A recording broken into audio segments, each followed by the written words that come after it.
Yo, Atlas speaking and welcome to part 9 of What If I Was Reborn in Naruto as a civilian trained and became the greatest seal master. Let the tale begin. Chapter 201, Meeting Ino in her job. Rin stood in front of the door to Ino's office and, surprisingly, during his short stroll through the tea department, nobody bothered to stop and question him about the reason for his presence. Blending in and pretending to belong clearly worked out in the ninja world, too. He was a bit exasperated, though. The village had just survived an invasion. One would think the Konoha ninjas would be more vigilant.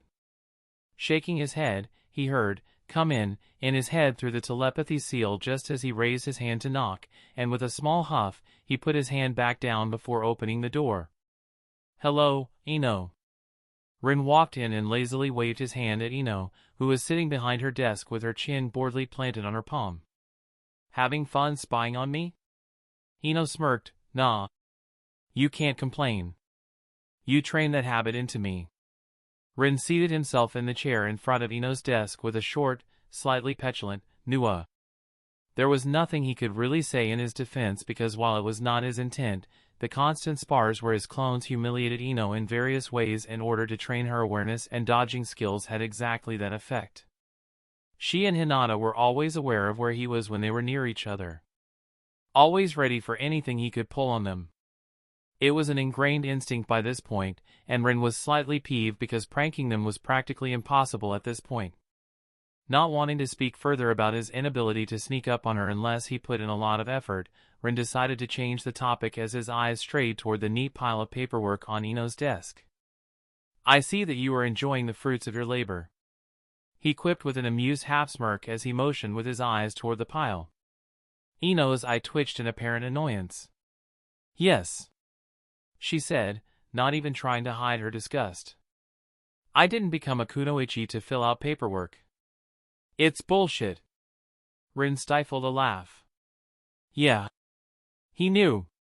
She thought that work in tea was going to be all fun and giggles with a dash of screaming from her tortured victims as she was ferreting out secrets directly from their minds. A good time, according to her definition of having fun. Instead, she had shown how capable she was, and that meant the leadership of the department wanted to fast-track her into some sort of leading role. Which, in turn, meant learning how to do the paperwork that would inevitably fall to her shoulders in such a role. Rin tried. But he really couldn't help it. The smile full of schadenfreude appeared on his face despite his best efforts, earning him a kick from Ino's bare foot underneath the desk. Yeah. Laugh it up, Chuckles. Just don't say, "I told you so," or I will kick you for real. Ino huffed. Rin gracefully closed his half-open mouth, and instead, he caught her foot that was still playfully skimming across his shin. Channeling a bit of chakra into his fingers, Rin pressed on an exact spot on her foot that he knew from experience would make Ino very happy.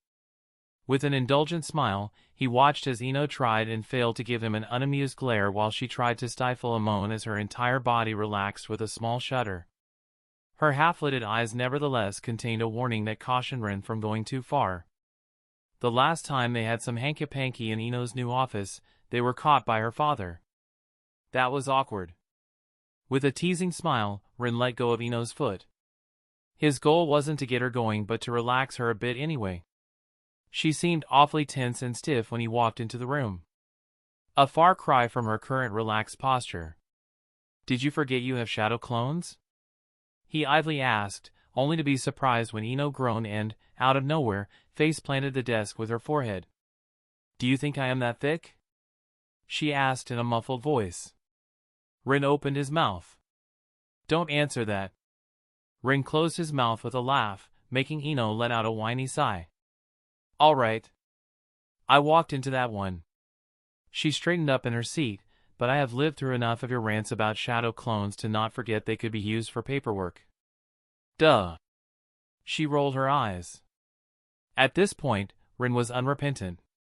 Yeah, he liked ranting. Almost as much as she liked to throw that little fault in his face. In her defense, he probably gave her some juicy reactions when she started with it. Not so much now, but he surmised she was doing it out of habit. "Then?"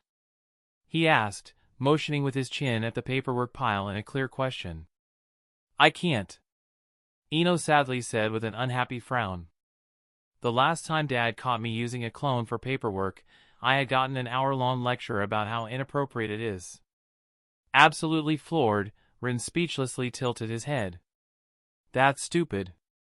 You don't say. It's brain dead. He didn't even give me a proper reason. Eno almost growled, glaring at the paperwork with utter contempt.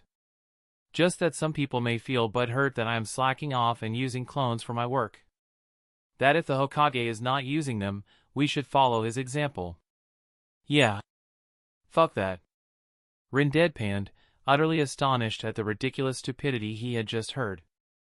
Then again, he could see how some smart mind readers could, in their arrogance, think that they divined the Hokage's intentions and be smug about it, completely missing that their faultless leader might just be that dumb or set in his ways to not even think that clones were an option. It's not as if they would ever get the balls to actually ask him, and admitting that they might be wrong would be a hit to their pride as mind readers or experts at reading people, so the misunderstanding was not going to get cleared anytime soon.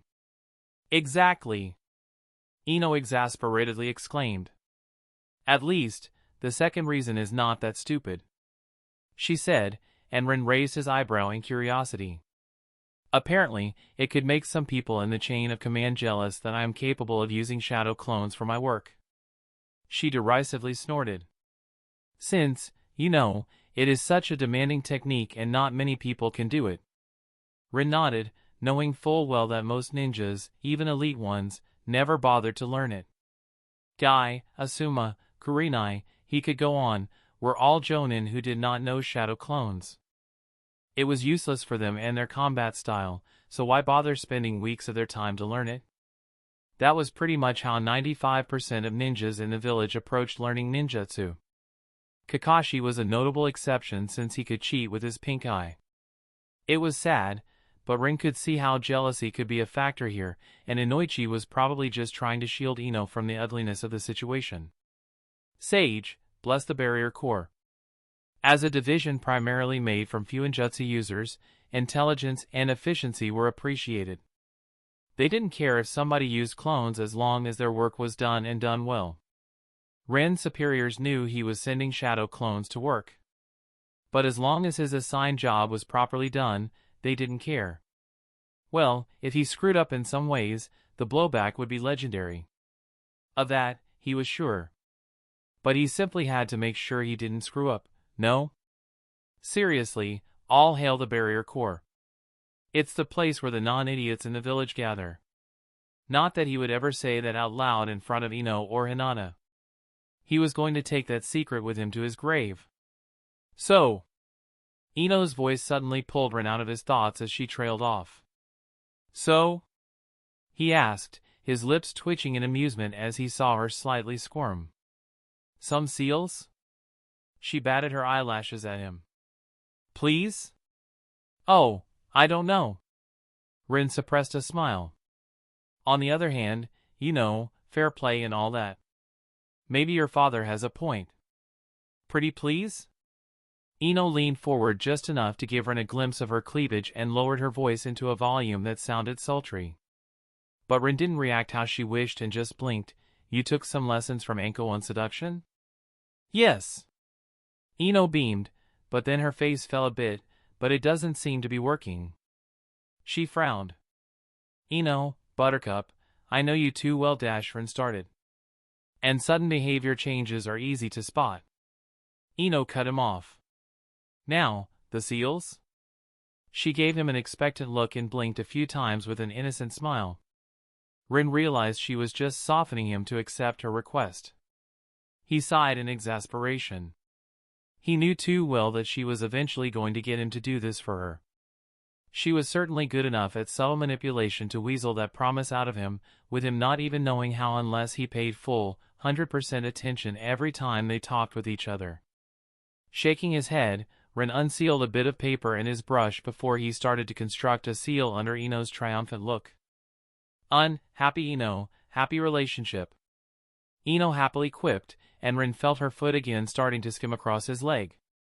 He gave her an exasperated look as he sent a jolt of weak lightning chakra from his leg into her foot, making her yell from the unexpected small sting. Stop trying to tease me and tell me what the paperwork is about. The executions? He took a small guess, starting a small talk. Yeah. It's kinda sus, to be honest.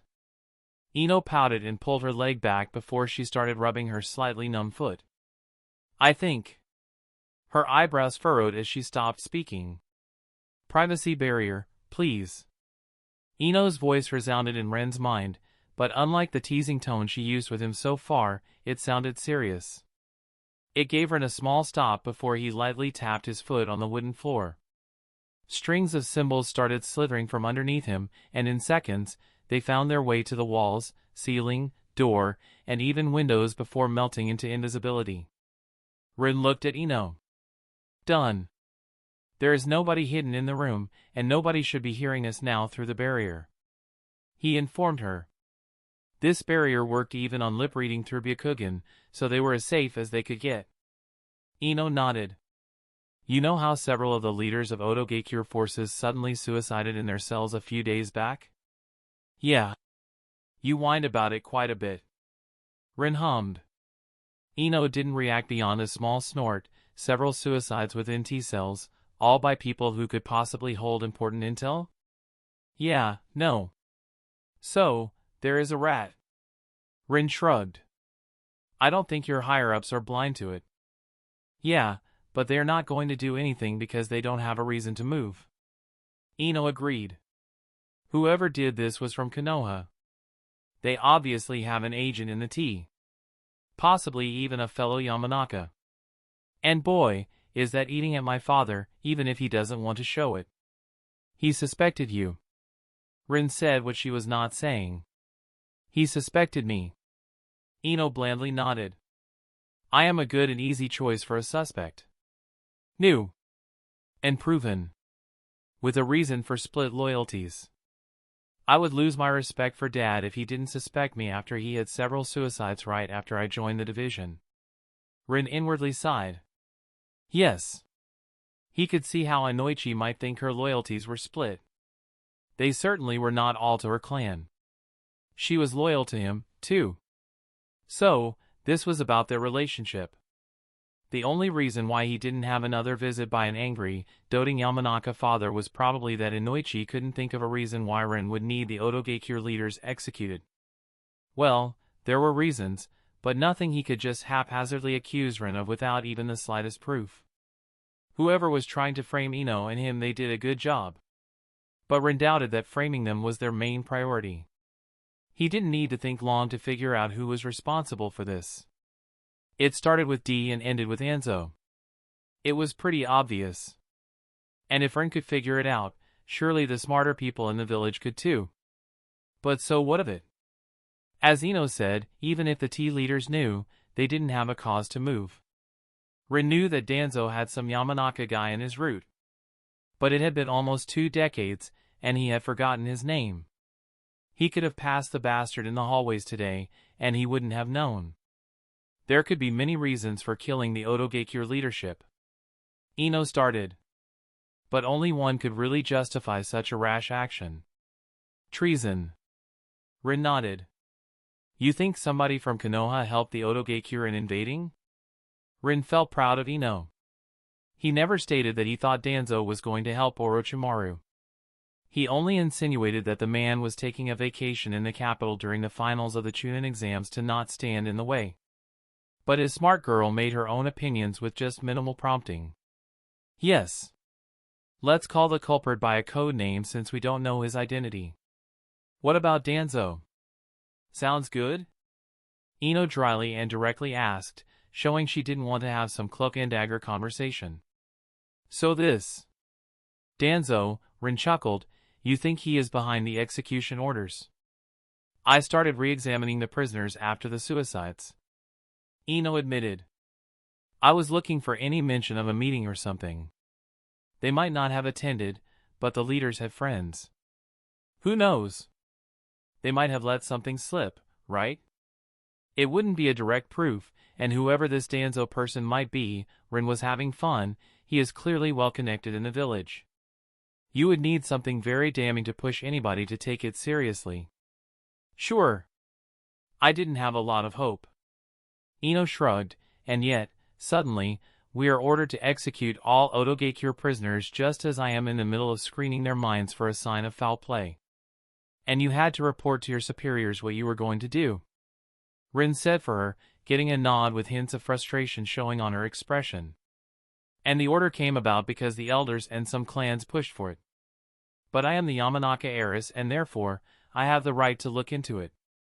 It's very curious. Most people who push for that order, screaming bullshit about justice and avenging the dead, are in some way connected to a certain Danzo Shimura. Ino let out a mirthless sigh. I wonder if our undefined suspect with the code name Danzo could have something in common with the esteemed Danzo Shimura. The sarcasm was almost dripping from her tone. Nah, girl. You are reaching. You almost sound crazy. Rin teasingly answered, earning himself an annoyed kick from Ino underneath the table. He was just glad some cheer returned to Ino's expression after her initial irritation disappeared. As sad as it was, she was probably completely on point with her guesses. The problem was, it didn't matter. There was still no direct proof that Danzo was involved. Nobody who could point at him and say, yeah, Orochimaru and we met with this cross-giant bastard before the invasion, was still alive. The execution orders were all official and above board. It was a decision made by Konoha's leadership. Some out of anger. Some out of spite. And yes, some out of Danzo's manipulations.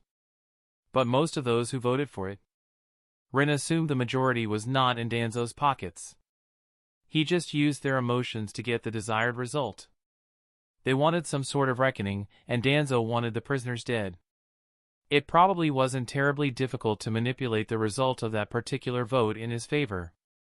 Rin also doubted that Ino was the only smart cookie good enough to come to this conclusion. Yet, Danzo had won. It was too late. Even if they gathered testimony that there was a meeting with somebody from Konoha. Even if all indirect proof and logic pointed at Danzo and it was presented as such to the Hokage, the final decision would still hinge on Hiruzen Sarutobi. Would Sarutobi decide to go after Danzo, though? Or would he declare there is not enough proof and do nothing? Rin knew that Hiruzen was not as buddy-buddy with Danzo as it outwardly seemed. There was a chance. Especially now that Hiruzen's career is over. He might go out in one last hooray and take down Danzo for good, while risking politically ruining himself. But then again, Rin remembered that Hiruzen had designs on getting Asuma the Hokage had eventually. And some sort of political influence would go a long way in seeing these goals fulfilled. Which meant, Danzo would be a necessary evil in Hiruzen's eyes. One that was too much hassle to get rid of, as the cost of it was not something conducive to his future goals. Giving Ino a sad look, Rin asked, "You know you are not going to get anywhere with this, right?" Ino's face fell slightly, "Yes. And it pisses me off. Don't do anything rash." Rin worriedly said, and Ino chuckled. Rash-like, her mood bounced back up and with a sly smirk, she suddenly disappeared from her chair, only to appear straddling Ren's lap. "This?" She whispered and started kissing Ren on the neck in a real attempt at seduction, unlike the wishy-washy thing she had done previously. Ren's hands instantly found their place on Ino's hips, and he realized her skirt was already gone. Glancing at her table, he noticed it lying on her desk. "I thought you didn't want to dash," Ren quietly said, but his hands were more honest and very slowly working on getting her out of her shirt as they moved up her body. "I never said I don't want to do it. Just not without a privacy barrier." Ino moaned into another kiss, this time on Ren's jaw, before she pulled back and looked him in the eyes with a sweet smile. "Now shush and kiss me." Well, he was happy to oblige. He could feel his girl needed some bam-bam consoling after the blows real life dealt her, and Ren was eager to provide it. Their faces neared each other and their noses met, only for a knock to resound from the door, causing them both to freeze just as their lips were about to join. "I surely hope you are not doing anything indecent in there, princess." Enochi's voice came from behind the door, and Ren closed his eyes. The freaking barrier was only one-way soundproof. They could hear things coming from outside it, but Enochi definitely didn't hear anything coming from the room. Which begged the question, how did the Yamanaka cockblocker know to interrupt them? And how did he know when to do it? Rin checked the barrier again. Yeah. It was working as intended. What the hell? Rin muttered. Drop the barrier. Ino hurriedly whispered, and Rin realized he didn't want Enochi to barge into the room right now. We are not doing anything of the sort, Dad. Ino shouted the second the barrier dropped, and Rin had a sudden desire to facepalm. So, you mean to tell me that if I enter the room, right now, you will be fully clothed? Enochi's amused voice came from behind the door, just as Ino realized that her choice of words was not the best to lessen his suspicions. Blushing beet red, Ino stammered. Error. And stopped supporting her weight as she sat down. Coincidentally, her panty-clad crotch met the bulge of Ren's pants because of it, and while Ren managed to stifle his groan by burying his face into her shoulder, Ino was caught off guard and let it out. Ino. Enochi's voice suddenly lost its amused undertone. Mostly clothed? Abashed, Ino replied in absolute embarrassment, resembling a tomato as she tried to untangle herself from Ren's lap, but it only served her to clumsily slip and fall onto him again. It was probably the source of some suspicious thumping sounds leaking through the door. Ren couldn't help it. He started laughing, finding the situation hilarious as he imagined what Enochi was probably thinking right now. There was a reason the man didn't just barge in. He was most likely afraid of what state he would find his daughter in. Only Ino's shoulder was muffling Ren's laughter. Realizing that, Ino could only helplessly stop trying to get out of his lap as she awkwardly pulled him into a closer embrace while gently pushing his head more into the crook of her neck with her hand at the back of his head. The quietly muttered curses under her nose that Ren could clearly hear really did not help him with the attempts to stop his laughter. Right. That's what I thought.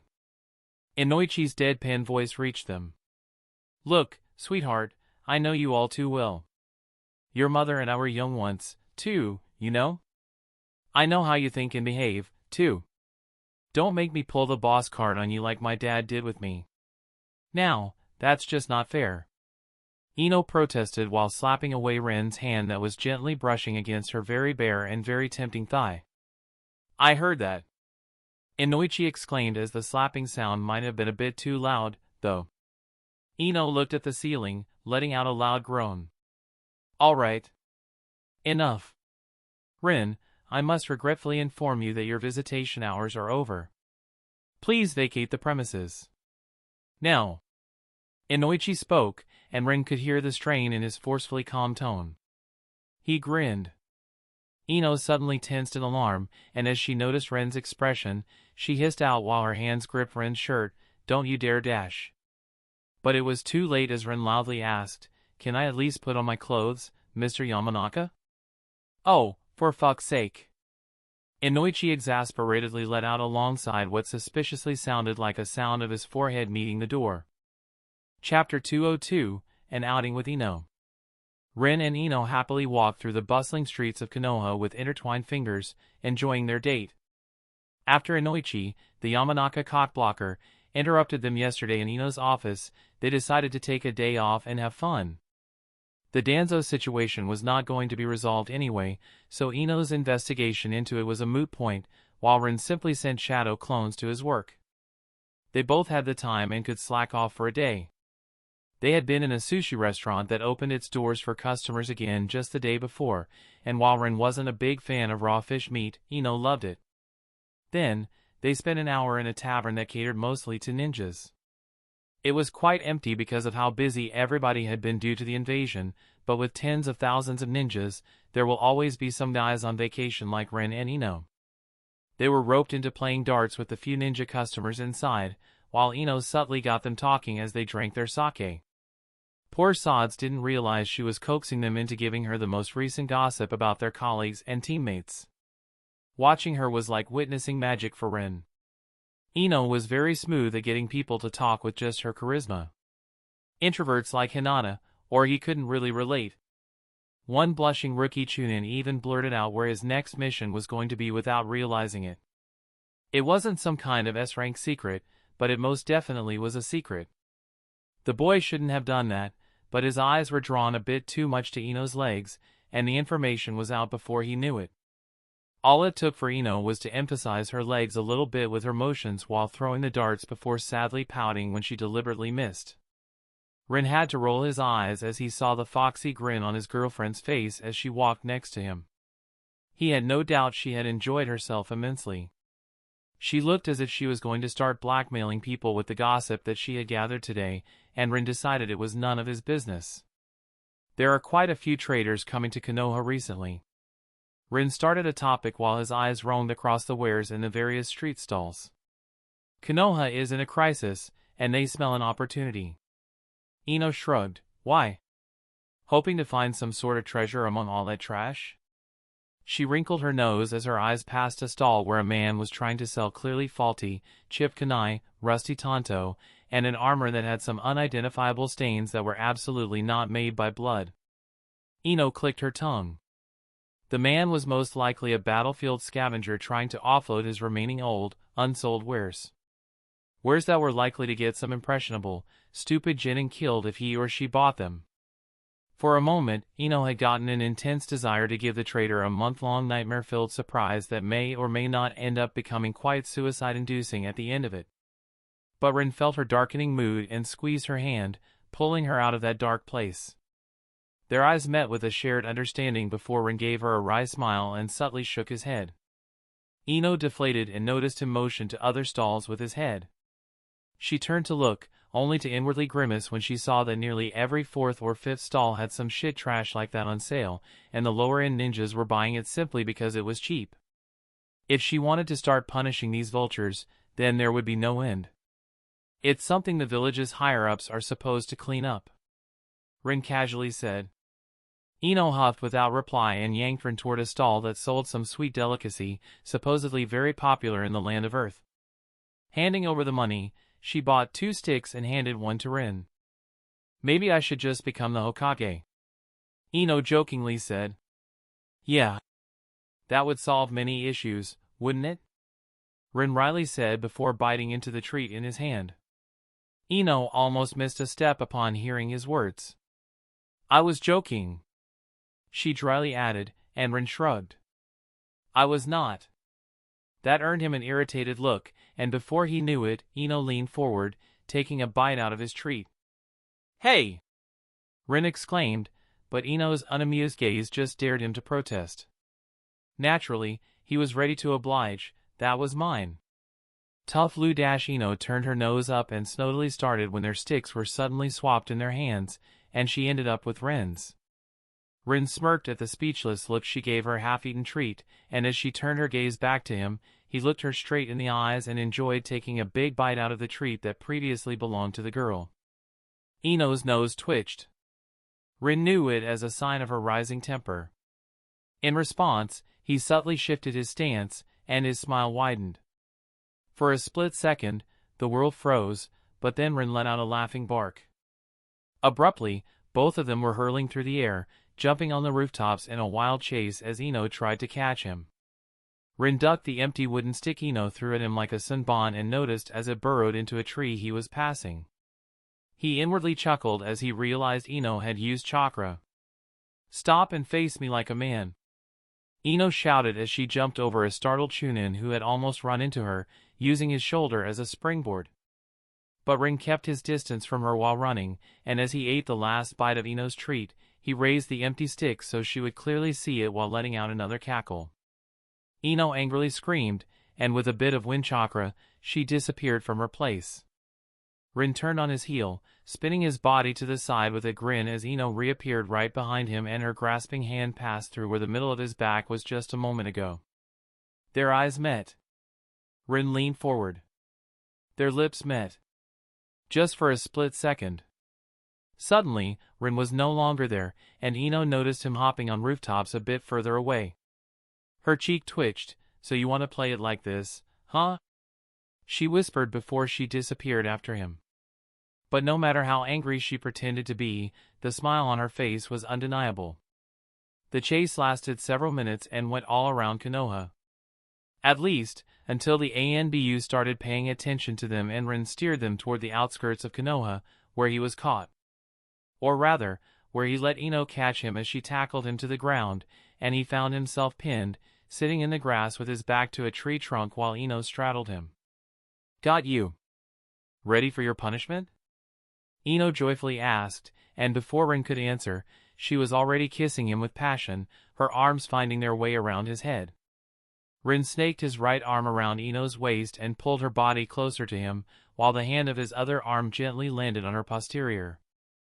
Ino broke their kiss and gasped. For a moment, she smiled before Ren's lips claimed hers again, and her tongue stuck out, demanding entrance into Ren's mouth. Ino chakra tugged at Ren's clothes, and slowly, her chakra strings started their attempt at undressing him, just as he did the same. As they were about to lose each other in the passion of the moment, their heads suddenly snapped to the left as both registered two massive, foreign chakra signatures appearing smack dab in the middle of their sensing range. Somebody was forced to stop suppressing their chakra. Somebody strong. Rin and Ino looked at each other, their expressions showing almost the same reluctance to stop. "We could ignore it?" Ino asked with a hopeful tone. Rin was about to agree when the two foreign chakra signatures pulsed and four more, weaker but still Jonin-level signatures burst into life near them. With a suffering groan, Rin let his head fall into Ino's bosom, and the blonde girl let out a defeated breath as her chin gently landed on top of his head. "Ah, fuck. We can't ignore this." Ino answered her own question as she sensed the beginning of the battle, her tone conveying exactly how much she did not want to separate from Rin right now. Chapter 203, A Forgotten Encounter. The moment of reluctance for Rin and Ino lasted only a few seconds before they moved. And when they moved, they blitzed through the distance so fast that the battle had barely started. Rin and Ino stopped on the edge of a treeline, hiding as they observed the situation. Three of Konoha's most elite Jonin and Kurenai were facing two men in black cloaks with red clouds in a momentary, tense silence as both parties measured each other up. As Rin saw them and understood that it was Itachi and Kisame, he suddenly remembered that this was something that had happened in the canon, too. Rin's mood soured as he inwardly groaned. With all that happened with the Chunin exams and his plans for eliminating Orochimaru, he had absolutely forgotten that the day Naruto left to search for Tsunade with Jiraiya, these two were going to show up. So, these two are members of this Akatsuki organization, huh? Ino's voice resounded in Ren's mind. It was a battlefield protocol they had agreed on between them and Hinata to only speak through their telepathy seal during a confrontation with an enemy. You can never know who might be eavesdropping, so not making use of this option while having it would have been dumb. Any word spoken out loud was simply either not important, was supposed to confuse the opponent, or, in Ino's case, it was plain talking shit for the sake of it. If Ino or Hinata ever shouted some sort of plan at Rin mid-fight, he would know that whatever they said was simply not the actual plan. Is that Itachi Uchiha? Ino's gaze zeroed in on the emo guy from the duo, and she started appraising him with her eyes gleaming in interest. Seeing it, Rin couldn't help but feel uncomfortable. He knew what she wanted, but he was leery of letting her do it. There was a difference between allowing her to fight Hinata, whom she sparred with countless times and who is her dear friend, and letting her fight an infamous S-rank ninja known to be a genius who would go for the kill right off the bat. Rin started his attempt to talk some sense into the stubborn blonde, but she was ready for it and cut him off before he could build up his momentum. Damned Yamanakas. Come on! Ino gave Rin a wide, pleading, puppy-eyed stare that he knew would make Enochi's resolve collapse like a house made from cards. He had seen her use it that night when she was defending their budding relationship to her unimpressed father. The problem was, Rin wasn't wholly immune to it, and he could feel it slowly working on him. Letting out a frustrated, choking noise out of his throat, Rin listened as Ino quickly continued chipping away at his defenses. This is what I've been trained for. When and where could I get another chance to test myself against somebody like Itachi Uchiha again? Especially in such a safe environment? The most frustrating part was that her argument was sound. 3 elite Jonin were here. He was here. And while Kurenai was more or less just a decoration on the battlefield, so far out of her depth that it wasn't even funny, everybody but her could step in and help if Ino started struggling. This was indeed a rare opportunity for her to test herself in a fight against a real, hostile S-rank ninja and gain important experience in a situation with minimized risks. Sage, Howren hated logic in that moment. Fine. Rin unhappily grunted out before he grouchily continued. But at the first sign of you not being able to handle him, I will be jumping in. You are not going to fight? Ino asked in surprise as she read between the lines of his statement and came to the correct conclusion before he even properly finished his sentence.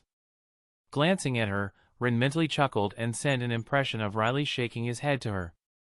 I can't. He apprehensively conveyed, sending her some snippets of mental imagery to efficiently explain the dumb situation he had found himself in. In short, his mischievous stunt of crashing the Akatsuki meeting in his fake Tobi persona was absolutely stupid. He could not have Akatsuki realize that he, Rin-Yotsuba, is the fake Tobi. Which meant he would have to limit his technique repertoire while fighting them. At least, that's what he thought at first. But then Orochimaru showed him that he was still underestimating S-rank ninjas. Rin had put more thought into his actions recently and realized that he could not fight a smart Akatsuki member in his normal persona, period. It was not just his techniques that could reveal his identity. It was his combat style. His way of moving. His way of talking. His instinctual habits. All of that, experienced S-rank ninjas might just notice and compare to the guy who made fun of them in their base. And once they had even a small inkling of who he is, Rin had no doubt that the entire Akatsuki would drop on him like a sack of particularly vindictive potatoes, keen to pay him back for their humiliation. He especially could not fight Itachi. That guy was far too observant for his own good, and Rin didn't want to know what sort of inane habit might reveal his identity to a Sharingan wielder. Rin sighed. Of course, the mistake had already been made, and Rin's only options from here were to let it go or double down. Naturally, he was going to double down on his stupidity. Tobi shall be a good boy again. Sage willing, he was going to bring Tobi out to play with the Akatsuki brothers and sisters again. Because it no longer mattered. They most likely had all his combat habits catalogized after their last confrontation anyway. The milk was spilled and all that. But Rin-Yotsuba had to stay far, far away from any Akatsuki member for now. So, no. Unless Ino's life was in danger, he was absolutely not going to even enter Itachi's line of sight. Besides, don't underestimate Guy. He can handle Kisame just fine. Rin tried to reassure Ino, a bit disgruntled that he couldn't don his Tobi persona right now and intervene. The fake Tobi appearing 2 times in such quick succession would not be good. Fighting the Akatsuki with that persona would have been even worse for his goals. For now, Hiruzen probably thought that the fake Tobi was from Akatsuki and that Akatsuki was a serious threat. Rin didn't want to give him any reason to think that he had been played and that the fake Tobi is Akatsuki's enemy. Because that might give him the false impression that Akatsuki was not his concern. Rin mentally cursed. It was all so much simpler in fanfictions. What about Kakashi? Ino curiously asked, and Rin opened his mouth to explain when, suddenly, Kakashi's Sharingan met Itachi's Mangekyo. Kakashi then collapsed onto the ground like a puppet with cut strings, and Rin let out a small huff as he closed his mouth. That, he dryly said to Ino, whose eye was twitching. Yeah. Konoha was hyping Kakashi up as one of the strongest ninjas in the village. Seeing him drop out of the fight like that really did not inspire confidence in the village. What kind of idiot looks Uchiha in the eyes? Ino exasperatedly asked. Not waiting for an answer, she hopped down from the branch on which they both stood, and as her feet hit the ground, she started leisurely walking forward, toward Itachi. Kurenai, trying to hide how scared she was under a veneer of confidence, was about to face Itachi because she had no better option left to her. She had come here, hoping to be a support. She was a Genjutsu specialist and wasn't supposed to fight head-on in 1 versus 1. When this whole situation started, the teams naturally formed with a silent agreement. Guy with Asuma was more suited to go against the fish guy, as neither of them would fare well against Jinjutsu, while she and Hitaki were saddled with the Uchiha traitor by default. To be honest, in that moment, Kurenai regretted her Jinjutsu specialization. Just for a split second, she wished to be anything else. Hitaki had a Sharingan. Jinjutsu, which was the Uchiha's very well-known specialty, shouldn't have been a problem while she was Konoha's best Jinjutsu specialist, too. Not that Kurenai was arrogant enough to think she could compare to Itachi fucking Uchiha in Jinjutsu. She quickly calmed her nerves. But she didn't need to. This was a 2 versus 1, and she only had to. And that's when Uchiha and Hitaki locked their eyes, and Kurenai could only stare in a very well-hidden horror as the main combatant of her team dropped to the ground like an absolute one-pump chump, as Anko would have called him. And she found herself alone against one of the most infamous rogue ninjas from her village. As she felt Itachi's eyes land on her, Kurenai almost shivered, but she was an experienced kunoichi who risked her life for her village on a regular basis. She wasn't quite willing to let him kill her without even trying to resist, and so, she was going to fight while giving it her all. Her fingers twitched and twisted into a hand seal as she channeled her chakra. Only for both her and Itachi to halt as Ino Yamanaka exited the tree line nearby. Itachi frowned, or at least as much as an emotionless Uchiha could frown, while Kurenai secretly let out a relieved breath. From what Kurenai knew, Ino was an S-rank kunoichi who had proven her abilities in the invasion, even if she had received only a chunin rank from the village afterward. She dared to hope that maybe with Ino's help, she wouldn't be dying here today. She wasn't going to give Asuma a second date before this clusterfuck happened. But if she survived today, Kurenai decided that it couldn't really be any worse than what happened today, on their first one. He could only go up from here. Ino finally arrived next to her under the wary gaze of motionless Itachi and the amused gaze of Kisame, all the while Guy was still monologuing something about youth and green beasts, and Asuma was checking on the fallen Hitaki. With a renewed sense of defiance, Kurenai narrowed her eyes and was ready to start the battle with one of her stronger Jinjutsu. From the corner of her eyes, she glanced at Ino while keeping Itachi in her line of sight, and urgently opened her mouth to warn the girl about the Sharingan, when she briefly noticed the blonde girl staring Itachi in the eyes with a cocky grin. Despair and desperation flooded into Kurenai's mind as alarm bells rang in her head when she realized that the Yamanaka girl had arrogantly locked her gaze with Itachi as she swaggered into the battlefield. What kind of idiot looks Uchiha in the eyes? Kurenai's shoulders slumped in defeat and helplessness as she unknowingly repeated Ino's sentiment from a moment ago, just as Itachi cast Tsukuyomi again, and Ino froze in her step. Chapter 204, Tsukuyomi. Ino's world melted when she heard Tsukuyomi, and as if with a blink of an eye, she suddenly found herself strapped to a cross in a strange black and white world. Out of nowhere, a sword was plunged into her abdomen by Itachi as he appeared in front of the cross that was restraining her. Ignoring the sword, Ino spoke just as Itachi was about to open his mouth. Is this technique what you use to fuck up your brother's mind so expertly that he won't recover in his lifetime?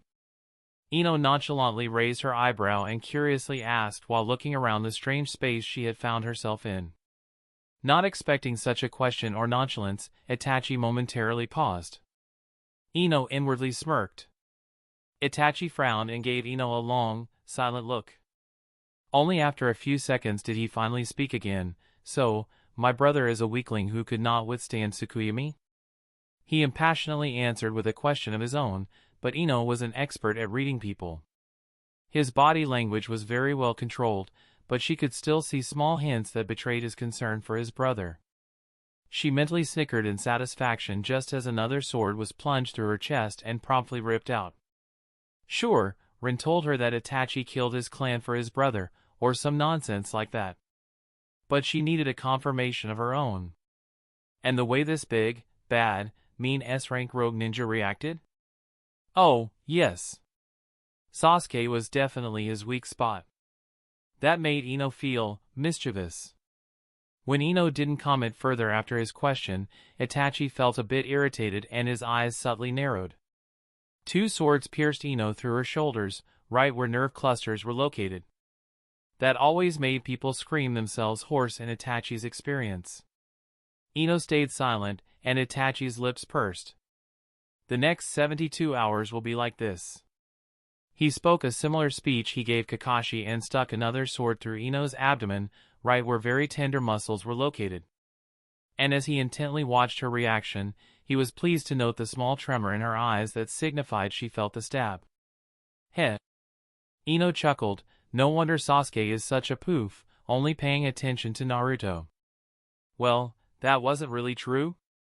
He paid more attention to Hinata than was appreciated, but Itachi wouldn't know that, now, would he? Ino mirthfully smirked. Turns out his dear brother played poke the boy with him for so long that he came to love being poked. The insinuation did not fly over Itachi's head, with the skin around his eyes tightening being the only sign of his flaring anger as he maintained his expressionless face. Any Yamanaka could tell you that the younger Uchiha is irrecoverably mentally scarred. And now I can see why.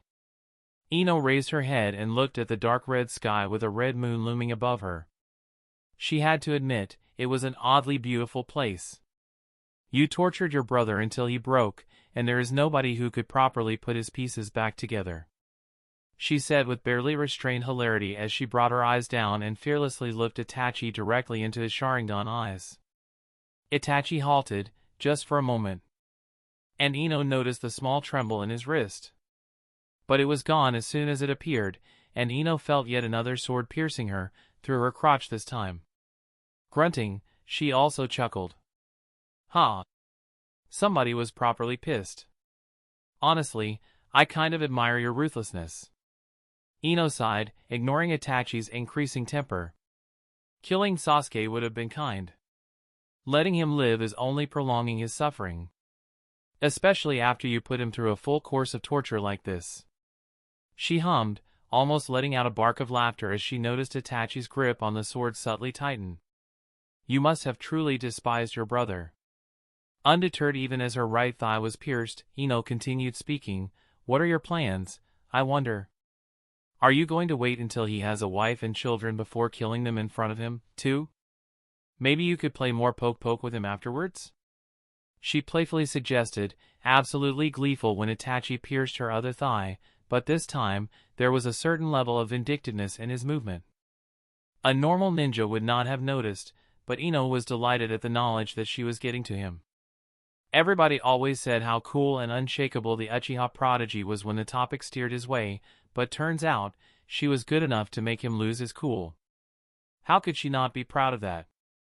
You are annoying, Itachi gently said. A small, barely noticeable, grim, and tense smile appeared on his face. For the first time in a long time, he actually wanted to dish out pain and suffering on his victim. Suddenly, several crosses with other Inos appeared with their own Itachi in front of them, and as these Itachis stabbed the Inos, Ino inwardly noted that the pain that suddenly flooded her mind was multiplied. Again and again, the Itachis kept stabbing the Inos with barely restrained resentment. Through the searing hot pain, Ino idly noted that if nothing else, the Uchiha knew his list of most painful spots to stab his victim well. As a fellow sword user, she was quite impressed. That said, there were certain spots. She really didn't need to know how it felt to have a sword pierce through them. After what felt like several dozen minutes, Itachi finally stopped and took a small step back. Ino's body relaxed and slumped down on the cross, but once again, she spoke before Itachi could open his mouth, showing that she was not as affected as he probably hoped for. Oh? You are done? Ino smiled a surprisingly pained smile. Even with her mental control, this technique was brutal, and the amount of agony her mind was put through was starting to show. It's kinda unimaginative, to be honest. Nevertheless, she was still quite nonchalant as she spoke before she rolled her eyes at Itachi. You men and your fixation on penetration. Did you really have to stab me in the crotch and ass so much? She huffed in exasperation, and Itachi almost let out an aggrieved whine full of frustration. He managed to recollect his cool in time, though. Only his cheek twitched in irritation for a second before he suppressed even that reaction, and his unamused gaze fell on the slumped girl on the cross. I told you that you will suffer for the next 72 hours.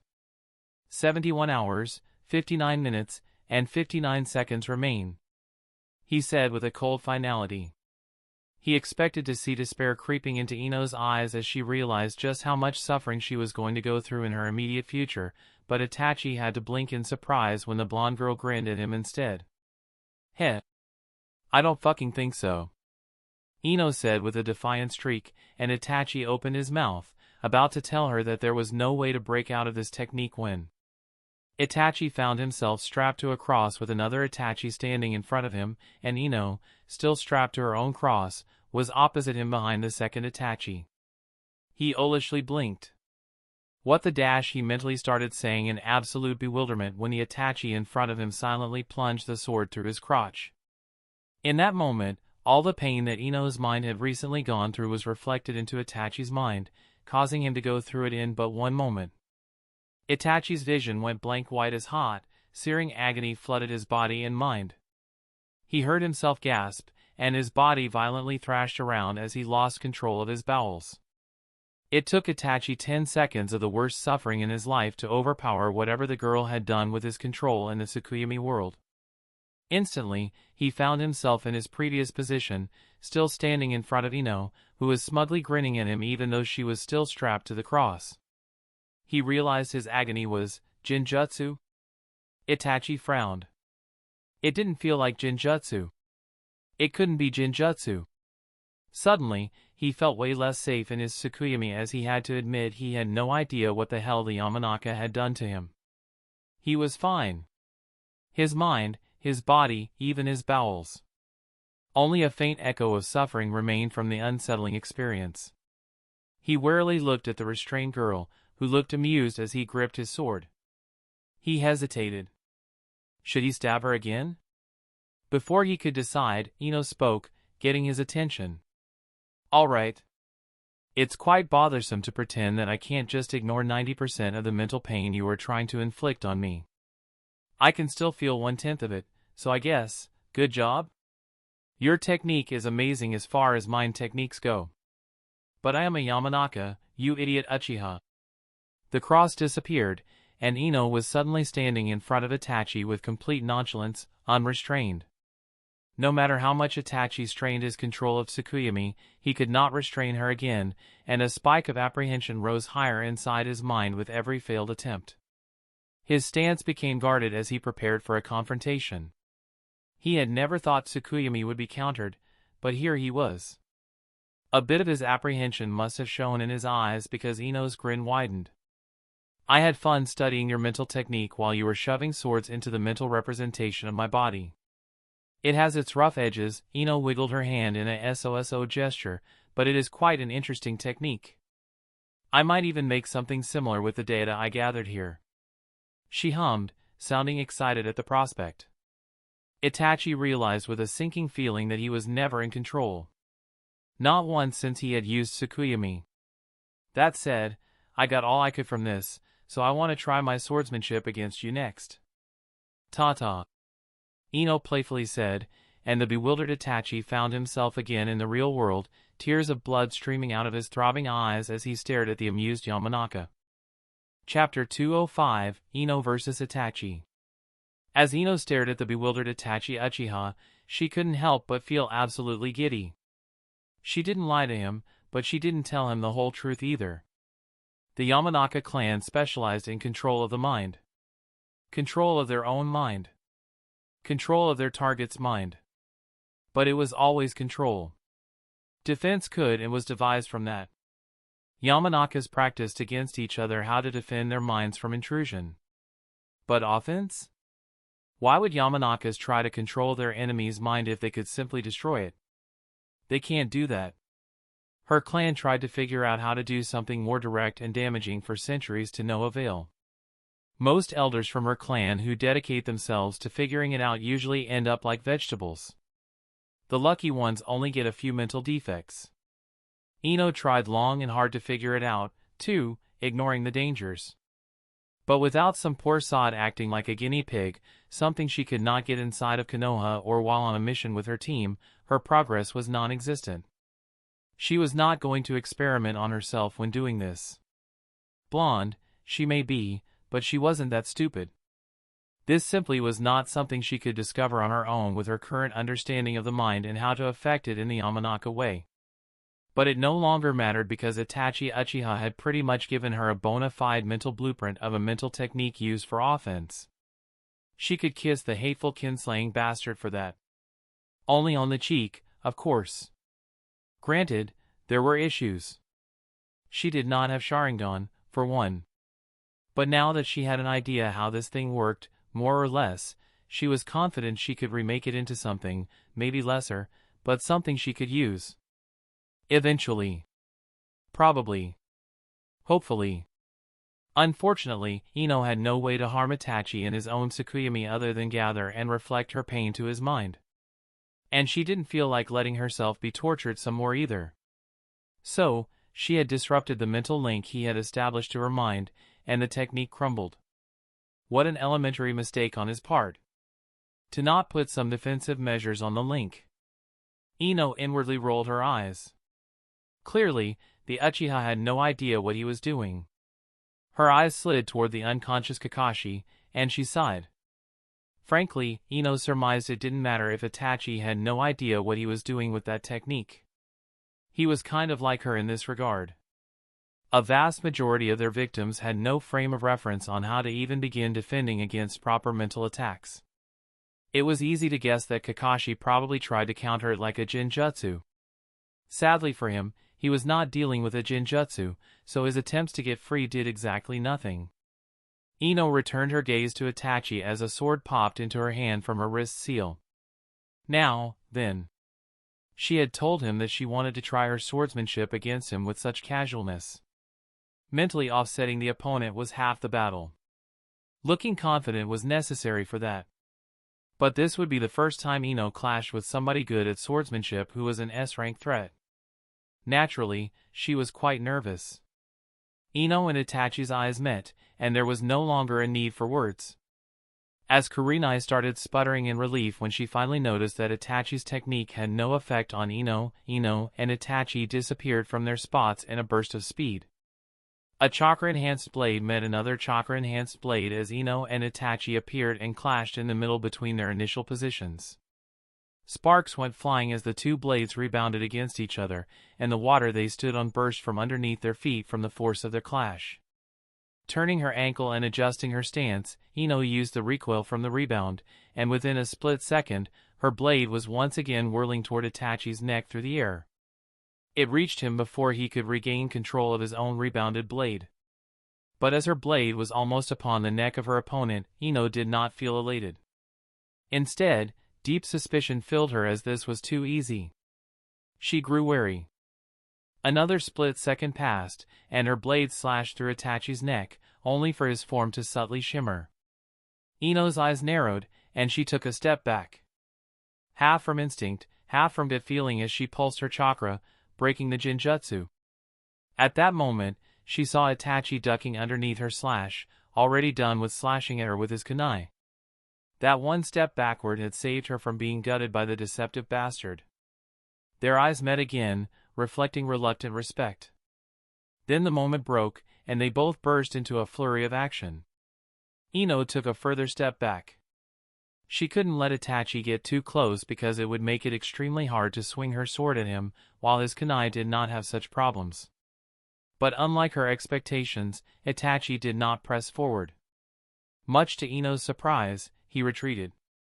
Ino quickly shook her surprise, only to notice 10 shuriken flying at her from the front, all from a different angle in a marvelous show of shuriken jutsu. Not even bothering to pause, Ino used her wind chakra to slightly alter the air currents around her, creating an airflow that went around her. The second the shurikens entered it, they veered off their trajectory and harmlessly looped around her body. But that was only a distraction. Itachi dashed at Ino with his kunai, and even as Ino dealt with the shurikens, she was already swinging her sword at her approaching opponent. Itachi's kunai and Ino's sword met, and Itachi flicked his wrist at that exact moment, deflecting Ino's slash. But Ino was not an amateur, and she didn't let her sword be thrown too much to the side. Instead, she flexed her arm muscles and turned her wrist, redirecting slightly the trajectory of her parried sword. Itachi had to halt his offensive and abruptly take a step to the right, or risk Ino's sword sticking from his thigh. That gave Ino a precious split second, and she did not waste it. Grabbing her sword with both hands, she slashed at the momentarily unbalanced Itachi. Her sword passed through his shoulder. Inwardly snarling in annoyance, Ino dispelled the Jinjutsu, and the real Itachi seemed to appear just an inch to the side. Itachi's kunai slashed through Ino's forearm, only for it to shimmer, too. And Itachi's eyes narrowed as her arms also appeared just an inch from the spot where he slashed. Both narrowed their eyes at each other as the dangerous dance of hacking, slashing, and trying to see through each other's illusions started. Itachi was using Jinjutsu. Ino was using a mirage effect made by Wind Ninjutsu. Neither seemed to be able to hit the other, even as Sharingan worked overtime to decipher Ino's mirage ninjutsu, and Ino was constantly dispelling layer after layer after layer of annoyingly subtle Jinjutsu, only to find that it was never enough. After 30 or so exchanges, neither of them was harmed despite both of them trying their damnedest to kill each other. And as Ino's sword was nearing Itachi, who clearly intended to parry it again, her eyes narrowed. If there was one constant in their fight, it was that Itachi always parried when their weapons were about to meet. It was never a Jinjutsu. It was a small crack in his otherwise impeccable fighting style. Ino's blade was upon Itachi's kunai, and she could already see the tensing of his wrist in preparation to flick it to the side, when her eyes glinted in anticipation. Just as the two weapons were about to collide, Ino flooded her wind chakra into her blade. Itachi's eyes widened as his Sharingan showed him her intentions in slow motion, and he realized her wind-enhanced sword was going to rip straight through his kunai in hand. Not having the time to enhance his kunai with his chakra enough for it to matter in the face of Ino's strike, Itachi did the only thing he could. He let go of the kunai and hastily pulled his hand back. Ino tore through the metal of the kunai, a small scowl appearing on her face when the Uchiha bastard reacted at inhuman speed. He doubted even the Hokage would be able to react that fast. But she didn't get more time to complain as her eyes widened and she was forced to throw her back to the side, evading Itachi's shuriken thrown at her from point blank. That was not the end of his attack. Utterly unbalanced from the sudden dodge, Ino was almost hit in the eye by the second shuriken Itachi had thrown, hiding it in the shadow of the first. Only her fast instinct saved her as she tilted her head to the side, letting the shuriken bounce against the metal of her forehead protector and causing her head to jerk back from the force of the collision. In that instant, she thanked the sage that Rin complimented her, saying she looked sexy with her forehead protector where it was supposed to be worn. She most likely wouldn't have it on her forehead otherwise. Not one to waste the opportunity, Itachi didn't wait for Ino to regain her composure. He attacked. The tip of his kunai neared Ino's throat while her head was still tilted somewhat to the side and upward, giving Itachi a free path toward her neck. When suddenly, just an inch from Ino's skin, Itachi's movement suddenly halted. He blinked in incomprehension as his body betrayed him. Bewilderment appeared in his eyes, and he realized Ino had somehow taken him over. But her hold on him was very weak. With one flex of his chakra, Itachi was once again free, and the strange, subtle presence disappeared from his mind. The moment of stopping was costly, however. Ino's sword popped out of existence, only to be unsealed in her other hand, in a much better position for a counterstrike, just as Ino's Yin clone did its work in Itachi's mind. Wind chakra flooded the blade, and she thrust it forward in a stab at Itachi's chest just as he regained control of his body.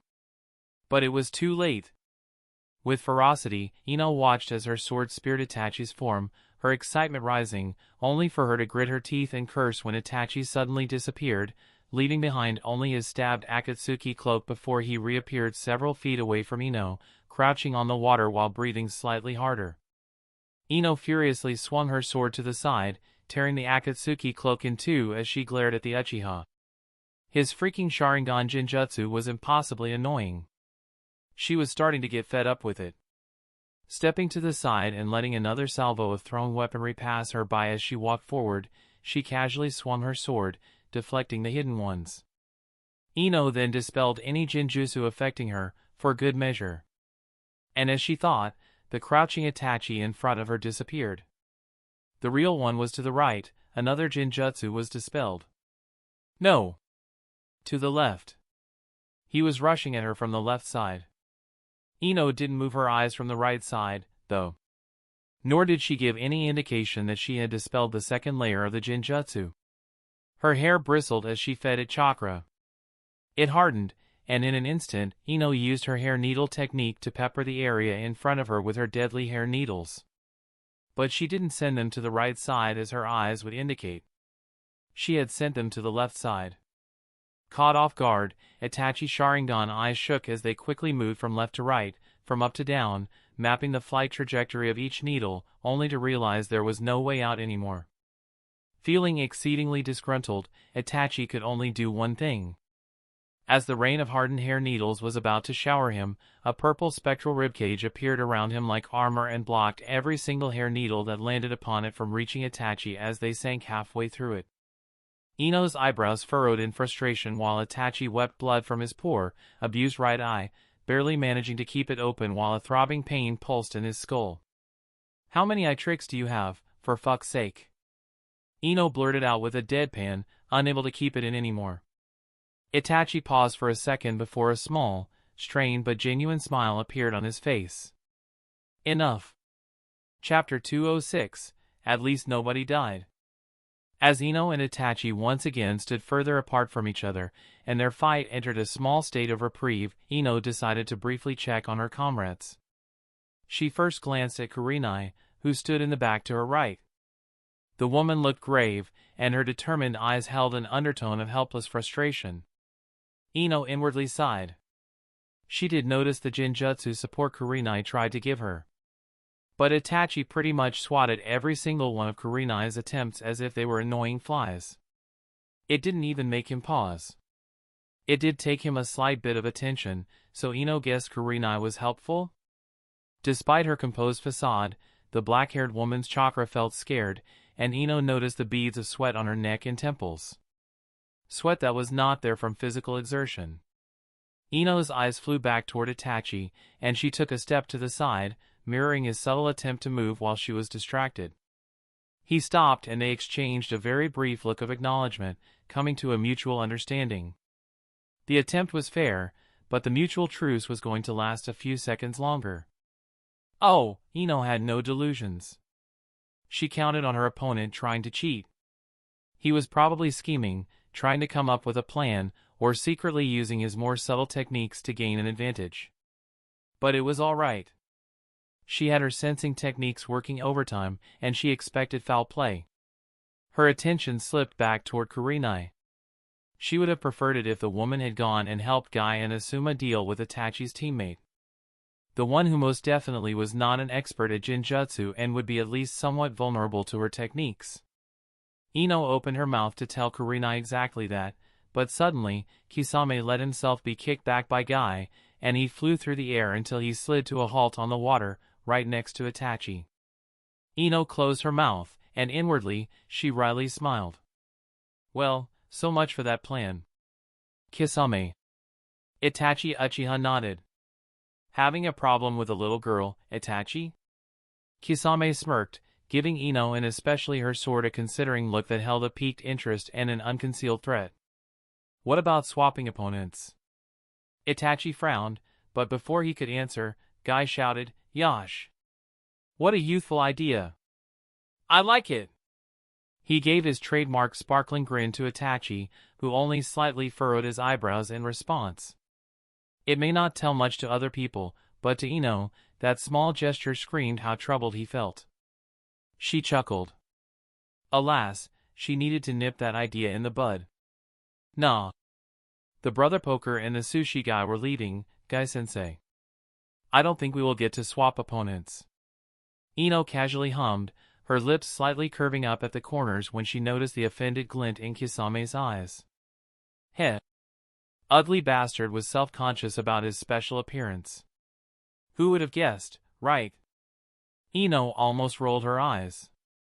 Oh, maybe I should shave off your face before we are on our way, you mouthy little shit? Kisame's expression darkened as he asked with slightly forced nonchalance. The murderous intent spiked in the surroundings as he was about to take a step forward. Itachi's hand shot forward like a coiled snake, and he tightly grasped Kisame's forearm before he could move.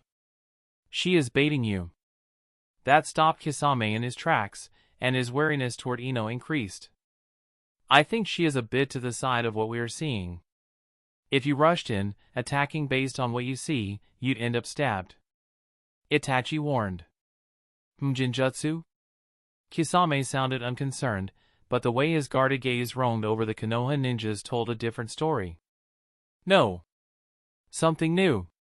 My Sharingan has trouble locating her." Itachi slightly squinted and his eyes moved, just a little bit in Ino's direction as if he could see something, but then he seemed to have problems properly discerning where she was really standing, and his gaze passed her several times without stopping on her.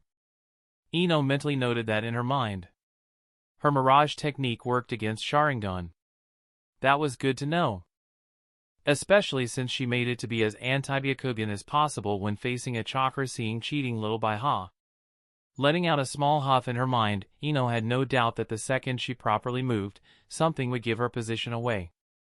Chakra fluctuations, air waves, or even something as simple as stepping on grass, the Uchiha was going to notice something. Not for the first time, Ino wondered if she should send an overpowered vacuum bomb at them. She was very tempted. So, very tempted. But her shoulders relaxed and she inwardly shook her head. No. She couldn't do that. It was too big a risk. Her eyes flashed toward the line of houses not far away from them. This was the outskirts of Konoha, but people still lived here. Starting a big ninjutsu fight with two S-rank rogue ninjas while Konoha citizens are in the vicinity would have been the stupidest thing they could do, since the two S-rank ninjas did not seem keen to cause wanton destruction unless provoked. Ino honestly lamented the fact that Kakashi, Guy, Asuma, and Kurenai decided to intercept Itachi and Kisame so close to the village. It made this entire exchange into a play fight at best. The Konoha side held back because they could not escalate it into a full-blown ninjutsu dogfight. Ino, especially, could not start flinging techniques at Itachi because her back was to the houses. Itachi could dodge her techniques. She could not dodge his because any stray fireball would fly somewhere into the line of houses. She would have had to block every single one of his ninjutsu if it came to that kind of fight. That wasn't even mentioning the fact that Itachi or Kisame could deliberately target the houses behind them with destructive ninjutsu, and Ino, with her momentary teammates, would have to defend, giving their opponents a massive advantage. It was in Ino's best interest to keep the fight ninjutsu restricted because the Akatsuki duo might as well have hostages at the ready in this position. And as for Itachi and Kisame, the two were clearly not here to cause trouble. They held back to not escalate the fight further and alert every ANBU and Jonin within a several-mile radius. Ino imagined it couldn't be fun, being hunted by an entire village while trying to run away. Kisame gave Ino a dark look, but she only smiled at him in return. Unexpectedly, that made the fishman grin at her before he looked at Guy. The smug bent is right. "We are leaving. It was a good fight, weirdo. Let's finish it when we meet next time. It's a promise." Guy gave him a thumbs-up pose, and Kisame's grin became somewhat brittle. Itachi and Kisame glanced at each other, and Ino knew what was coming even before they did it. She leaped back, and her hands joined in a hurry as they started going through hand seals at the same time as Itachi and Kisame suddenly started casting a ninjutsu of their own. Phoenix Sage Fire Technique, Water Bullet Barrage, Earth Wall Technique. 3 voices resounded at the same time. Itachi spewed dozens of small balls of fire that flew through the air, aimed directly at the houses behind the Konoha ninjas. Kisame did the same with small water bullets coming out of his mouth, one after another at a rapid speed. He also aimed at different spots than Itachi's small fireballs. With both techniques, their area of effect was extremely wide, and even if Ino erected a big wall made of earth from the ground that would block most of it, Guy, Asuma, and Kurenai's eyes widened as they realized it would not be enough. The fireballs and water balls on the sides would go through because Ino did not have the time to make the wall wide enough. The Jonin instantly sprang into action and started blocking the attacks that would go through Ino's defense with their own techniques. The whole thing lasted maybe 4 seconds, but once they were done and Ino's abused earth wall crumbled, partially under the barrage of attacks and partially because Ino simply released the technique, Itachi and Kisame were gone. Ino looked to the west, feeling their chakra signatures slowly disappearing from her perception with the increasing distance. She huffed, sending a few stray strands of her blonde hair swaying under her released breath. "Well, at least nobody died," she jokingly said as she turned toward the Konoha Jonin, getting an amused response from Guy and Asum while Kurenai deadpanned at her. "I am going back to my date." With that, Ino disappeared in a burst of speed before they could pester her about reporting to the Hokage Tower. She had a day off today, and she didn't intend to spend it doing more work. Maybe spending a day with Rin on the beach on their secret training ground was in order? Nobody was going to find her there, even if the Hokage called a countrywide search for her. Because, naturally, nobody would acknowledge the fact that she was forced to work during her vacation. Nobody would give her the day of vacation back. She was very intent on not wasting it. Not even for reporting an attack by an S-rank ninja. The Hokage was going to have to make do with the report from the 3 conscious Jonin. This blonde girl was not working today. Chapter 207, Rin's Woes. Rin put a small bowl with fresh tomatoes on the night table next to Sasuke Uchiha's bed in the hospital, and with a sigh, he sat in the chair prepared for visitors. The same chair that Sakura spent most of her time in this past month. The girl was neglecting her training again in favor of watching over Sasuke. Now that is one unintended consequence of my inaction, Rin wryly mused.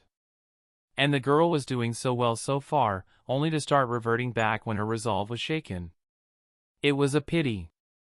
One of these days, Rin would have loved to sit Guy on her. Sadly, the guy was too busy with missions for the village to notice that his precious pink beast of Konoha was neglecting her youthful training. It has been a month since the confrontation with Itachi and Kisame, and Ino and Rin spent 2 more hours shopping in the village after that. An hour into it, Rin did notice Sasuke running through the street with the desperation of a teenager about to commit suicide. Rin moved to stop him. But then he had a thought, and in the end, he didn't do it. He let Sasuke run straight to Itachi. Seeing the boy unconscious in the bed, in a coma for the last month, made Rin slightly regret his decision. The fact that he would do it again if the time were reversed made it only worse. Unfortunately for Sasuke, Rin remembered that Sasuke's presence might have given Jiraiya the necessary seconds to show up and save the day in the anime. Things were different now. Naruto was older, more mature, and stronger. Yet, Rin doubted that it would raise his chances against Itachi and Kisame overly much. Nah. The fox boy would have been bitch-slapped even harder because he would probably not have been seen and treated as a weak child by Itachi and Kisame. So, Rin was put in front of a decision, and he chose to let Sasuke confront his brother, serving as a distraction. Granted, Rin had no idea if it would work. He had no idea if the events would massively diverge from canon or stay more or less the same. It was a dilemma. With a rueful huff in his mind, Rin realized that the Hokage probably felt this way quite often. He also sent men and women on missions, making the best judgment he could with the available information, while not having any assurance that it would turn out well. It was a shitty feeling. Fuck the hat and fuck the position. There was no way Rin would ever accept this kind of responsibility. It wasn't for him. Sure, he could have intervened more directly. He could have run after Sasuke and confronted Itachi and Kisame with him. But Rin refused to do that. Jiraiya was right there. If he needed to interfere when arguably the strongest S-rank ninja from the village was basically next door, then he might as well start interfering in every little thing, and there would be no end to it. Was he being stubborn? Rin didn't know. He just didn't want to be the fix-it man for every bad situation. He already didn't have enough time in the day for his sealing, shop, training, and spending his time with his girls. He couldn't even tell when was the last time he went out for a meal with Choza. When was the last time he simply went to an Akimichi restaurant alone to enjoy the food? When did he actually cook something better than a sandwich without relying on his clones that always screw the dish up in some small way because they know they wouldn't eat it? Sage, bless Hinata and her golden heart. The kind girl usually cooked food for both Rin and Ino. She even packaged it into bento boxes. Rin was grateful and regularly assaulted her with kisses and tickles after in the evenings. She truly deserved it. When was the last time he just took a scroll, ink, and brush before he spent his afternoon just chilling while trying to come up with a new seal? As a hobby? Not for some purpose. Not to make Konoha stronger. Not to make himself stronger. But to just goof around with it? He started regretting establishing a clan and opening his shop. Things were so simple back then. He truly had no idea how much work it would take to keep a clan and a business going. The other clans with businesses usually have hundreds of civilian members who take care of them. Rin had one measly shop, but he had to create every single item for sale himself. Or with his clones. Or with his seal-making boxes. But it was still mostly his labor and chakra put into it. The biggest killer was the paperwork and all the red tape the powers that be in Konoha loved to throw in his way for some reason. Rin had to stop selling the jutsu scrolls entirely because, somehow, a few Otogakure ninjas managed to get their hands on a few scrolls and use them against Konoha ninjas during the invasion. Was it complete bullshit? Yeah. Rin argued it was the same problem as an enemy ninja picking up and using a kunai made and sold in Konoha. It wasn't an issue the maker could prevent or be responsible for. But the governing officials didn't care. It was obvious that somebody was trying to screw with his business. 3 guesses who, and the first 2 don't count. Rin didn't even muster the will to care after he tried to plead his case for the first time and was promptly shot down. These scrolls helped your everyday Konoha ninja, but the higher-ups did not give a rat's ass about that. It was a bit funny to realize, a week later, that it made his life easier. He couldn't sell the jutsu scrolls, thus he didn't need to make them, thus he had more time. It worked out for him. It still pissed him off, though. The biggest problem was that he did not enjoy running the business. He was doing it to strengthen Konoha. He did not enjoy running a clan. He was doing it to get at least some influence in Konoha and to be taken more seriously by other clans. He had read so many fics in his previous life where the main characters established their own clans. Or where the Naruto self-insert re-established the Uzumaki clan. They always made it sound and seem so glorious and easy. So effortless. It was anything but that. The jutsu scrolls were but a start. Worse were the vultures inquiring about blueprints for his Sakribo. Or designs for his seals. They always tried to bring some sort of political pressure on him or guilt him with some will of fire bullshit and his civic duty to help the village after the invasion, because they knew any threat of physical harm was pointless with the disparity of strength between them and him. It always ended up the same way. He told them where they could stick their request before he told them to not so politely fuck off. They pouted or scowled before throwing some sort of "this is not the end of this" exiting remark, and then they skedaddled off to the horizon only for some other dipshit to show up the next day. Only his anti-pregnancy seals were left untouched by these machinations, and Rin had an inkling that it was not because of some sort of human decency. It was because doing so was political suicide. After these weeks, Rin was honestly wondering if closing his shop down wouldn't be the correct choice. He wanted to strengthen Konoha's forces, but there was no progress toward the desired result because of the red tape and the restrictions some up-jumped office ninjas were trying to impose on him. There was even this one absolute moron who tried to forbid Rin from even using his jutsu scrolls. That idiot was quickly reminded why it was not smart to try to tell a clan head that he could not do something classified as a clan technique. Sadly for him, Hinata refused to heal him at the hospital after Rin was done using him for some involuntary testing of seals, so the dude had to spend a week healing the proper way. Oh, Rin got an official reprimand for it, but that scrap of paper ended up in the trash can after he and Ino had their laugh. Rin rubbed the bridge of his nose, and his eyes fell on Sasuke. A fond sigh came out of his lips. Even these visits to Sasuke. He only visited him for like 20 minutes every week. Sarutobi tried to promote him again 3 weeks ago. Both he and Rin left that meeting disappointed. Rin had gotten more punishment in the form of D ranks and the Hokage. Alas, The old man still had no idea that Rin was using shadow clones for them. He was far too busy dealing with the negotiations with Suna and the restoration of the village. Even the daimyo had sent representatives to inquire about the situation, and Rin imagined navigating the whole political situation while organizing the necessary materials and funds must be a real pain in the ass. These days, Hiruzen is even sleeping in his office. Raising his head, Rin looked at the clock and realized that he should go. He gave Sasuke one last look before he stood up and was about to exit the room. Naruto should be back with Tsunade any day now. Although Rin had no idea how dragging her back to Konoha would go with no Orochimaru to facilitate some character development and plot progression. Naruto's charisma had to come in clutch to save the day.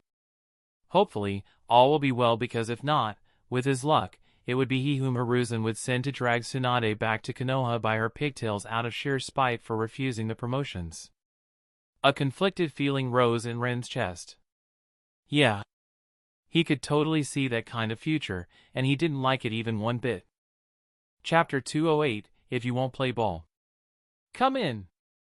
Resounded from the Hokage office, and Ren, who was in the waiting room, stood up with a bored sigh before he walked in through the door. His eyes instantly fell on the busted blonde woman sitting behind the desk, scowling at the paperwork as if it were her staunchest enemy.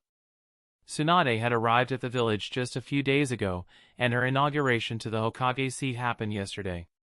Rin went to watch it with Hinata and Ino, and they enjoyed the ensuing festivities. There were a lot of food stands, and the whole thing practically turned into a village-wide festival. The Konoha leadership most likely wanted to give the people something to celebrate and lessen the tensions among the general populace. But Rin didn't care about that. What he cared about was the fact that he and his girls had fun. Unfortunately, it wasn't terribly surprising that he woke up to an ANBU knocking on his door with a summons to the Hokage office at a set time later in the day. The new boss clearly needed to meet and assess her ninjas, and starting with the S-rank threats was most likely the smart thing to do. Especially since two other ANBU showed up not a few minutes after the first one left, bringing similar messages for Ino and Hinata, who were still blissfully asleep after Rin thoroughly wore them out during their after-date activities. Oh, yes. He was damn proud of it, too. Stamina restoration Winjutsu for the win. Heh. Ino still didn't manage to replicate that one.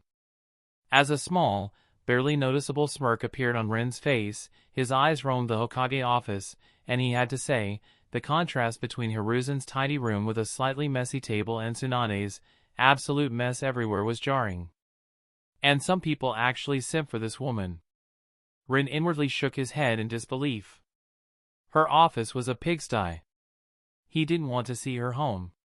He would most likely be horrified. No, thank you.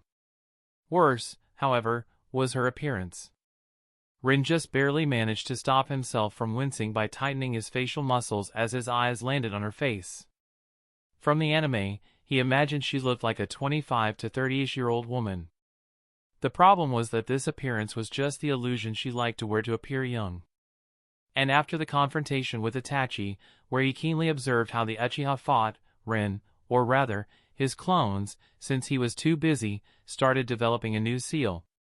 One that countered Jinjutsu. The seal was faulty. It was a successful failure. It worked 30% of the time.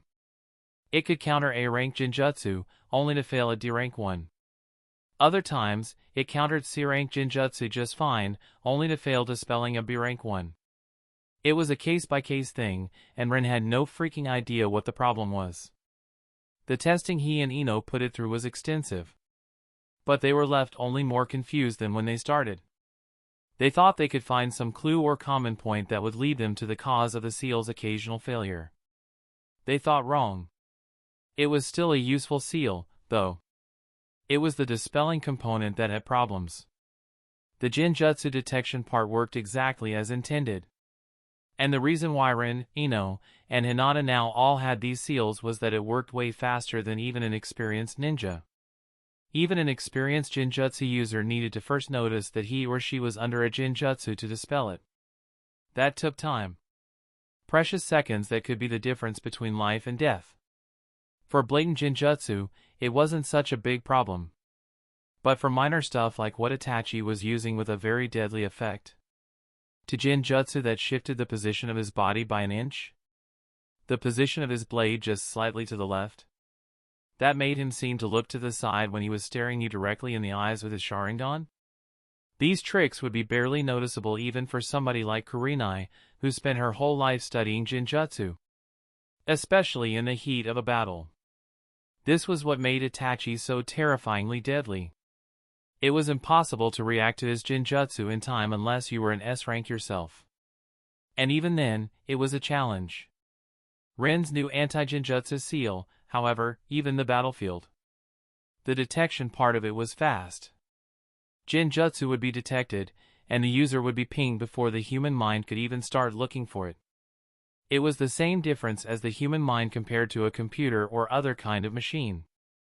The seal was simply superior in this regard every time.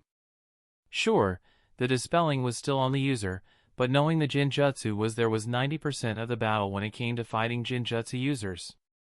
Alas, the illusion covering Tsunade's true appearance was something that fell in the happy 30% that his seal could deal with. Unfortunately for her and Ren. He did not see a 30-ish, blonde, pigtailed bombshell with massive, full tits to die for. No. He saw a wrinkly old woman between her 70s and 80s. One that did not age gracefully. One that had big but saggy breasts and a small hunchback. Her creation rebirth was clearly not gentle with her, and using a technique that consumed her lifespan for healing had consequences. Jiraiya looked old even for a man in his 50s. Just a little bit. But Tsunade? For a woman in her 50s, she looks like she should be on her deathbed. Rin doubted she had many years left in this world. Then again, she was an Uzumaki, so what did he know? He was most likely wrong, as those red-headed menaces had vitality for ages. Chunin Yatsuba. Tsunade lifted her gaze from the paperwork in front of her, wearing an unhappy frown as she addressed Rin. But he could tell it was aimed more at what was written on the paper in front of her rather than at him, so he just politely nodded and gave her a small bow. Lady Hokage. You have called for me. He got a gruff huff in reply as Tsunade reached for a bottle on the side of her table and promptly took a sip, only to scrunch her face in an expression of distaste.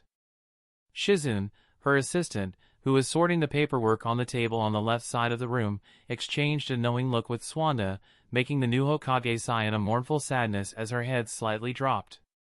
Rin honestly felt almost bad for her. But only until he realized she was sad that the bottle was filled with water, instead of sake. He fought to keep the annoyed twitch from manifesting on his face as he stood at attention in front of her desk because holy shit. He suddenly started to have big worries about Konoha's future. Would the village still stand a few years later with a drunk and a gambler as its Hokage? It was all fun and jokes in the anime. But this was his new boss. The woman with the power to send Konoha's ninjas to their death with a simple order. And she was drunk. Why was the world-renowned medical Kunoichi drunk? She could have purged the alcohol from her blood in seconds, no? And some people actually simp for this woman. Rin had to repeat that sentence in his mind because important things needed to be said thrice, and he still had one time in reserve. Just in case. I heard you are one of Konoha's difficult and stubborn cases. S-rank ninja who refuses to be promoted to a Jonin.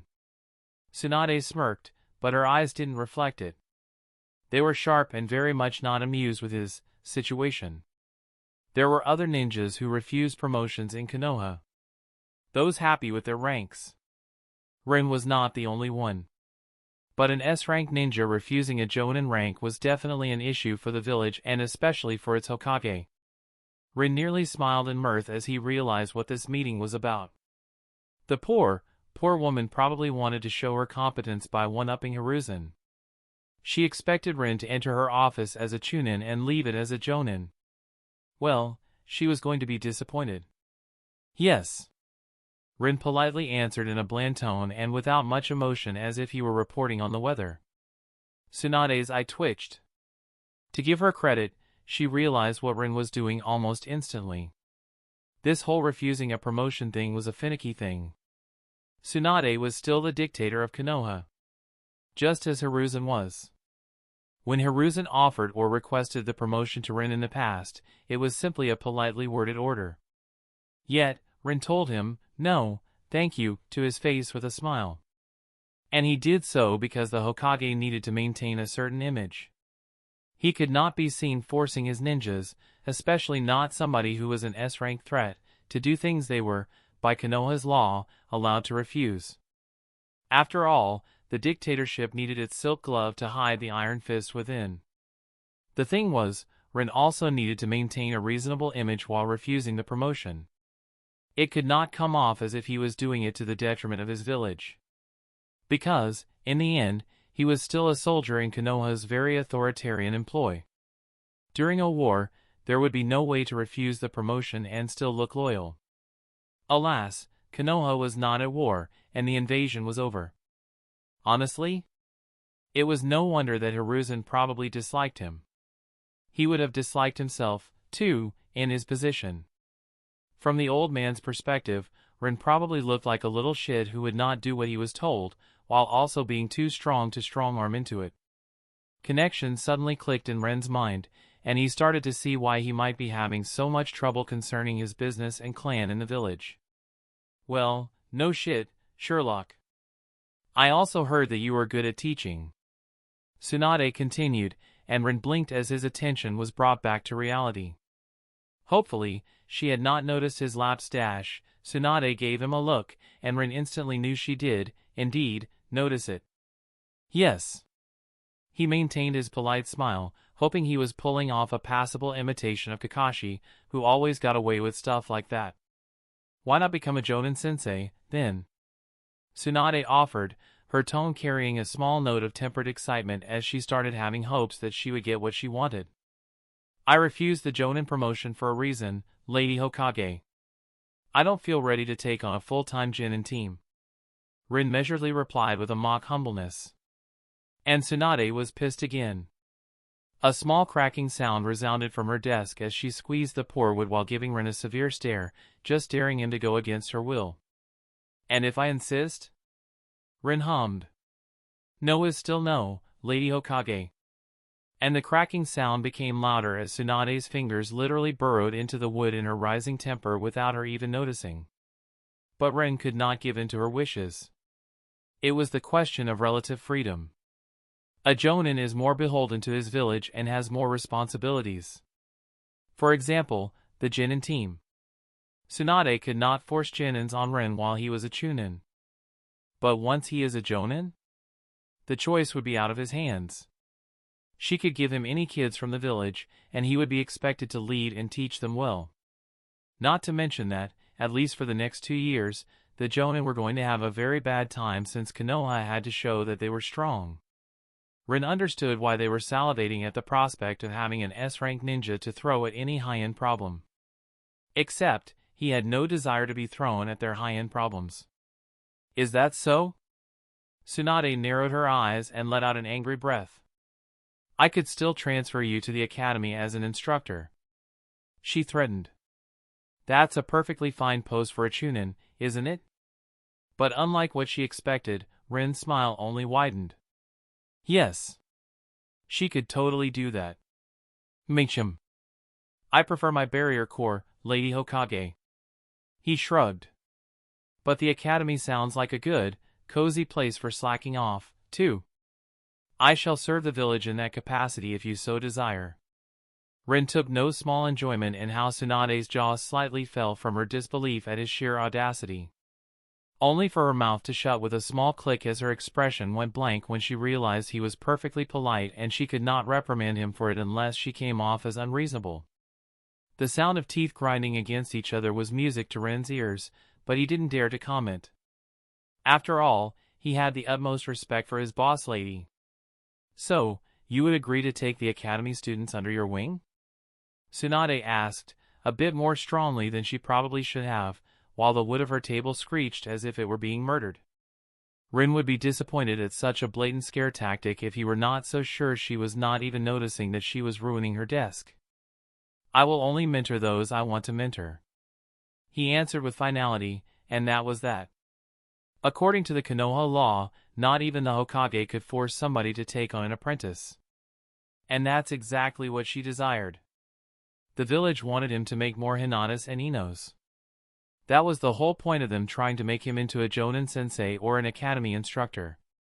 Hell, even Anko tried to seduce him yesterday when she never showed any interest before, only to run off to the hills when Hinata and Ino gave her a very unhappy glare. Somebody might think he was being unreasonable. That since he wanted to strengthen Konoha, he should just train S-rank ninjas for them, left and right. Rin disagreed.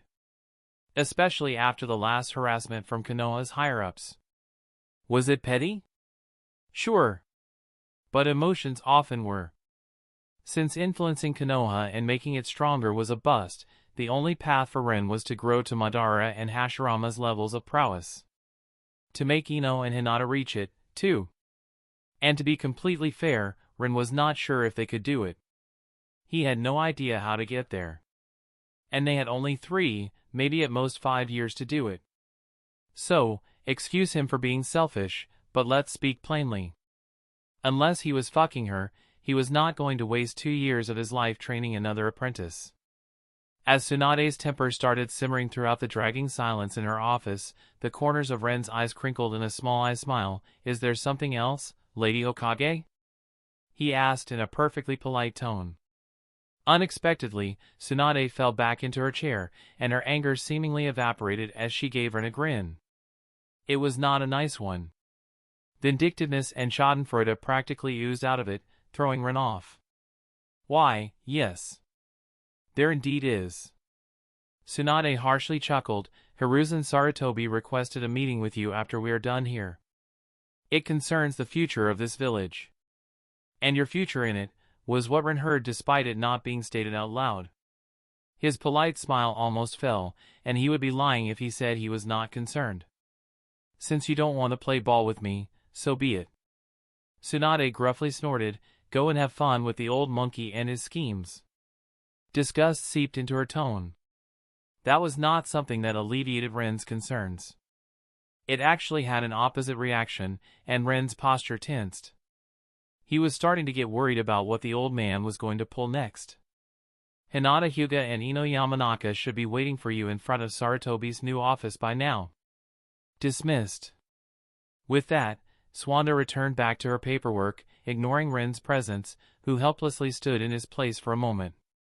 That didn't end how he imagined it. Wryly smiling, Ren bowed in respect before turning around and walking out of the office, feeling as if he had both failed and succeeded in what he wanted to accomplish in the meeting.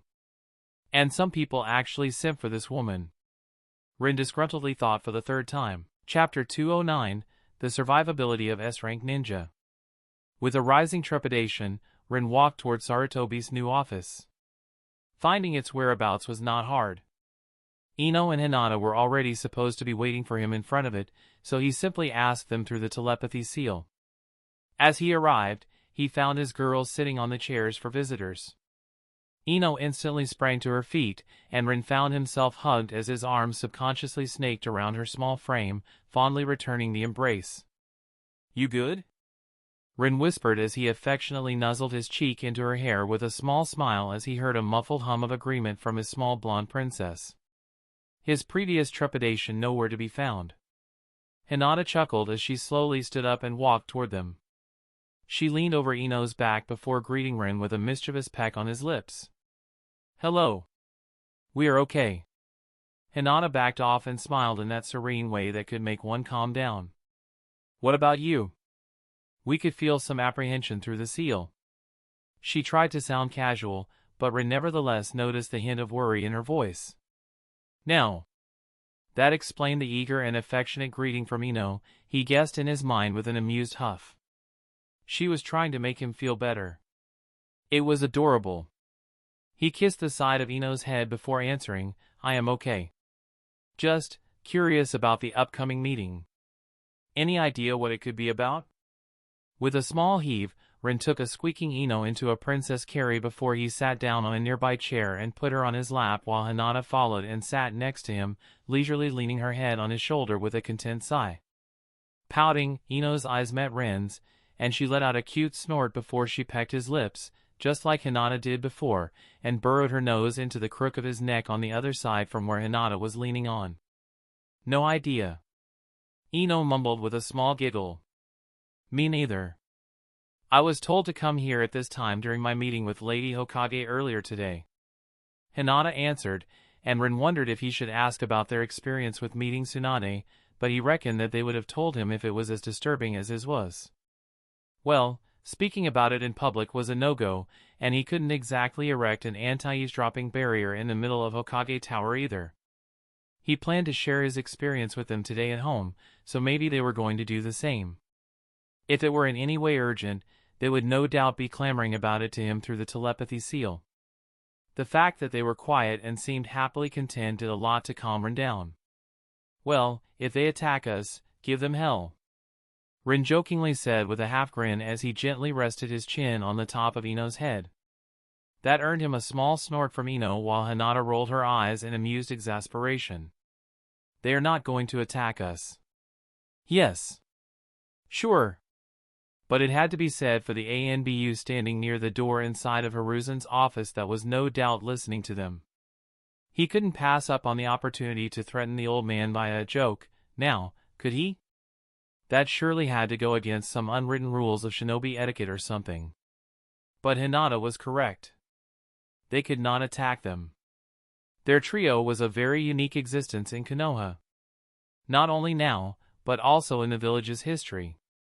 Maybe only Hashirama, Mito, and Tobarama could boast to be a tight-knit group of S-rank ninjas within Konoha.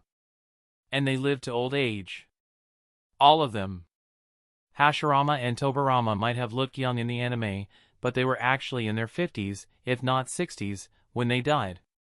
Rin could not tell from the top of his head which age it was.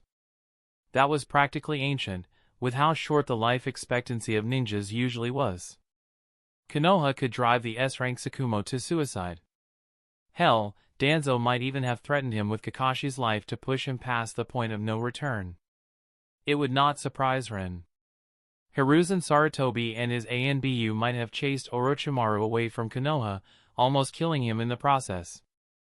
Shursui might have been ambushed by Danzo and driven to suicide, even though Rin had no freaking idea why the idiot ended his life instead of reporting the act to the Hokage and warning him that Danzo now had access to Kotoema Tsukumi. Alas, he was a Uchiha, so stupidity was his default setting. Itachi might have been given an order to practically become one of Konoha's most heinous traitors by slaughtering his own clan, even if Rin had no idea why he didn't let the civilians and children live. It wasn't as if Danzo could kill them once Konoha ANBU flooded the scene and started securing the survivors. Konoha would not have touched them. They would have cherished them as a precious resource. But let's give the dumbass Uchiha number 2 the benefit of the doubt and say that it was Obito who finished off the civilians and kids. Huh. Right. As if. Hell, Itachi might have just killed the actual traitors and spun the narrative that he protected Konoha with his actions. That would have been comparable to pissing into Danzo's cereals with how it would utterly ruin his plans for the Uchiha clan. Sure, his clansmen might have resented Itachi for it. But they would have been alive. The point was, Konoha had numerous S-rank ninjas. And most of them died or were made into rogue ninjas in some shady way. Or they were driven from the village by some other means in Tsunade's or Jireya's case. The problem was, all these S-rank ninjas were alone. Even Tsunade, Jiraiya, and Orochimaru were no longer the tight-knit Sannin trio they had been during their youth by the time their tragedies that drove them away from Konoha occurred. They all had their own life and stayed apart. They were practically easy pickings for the old schemers. Rin, Ino, and Hinata, though? They were 3 S-rank ninjas in a romantic relationship. Attack one of them, and you kick a hornet's nest, making the other 2 furious enough to come at you, kunais blazing and elemental jutsu roaring. They were the furthest thing from an easy target. As long as they stayed together. Hence, Rin did not believe they would be attacked. Nor did he believe they would be schemed against with murderous intent. But anything below that? It was fair play. Schemes did not need to end in the target's death, and the Konoha current leaders were all old hands at them.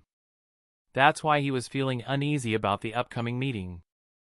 He could not even begin to fathom what kind of bullshit Hiruzen was going to spring on him and his girls. The only thing Rin knew was that the old man was going to do it in a way that would be hard to refuse. Nevertheless, a steel-like determination flooded Rin as he glanced at the peacefully resting women leaning on him.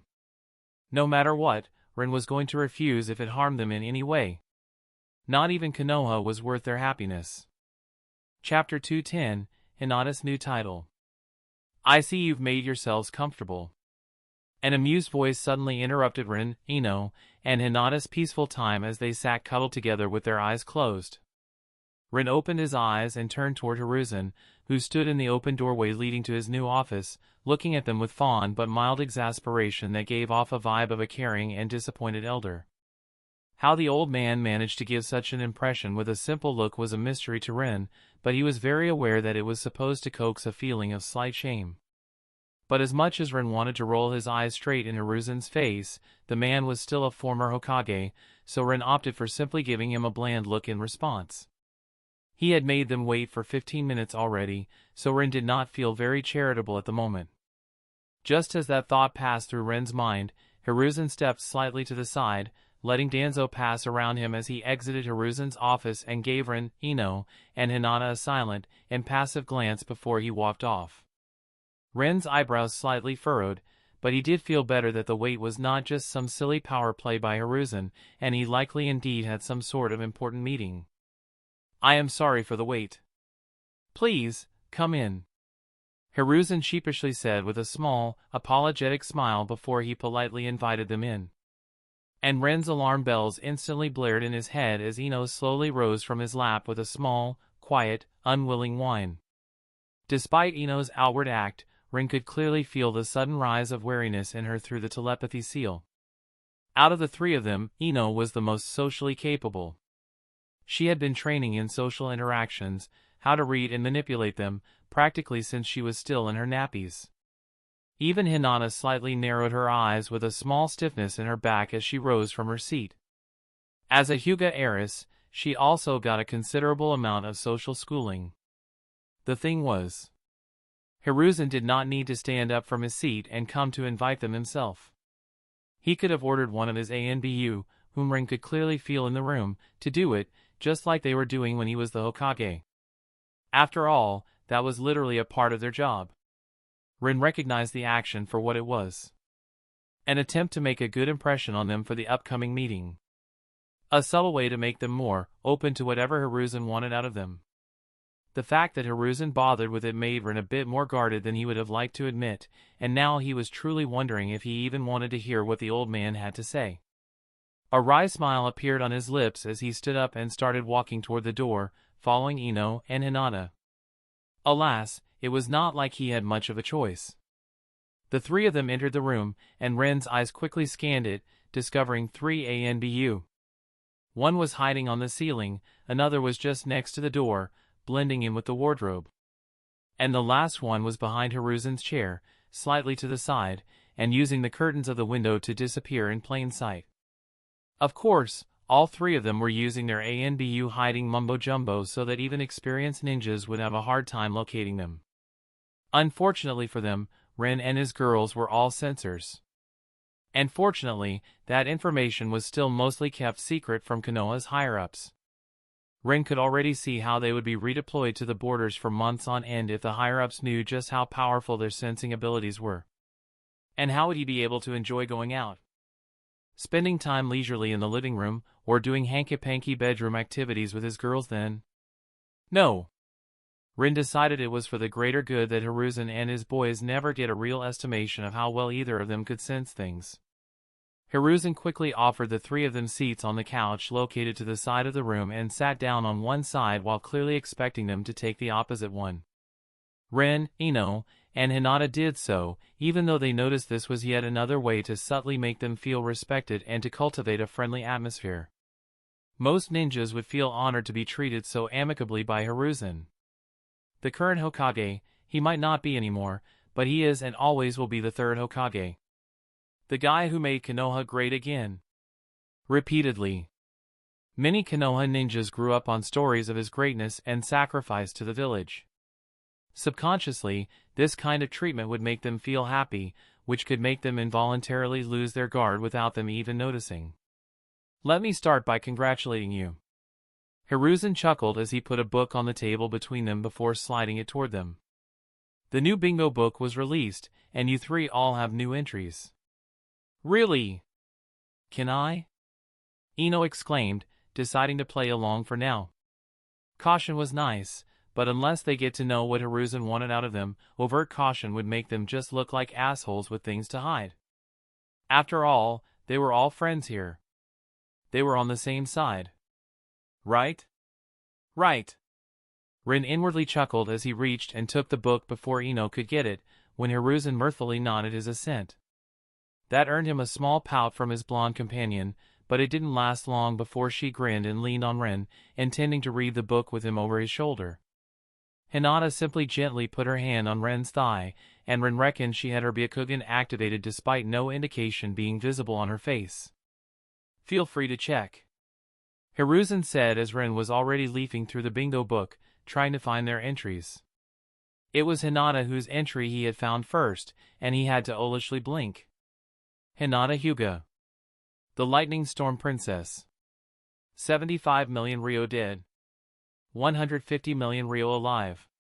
Rin read aloud with a disbelieving voice and a disgruntled frown on his face as the girl in question prettily blushed next to him with a small smile before she slightly ducked her head out of embarrassment. Ah. That bounty for bringing her in alive is from Kumo. Hiruzen pointed out. I'd guess the tales of her lightning techniques impressed their Kage, and they must think her lightning affinity must be off the charts. With her also being a Hyuga. He helplessly shook his head and shrugged in a what-can-you-do kind of gesture as he turned toward Hinata. I am sorry to inform you, he gave her a comforting gaze, you would be considered a prime breeding stock in Kumo even more than previously if they ever get you alive. The Reikage would no doubt want your supposed strong lightning affinity to enhance his blood because it might improve his family technique. Hinata's blush receded, and she simply nodded in acknowledgement while Rin found himself a bit impressed with this old man's attempt. He was trying to intimidate her with the knowledge of what her fate would be in Kumo's hands because he thought she would subconsciously compare that sort of treatment to the freedom she had in Konoha and would be grateful, if not to him personally, then at least to Konoha. It wasn't outright manipulation. Just nudging her to come to certain conclusions beneficial to him and the village. Yeah, Rin could see why so many ninjas were so loyal to this man. He knew how to subtly pull the strings and say the right thing at the right time. But more importantly, your title is quite cool, bitch. Ino instantly interrupted the solemn atmosphere forming in the room by whinily exclaiming before letting out a loud humph. Mine will be cooler. If you say so. Hinata chuckled and gave Ino a knowing smile that made Ino's grin slightly falter as she worriedly glanced at the bingo book in Ren's hands. After all, she knew that Hinata's Byakugan was still on. Rin didn't see the subtle exchange between the girls. He inwardly nodded. Ino was right. Hinata's title was cool. What the heck? Why? He surmised they were going to call her Lightning Storm, or Lightning Princess, or Storm Princess, or some other shortened form, but it all sounded freaking cool with only a small amount of cringe. What gives? They misrepresented her spiny, lightning needle-throwing technique that wiped out the Otogekure army, and named her after it. Rin had to admit it did look like Lightning Storm a bit, what with all the lightning-enhanced needles raining on the battlefield and exploding on impact. But this wasn't fair. Rin the Stoner was so freaking jealous. Chapter 211, Ino's Title. The next entry Rin found was his, and the small hope sparkling in his chest was ruthlessly extinguished when he saw that nothing had changed with his title. He was still the Stoner of Elemental Nations. He felt as if an arrow went through his heart when he realized that he was never going to beat the drug allegations. Of course, his information was updated, and his achievement of restraining the Ichibi Jinchuriki was noted. But that was pretty much it. Even his bounty stayed the same. For better or worse, Suna had kept Gaara mostly hidden from scrutiny. He had no bounty. No bingo book entry.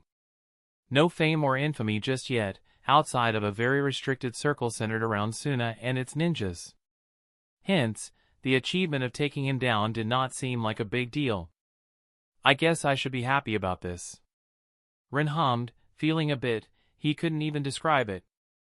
On one hand, it helped him keep to the shadows and out of sight. Something he focused on a lot. On the other hand, he really wanted his title changed. But that would most likely require something drastic. Some substantial technique to be used in an important moment. Something that had a chance to throw not so little spotlight on him. Rin sighed. He should have known it was not going to be so simple. Maybe he should make his peace with his current title? But his self-pity party was interrupted when Ino eagerly nudged him. Come on! Do me next! She almost purred, and with some exasperation, Rin sent her a message through the telepathy seal. Phrasing. As he started turning the pages again, he glanced at Hiruzen, noticing his slight discomfort, and chuckled in his head. Oh, he seemed unbothered and at ease. But there were some tells. A small tension in his neck. A barely noticeable curl of his lips. And so on. I said what I meant to say. Ino innocently replied as she shamelessly used the bingo book as an excuse to melt into his side even more. Inwardly rolling his eyes, Rin finally hit Ino's page and, ignoring her antics, he started reading out loud. Ino Yamanaka. The Controller.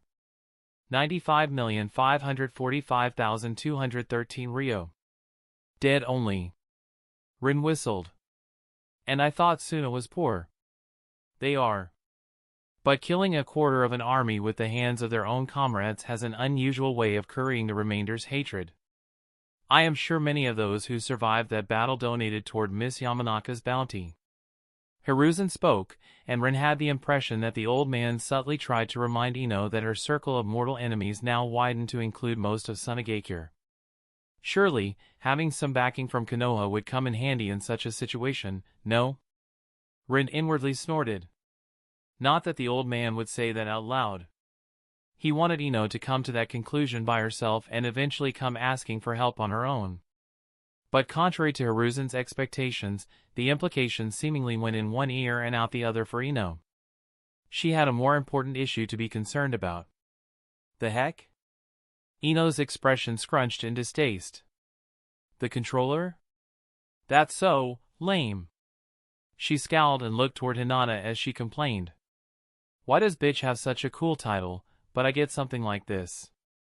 It's not fair. I want a refund. Oi, Rin. Where can I find the people making these bingo books? I think they need some face-to-face consultation about how to do their job properly. Smiling a bit, Rin put his arm around Ino's shoulder and pulled her closer, half hugging her in a show of solidarity. He understood the sentiment. That said, Ino, don't go attacking the people with ties to every ninja village and daimyo court. He reminded her. If only it were so easy, he would have gone to tell them off already. Sure, they kept themselves hidden, but Rin was sure some digging would let him discover their identity and location. The problem was, and then what? To run a business like bounty hunting across the entirety of the elemental nations, these people needed to be extremely well connected. The confrontation was simply not worth it. Not for a few words in their book. Besides, the Controller suited Ino. It was short, to the point, and perfectly described why the other ninjas should stay the fuck away from her. Both she and Hinata had the flee on-site designation after pretty much decimating an entire small army on their own. But these were at the very end of their entries, and most people do not read that far. It was the titles that decided how many idiots were going to show up and try claiming their bounties in the future. Hinata's title was grand and a clear warning that if you don't think you could survive a lightning storm, you should not approach. But the warning kind of fell flat. Not many people could imagine a lightning storm. Even fewer could comprehend its danger. Ino's title with the description of her feat, however, had that simplistic beauty of conveying, oh, she is a Yamanaka who can control the minds of an entire army. If I get close, she could take control of my body. And that, more than anything, would make even an elite jonin balk at the idea of getting closer to her. And while the Yamanaka clan was known for taking control of their opponents' bodies, it was also known that their technique could only control one enemy at a time. That it was very cumbersome and finicky, that it could be dodged, that it was slow to cast, that it required a lot of concentration, that it was a double-edged sword, and with enough willpower and chakra, their technique could be resisted. Jonin were usually not afraid of encountering a Yamanaka in the field. But Ino took control of a part of an army at the same time. It didn't matter that she had used a genjutsu for it. Her bingo book entry did not explain that. People were going to see the title, see that she is a Yamanaka, and see that she can take control of the minds of a small army, and they would come to their own conclusion that they should avoid her at all costs. So, yes. Rin totally thought her title was great and fit her well. The mind games pretty much started the second her opponent read her bingo book page with this one. Rin imagined being sent on a mission to assassinate somebody S-ranked and this good at mind arts, while not having the context about the workings of her abilities. He suppressed a small shiver. It was not a good feeling. If he were to be honest, he might have just started to contemplate becoming a rogue ninja instead, under these circumstances. Chapter 212, Subtle Politics and a Surprise. Now that you have been made aware of your new bingo book evaluations, I'd like to change the topic a bit and ask the ladies about their experiences as new chunin of the village. Are you satisfied with your positions in your new departments? Hiruzen spoke, bringing the attention back to him. Rin had to give it to the man. The question was so open-ended that he could spin it in many ways depending on how Ino and Hinata answered. If they showed dissatisfaction, he could offer them a transfer or attempt to give them a jonin promotion again. Trying it would cost him nothing, and if it ended up helping them, he could claim credit for it. If they showed satisfaction, he could continue asking for more information. And who knows? Maybe he would even get something useful. Again, there was no harm in trying, no? Rin inwardly shook his head as he relaxed.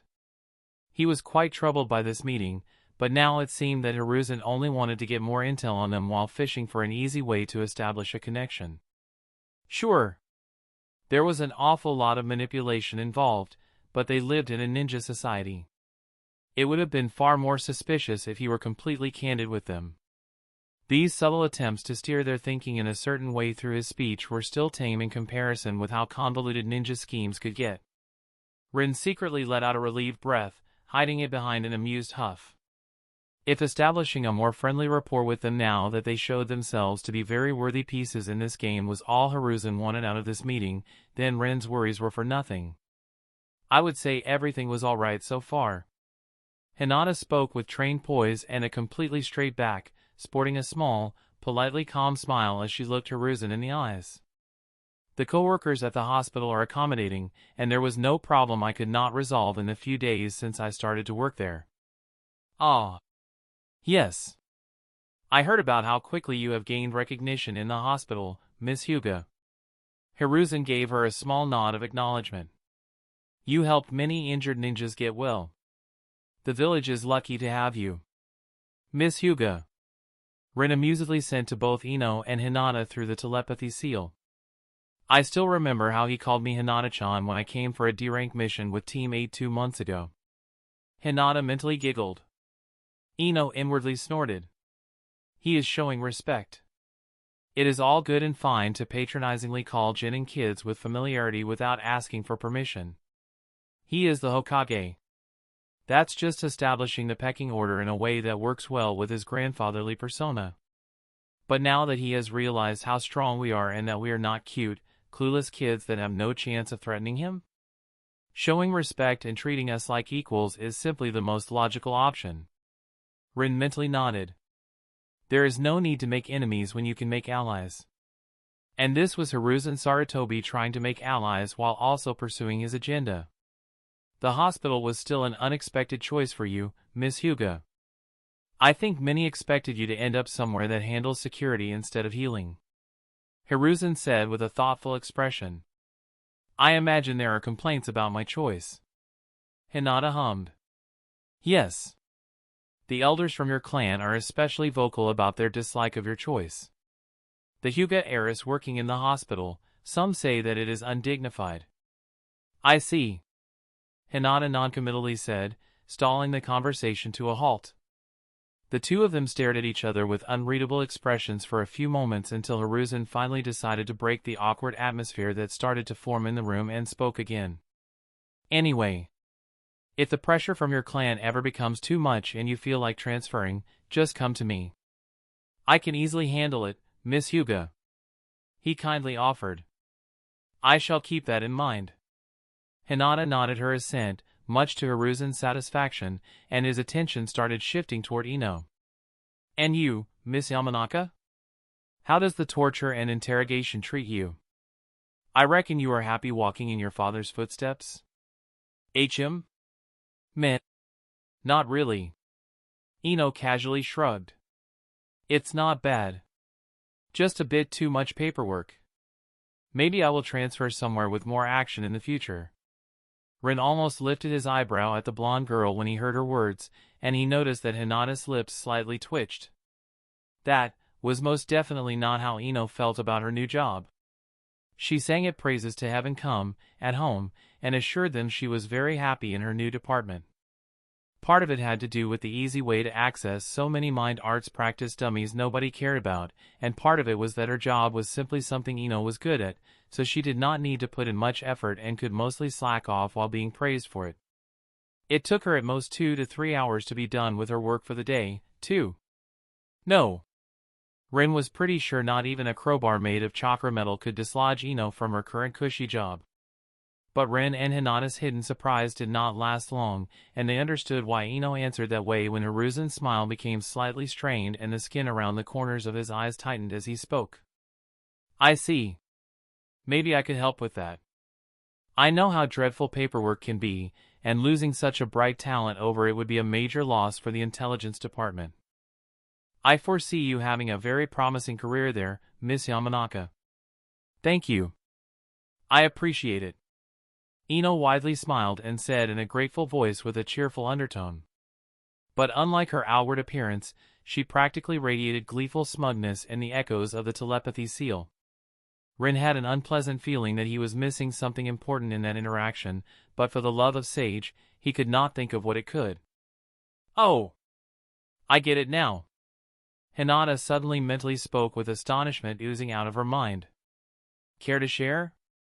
Rin Riley asked, ignoring Ino's fond, mental sigh. I see that your lack of ability when it comes to politics has not changed, sensei. She teased him, and he sent her an impression of eye roll. I've got you for that, don't I? Too true. Ino giggled. Fine, dear. Rin could feel a phantom sensation of a kiss on his lips. The transfer. He offered it to Hinata. That was suspicious. Yet, when you tried to show dissatisfaction, he tried to keep you in the intelligence department. Rin mentally nodded. That was indeed suspicious. But as much as Rin could see the subtle manipulations, this was a different thing. This had to do with subtle village politics. And Rin was never good at that. He probably wouldn't be swimming in so many problems if he could navigate that minefield. Is he trying to steer us into politically dead-end positions? Hinata asked, and her frown reverberated through the telepathy seal as Ino sent an impression of a proud nod. T is a sweet gig. But S rank or not, I am not going to get much recognition down there. There won't be any opportunity to get to the spotlight for me while being locked in the dungeons with the prisoners as their minder. It's the dead end of all dead-end jobs. It's probably why he wants to keep me where I am. And you used it to decrease your work. Hinata mentally smiled. Who knows how Hiruzen would feel if he knew he had been played? What can I say? Opportunities to get ahead in life should not be wasted. Ino smugly replied. But I am different. I am a Mednin. Hinata added with a huff. You are a political threat that will only get bigger. A heiress of the strongest clan. An S-rank kunoichi. The first S-rank Hyuga since the establishment of the village. And in a job where you will interact and save the lives of countless ninjas. Worse yet, you are actually extremely good at the job, too. Ino explained Hinata's current position, and Rin was starting to catch up on what this was about. The more people she saves, the more adored and recognized she will get. Rin interjected. Steering her away to a more Hyuga traditional path would prevent that kind of political disaster. Tsunade had been on an unsanctioned vacation from Konoha for well over 2 decades, and yet, she is still loved so much that, thanks to her past achievements, there was not much resistance to her appointment as the 5th Hokage in the village. Medic ninjas are valued. Rin nodded. That is a fact. You don't mess with the white mage. The rule applies even more in this world because you don't know when you will need one of them to save you from bleeding out. But Tsunade was the only medic ninja in the village who was also an S-rank threat until Hinata showed up. Do you have any idea how easy it will be for Hinata to gain support for the Hokage position once she has a few years of hospital duty under her belt? Ino sighed. Sarutobi is right to worry. Especially if he has his own plans and Tsunade proves to be a good Kage. The precedent for S-rank medic ninja taking the office will be there by then. Anne and Hinata sent the impression of a nod and disengaged from using the telepathy seal. Barely a second passed outside, and not noticing their mental discussion, Hiruzen continued speaking. It's good to know you are adjusting well to your new posts. It's regrettable that you have decided to split up from your Genin teams, but I understand. I hope the decision did not cause some undue friction between you and your previous teammates. Hiruzen carefully probed, pushing the discussion forward. Don't worry. We explained it to our Jonin instructors and teammates. There was no problem. Ino breezily said, and Rin noticed that she knew her casual tone annoyed Hiruzen. After all, it was his son who had been abandoned by his student. Yes. It is not like we are going to ignore their existence. We might not be a team anymore, but... You know. Hinata added with a small shrug. I see. I am glad to hear that the will of fire burns brightly in you. Hiruzen happily smiled, and Rin almost snorted. Yeah. He reckoned it would have been truly a shame if Asuma lost his connection to Ino and the connection he had to Hinata through Kurenai. The will of fire at its finest, indeed. To be fair, Asuma and Kurenai were innocent in this situation. Rin doubted Asuma knew about his father's machinations and plans. The man was too laid back to be an active part of them just yet. But if he somehow managed to get Ino and Hinata's backing, then the future Hokage position was going to be all but assured in his favor as long as he became an S-rank ninja. From that perspective, it wasn't weird that Hiruzen wanted Ino and Hinata to maintain their good relationships with their Genin teams. Rin inwardly groaned. This whole situation was such a convoluted mess. And Ino wondered why he didn't give a shit about politics.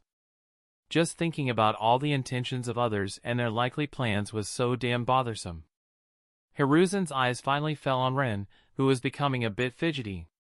But I guess we should stop with the chit-chat and get to the reason why I called you for this meeting.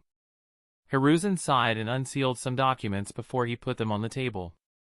Rin, Ino, and Hinata instantly stiffened, not expecting the sudden turn in the conversation. They realized that no, this was not just a social call aimed at fishing out for their intentions. And just like that, their good mood evaporated as they became wary. Recognizing their reaction for what it was, Hiruzen's tone became solemn as he gently put his hand on the documents. These contained the preliminary peace agreement between Konoha and Suna. He slid them toward Rin's side of the table while giving him a heavy look. I think page 32 will interest you the most. Feeling uneasy, Rin reached toward the documents and started hesitantly leafing through them until he hit the aforementioned page. As he skimmed it with his eyes, skipping all the boring stuff about trade agreements and whatnot, he abruptly stopped when his eyes reached the halfway point of the page, where a new topic started. What the fuck is this? Rin owlishly blinked in absolute disbelief. Ino and Hinata leaned closer to get a peek at what he was looking at, and when they read the title, all of their amusement was instantly drained from their faces. They raised their heads, and 3 very unhappy sets of eyes landed on Hiruzen, who nervously chewed on the end of his smoking pipe, almost biting into it as he got quite uncomfortable from the blast of killing intent that hit him from both Ino and Hinata. Error. I can explain? He helplessly asked with a genuine sheepish expression. Chapter 213, Unexpected development 1. With a bland smile, Rin gently shook his head. I am afraid this is not possible. He put the document down on the table and fully focused on Hiruzen. Oh? And why is that? The former Hokage asked with a small measure of surprise, leaning closer in interest. Something in the mirth contained in his old eyes mightily unsettled Rin. Nevertheless, backing down was not an option. Rin reached out and put his arms around Ino and Hinata, pulling them closer, because I am already married. He lied to the old bastard with a straight face after mentally warning his girls to play along. Truly? Hiruzen's smile dimmed a bit as his eyebrows shot up in surprise. Both of them? He slyly asked, and Rin knew he might have fucked up right then and there, but choosing only one of his girls would make the other one sulky for weeks. Yes. Both of us. Ino strongly insisted with narrowed eyes, glaring at Hiruzen, daring him to protest. During the month of preparation for the Chunin exams finals. Hinata nodded in a much milder tone, but there was something dead and threatening in it despite its gentle sound. Hiruzen slowly nodded with a complicated expression. That tone, he recognized it. Hayashi has used a similar one ever since his brother was given to Kumo to prevent a war. But just like back then, Hiruzen couldn't back down. For the sake of Konoha. Weird how I couldn't find any document suggesting such a thing anywhere in the village. He mused out loud, trying to call out their lie without directly saying it. Fortunately, he had the presence of mind to actually check the trio's marital status before going along with his plans. That's because we married in the capital. Not in Konoha. Rin swiftly interjected, we can bring you the proof tomorrow if you need it. He offered, stumping Hiruzen, whose lips slightly twitched in irritation.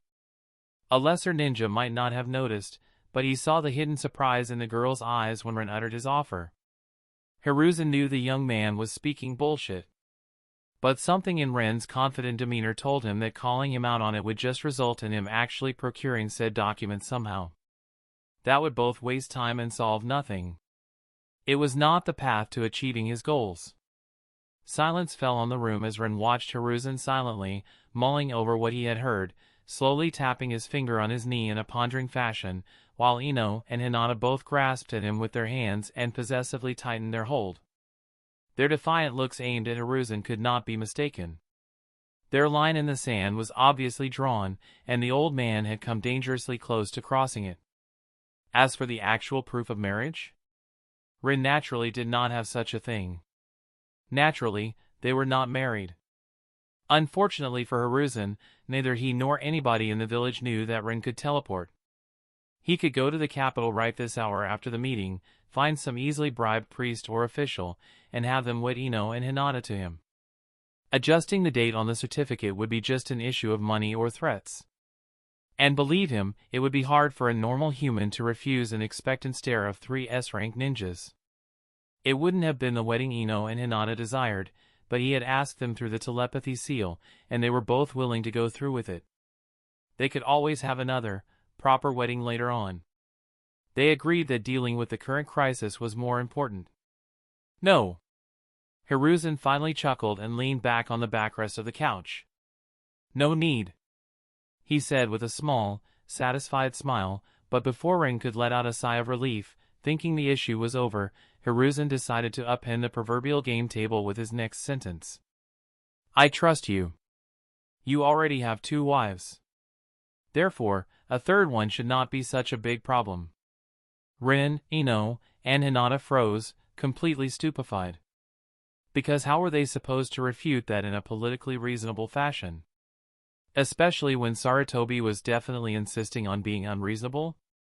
Rin mentally scrambled for something to say, his anti-politically aligned mind failing him hard. Hinata, however, found a small crack in Hiruzen's argument, and with an expressionless face, she spoke in a grave, reproachful tone. I am afraid that would have been a grave insult to Tsunade. Rin took hold of her hand and squeezed it in gratitude. But just as Hinata was about to continue, Hiruzen decided to cut her off with his words.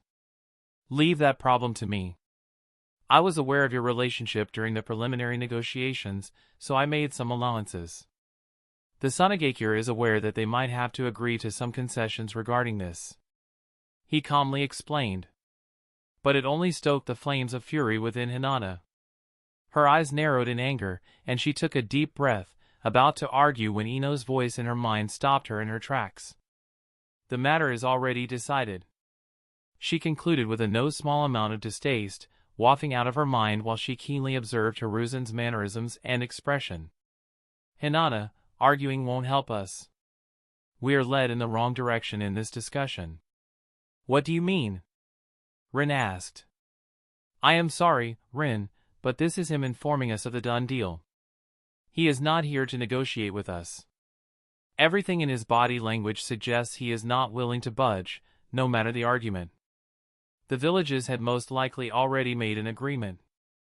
Ino said, sounding nonchalant, but there was a hidden, barely restrained murderous simmer behind all that nonchalance. This was definitely not something she expected to happen when she woke up today, and Rin was pretty sure Ino did not appreciate being put in front of the problem like this any more than he did. Yet, she held back for some reason. That in itself got Hinata to calm down, and even Rin mentally settled down, his focus sharpening as Ino continued. We should be asking him about the circumstances. What is Suna's goal? What does Konoha want from this agreement? Why you? Why not somebody more well-connected or influential? Why is Konoha willing to give one of its S-rank ninjas away? How will we be able to continue our relationship if this goes through and you go to Suna? Surely, we won't be allowed to go with you. That would be tantamount to giving 3 S-rank ninjas to Suna. What is the catch in all this? What is the aim of individual political parties in the village that had to sign off on this agreement? Pausing for a moment, Ino's dislike of the situation was palpable, but her words made sense. This was not a straightforward situation, and they knew woefully little about it. And maybe if we understand the circumstances, we could find a way to argue our way out of it. Konoha most definitely does not need to send you, Rin. You are not even an optimal choice. Yet, Sarutobi insists. Why? Something is fishy here. Trying to change Hiruzen's mind is futile. He clearly has a personal stake in the situation.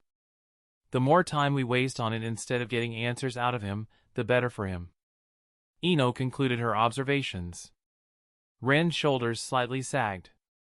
This had completely blindsided him in the worst way possible.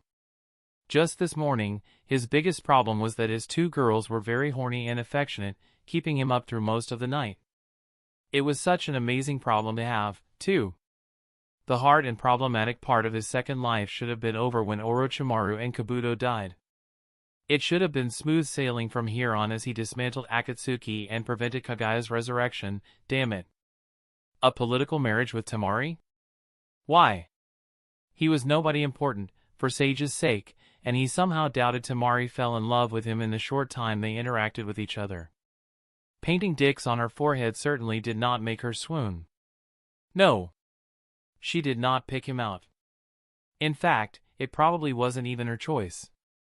Her village needed an alliance, and sadly, as its princess, Tamari was going to need to invitingly spread her legs for whatever dick the current leaders of her village picked. But shouldn't Gaara prevent that? Then again, the boy no longer strived for the Kazekage hat. Rin sighed. He realized that Ino was absolutely correct. He did not have enough information to do anything here. Reluctantly looking at Hiruzen, Rin frowned and decided it was time to pull some answers out of the old monkey. Why me? He quietly asked, staring the old man directly in his eyes. Why would Tsunade or Konoha want me personally to marry the previous Kazekage's daughter, Sarutobi? I've done nothing special, nor do I have some sort of fabled bloodline or a lot of influence in the village. So, tell me, why me? Chapter 214, Suna's Intentions. So, tell me, why me? Probably taking his questioning as a small sign of acquiescence, Hiruzen was only too happy to answer. The answer to that is simple. Tsunade requested you, he said with a small chuckle, seemingly very happy about the situation. Nevertheless, The answer took Rin, Ino, and Hinata aback. Why? Rin blurted out, momentarily losing his composure, only to regather it a second later as he cleared his throat. I mean, I somehow doubt that the less than an hour I spent in Tamari's presence was enough to woo her to the level she would want to marry me. I am charming, Hiruzen snorted, but not that charming. Rin deadpanned. Tell me, Rin. What do you think Tsunade lacked the most compared to the other great villages? What was always holding them back? Hiruzen asked, seeming genuinely happy that he could educate Rin in a relaxed manner. It honestly suddenly came to Rin that the contrast in Hiruzen's demeanor from when he was the Hokage was massive. Back then, he looked as if he didn't have enough time. As if he couldn't deal with him quickly enough, so he could go do his next work. Oh, he hit it well, but the underlying impression was still there. Now the man looked like a retired elderly person who had all the time in the world. Relaxed and seemingly content. Rin didn't trust it. Resources. They lacked enough money, weapons, and whatnot else. It's why they invaded us. Rin gave the obvious answer that even a genin would be able to pick out, just barely restraining himself from adding "duh" at the end. Tsunade's lack of resources was now an open secret that everybody knew. Well, yes. Hiruzen sighed. Konoha has its own share of guilt in that situation. It is normal that villages try to sabotage each other, but certain elements in our village, Rin realized he meant Danzo, took it too far and pushed the Kazekage in a very unfortunate direction. And I guess this is why Konoha is so eager to play ball with Tsunade. Ino nodded, properly joining the conversation for the first time. You wish to keep this secret, don't you? She asked, and Hiruzen suddenly started to look a bit uncomfortable. Because if this spreads, Konoha's reputation will suffer a major blow. After all, we hurt and sabotaged our supposed allies so much that they had seen no other way than to attack us. Right. Who would ally with Konoha once it was confirmed that they were willing to screw with their allies like this? If even an alliance couldn't prevent Konoha from doing something so underhanded, then it would be better to stay as enemies. Literally, Konoha would be able to cause them less damage that way. Letting this out was the death of all diplomatic endeavors for the foreseeable future as far as Konoha was concerned. And Konoha is trying to open talks with Kirigakure, wishing to enter an alliance with them. This could ruin it. Hinata added her 50 cents, and Hiruzen gave her a surprised look, not expecting her to know that. Hinata only gave him a bland smile in return as she mentally spoke to Ino and Rin. My father had to be informed beforehand to mitigate the damage, and I noticed the message on his desk in his study. Kirigakure has a jonin with Byakugan, and that could cause major friction between the village and my clan if it weren't handled properly. Right. Hiruzen deflated with a small grimace. You are not wrong, young ladies. But I think we have diverged from the initial question too much. He tactfully changed the topic, ignoring the intense stares of Ino and Hinata as he looked at Rin. The answer is a weapon. He spoke, making Rin furrow his eyebrows in confusion. They have always lacked a properly trained and usable Jinchuriki. For a moment, he paused and, with the look of a reminiscing old man, he looked to the side where pictures of previous Kage hung on the wall as he slowly spoke again.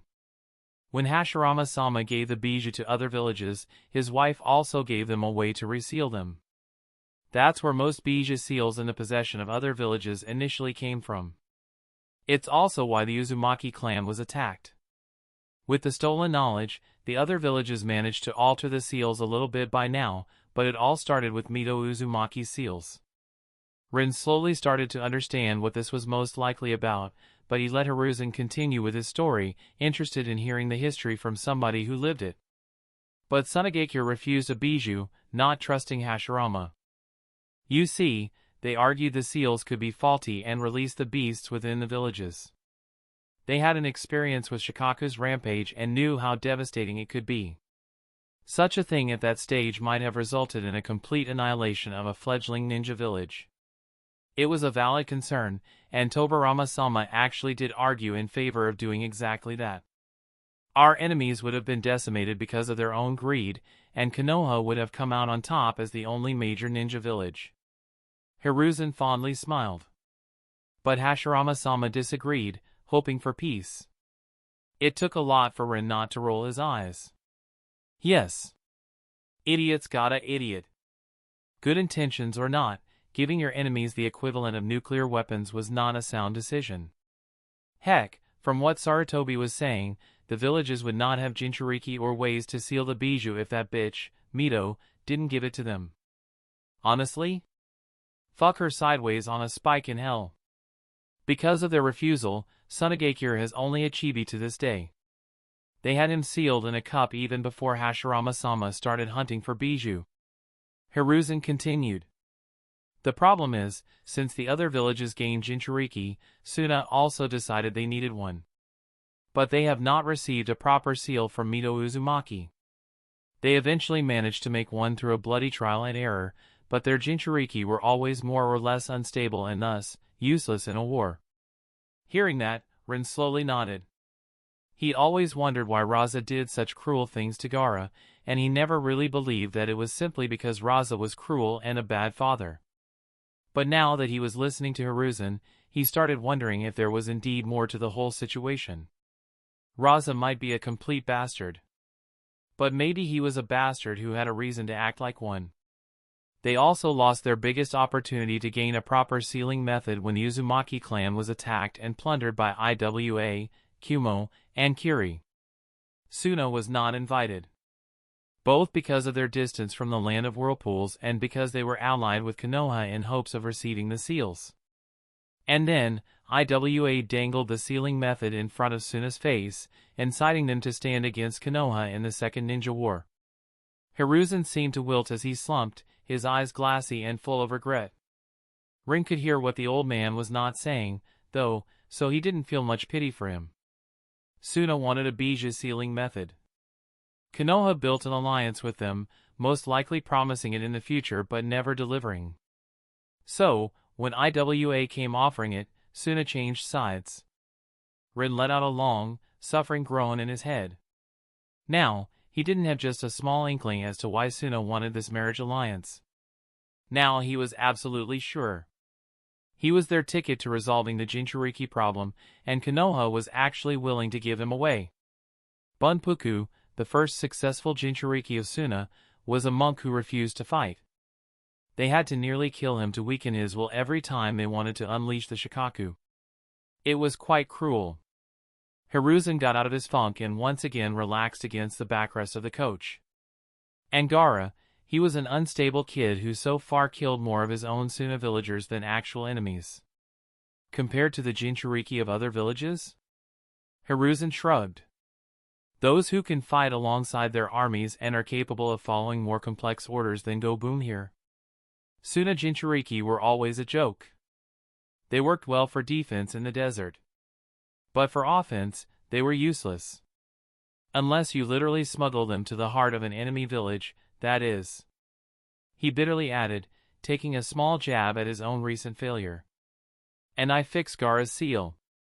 Rin spoke, feeling like an absolute idiot for missing this point. He thought it was no big deal. Gaara could now sleep. Doesn't matter, right? Apparently, he was quite wrong, and it came to bite him in the ass. And you fixed Gaara's seal. Hiruzen nodded, regaining some of his previous mirth, but Rin didn't pay him much attention as he started pondering the situation. Tsunade wanted his bijou sealing method. If he gave it to them, maybe he could avoid the marriage to Tamari, except, no. That was stupid. Konoha's higher-ups would never agree to giving it away for free, no matter that it does not belong to them. Rin might as well go rogue and have fewer problems than if he did that. But that wasn't all of it. Tsunade would most likely rather have him fully, with his sealing talent, if they could get him, rather than just the bijou sealing method. Rin reckoned it was a form of future investment for them. After all, who knows what he might create later on in his life, right? Even if he was unwilling to share with Tsunade out of loyalty to Konoha, there were ways to get their grubby paws on his work either way. The political marriage. The goal was not just marrying him to Tamari.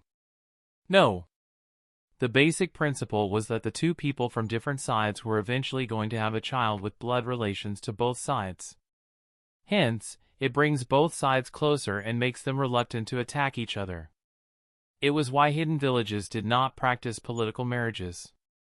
They totally would not work.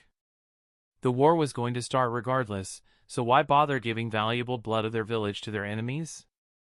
Rin almost jumped from his seat and punched Hiruzen when he realized this simple fact. Because surely, the Konoha higher-ups must have their doubts about the effectiveness of a political marriage between the villages. He was not offered because they valued him. He was offered because he did not matter in their eyes overly much, and they already expected the alliance to flop in a decade or two. Rin glanced at Hiruzen. There also might be some ulterior motives from some old scheming men involved. But back to the talk about kids. They were going to expect him to screw Tamari as often as possible until she got pregnant. Now that was not happening. Rin refused to have kids until the matter with Kaguya was resolved. He doubted Tsunade was going to accept that. The kids were the cornerstone of this scheme. Even if Rin refused to give Suna his sealing methods, would he also refuse to teach them to his future kids with Tamari? The whole ninja culture was based on parents passing down their techniques to their kids. Even if he was some sort of Konoha zealot, would his loyalty to Konoha triumph against his love for his children? That's what Tsunade was most likely betting on and what Konoha did not care about. Because the kids would stay in Tsunade. Their mother would be Suna Kunoichi. They would grow in Suna. They would go to the academy in Suna. They would be trained in Suna. Even if Konoha gave them some sort of dual citizenship, somehow, and Rin didn't think that was going to happen, they would be Suna ninjas first and foremost. And if Rin were in the position of a Suna counselor, constructing this scheme? He would even brutally announce, decades later, that the Jinchuriki status would be passed to the children from Tamari's line. That surely would force the Seal Master to give his techniques to his children, if only to prevent his grandchildren's suffering. For now, Gaara was enough. They had time to scheme. His seal was stable, and he would grow to be a powerful Jinchuriki in time. But Suna needed a solution to what would come after him, and Rin had to begrudgingly admit that this scheme was pretty good. They were playing the long game. They knew of a guy who could give them a solution, and they were pushing to secure him. They had already waited half a century, they could wait a few decades more to get what they wanted. As long as the marriage with Tamari went through, Ren's cooperation was not strictly required. The knowledge could be carefully manipulated out of him in many ways. That was just the tip of the iceberg here. The first thing that came to Ren's mind when he thought about how the future might go with his current information. He was aware that he was definitely missing many other implications and intentions. It was a lot to take. And despite feeling as if somebody punched him in the gut, Ren knew he should push for more information. He absolutely detested that somebody was playing games with his future. Especially since Ino and Hinata did not seem to have a lot of place in these games. But there was simply nothing he could do with it for now. At least, this somewhat cleared up Tsunade's intentions. It was a small relief that they were not malicious. Manipulative, maybe. But as far as he could tell, they did not mean to hurt him. Which was a surprise. Ren half expected this to be some ploy to get a clean assassination shot on him when these talks started. Now came the tricky part, though. Ren needed to hear what Konoha would get out of this arrangement. And he doubted he would get a straight answer from Sarutobi. Chapter 215, The Scheme and Loss. Ren, Ino, and Hinata entered their house in their secret training ground, and Hinata instantly headed to the kitchen while Ren and Ino walked toward the couch in the living room.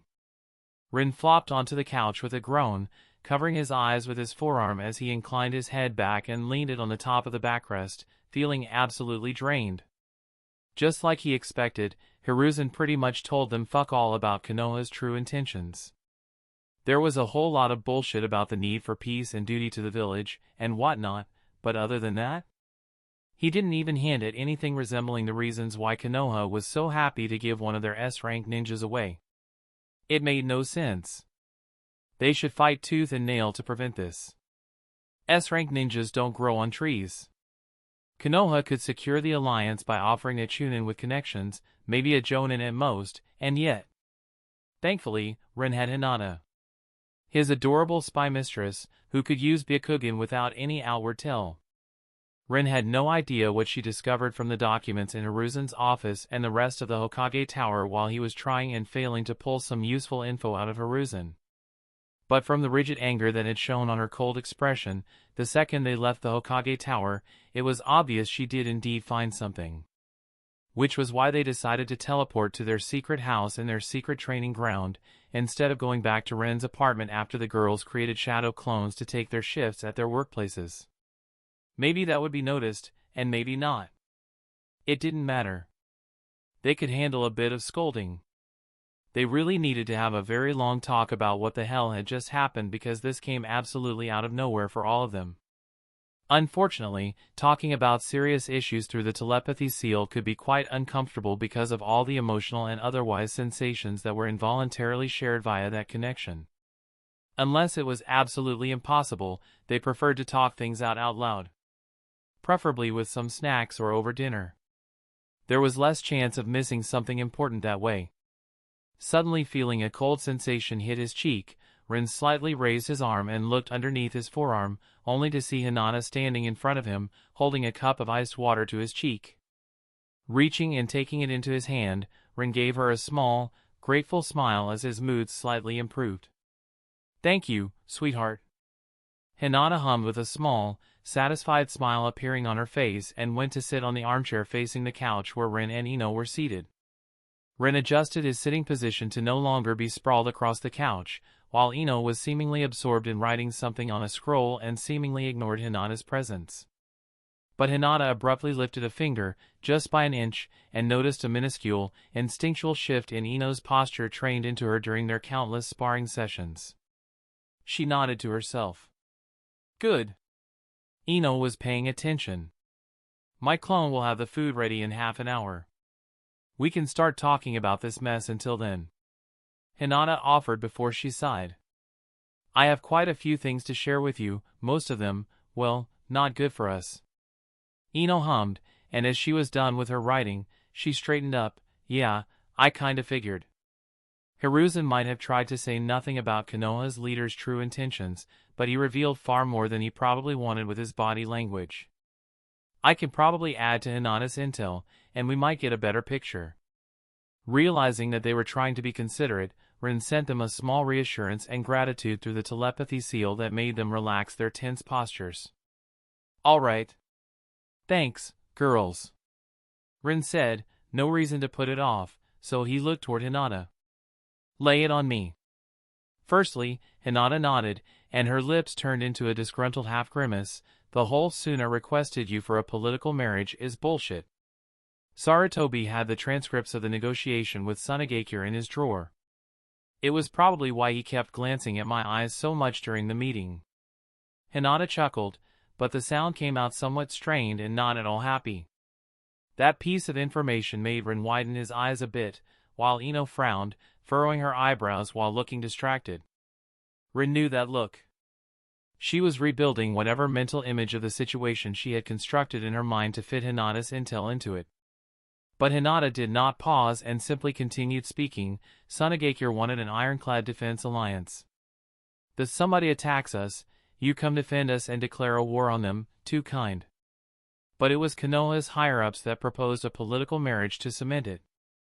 Tsunade's side was naturally surprised and doubtful, and that's where the meeting adjourned because not even the negotiators capable of signing off on trade alliances could just decide something like this on their own. Hinata paused and glanced toward Rin with a measure of shame for her village as her voice rang full of distaste at what she was narrating. "And I guess at the very next meeting, the Konoha leaders offered me up?" Rin asked, feeling incredulous. He wasn't very good at politics. Yes. But at this point, even he was starting to catch up. Konoha offered the marriage option first when it had never been done between the hidden villages previously, and somehow, he ended up being the groom. Right. No. Somebody wanted him out of Konoha. As for why, Ren's heart went cold. He could think of many, many reasons why people might want him out of the way. The memory of seeing Danzo just strolling out of Hiruzen's office before their meeting came to the forefront of his mind, and Ren almost gritted his teeth. Because it might sound insane and unlikely, but what were the chances that the old men found a common goal? Can't say, actually. Hinata shrugged, surprising Rin with her reply. It truly was Tsunade who requested you first during the next meeting. At least in that, Sarutobi did not lie. The suspicious part is that there was not much negotiation about it. Konoha caved in awfully easily. They did talk about our relationship, though. And? That's the important part, bitch. Ino suddenly interjected, sounding mightily irritated. She even reverted to her usual nickname for Hinata. What did they say about us? Ino's serious voice was something Rin did not hear very often, but he usually did not like what followed whenever it appeared. He braced himself for the blows.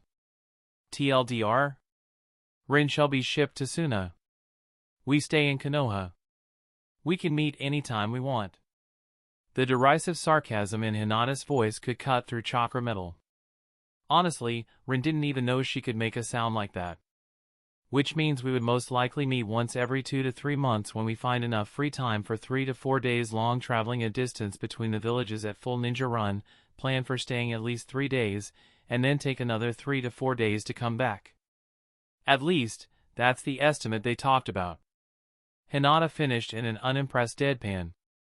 Despite the serious atmosphere, Rin couldn't hold it in and burst out with uncontrolled laughter.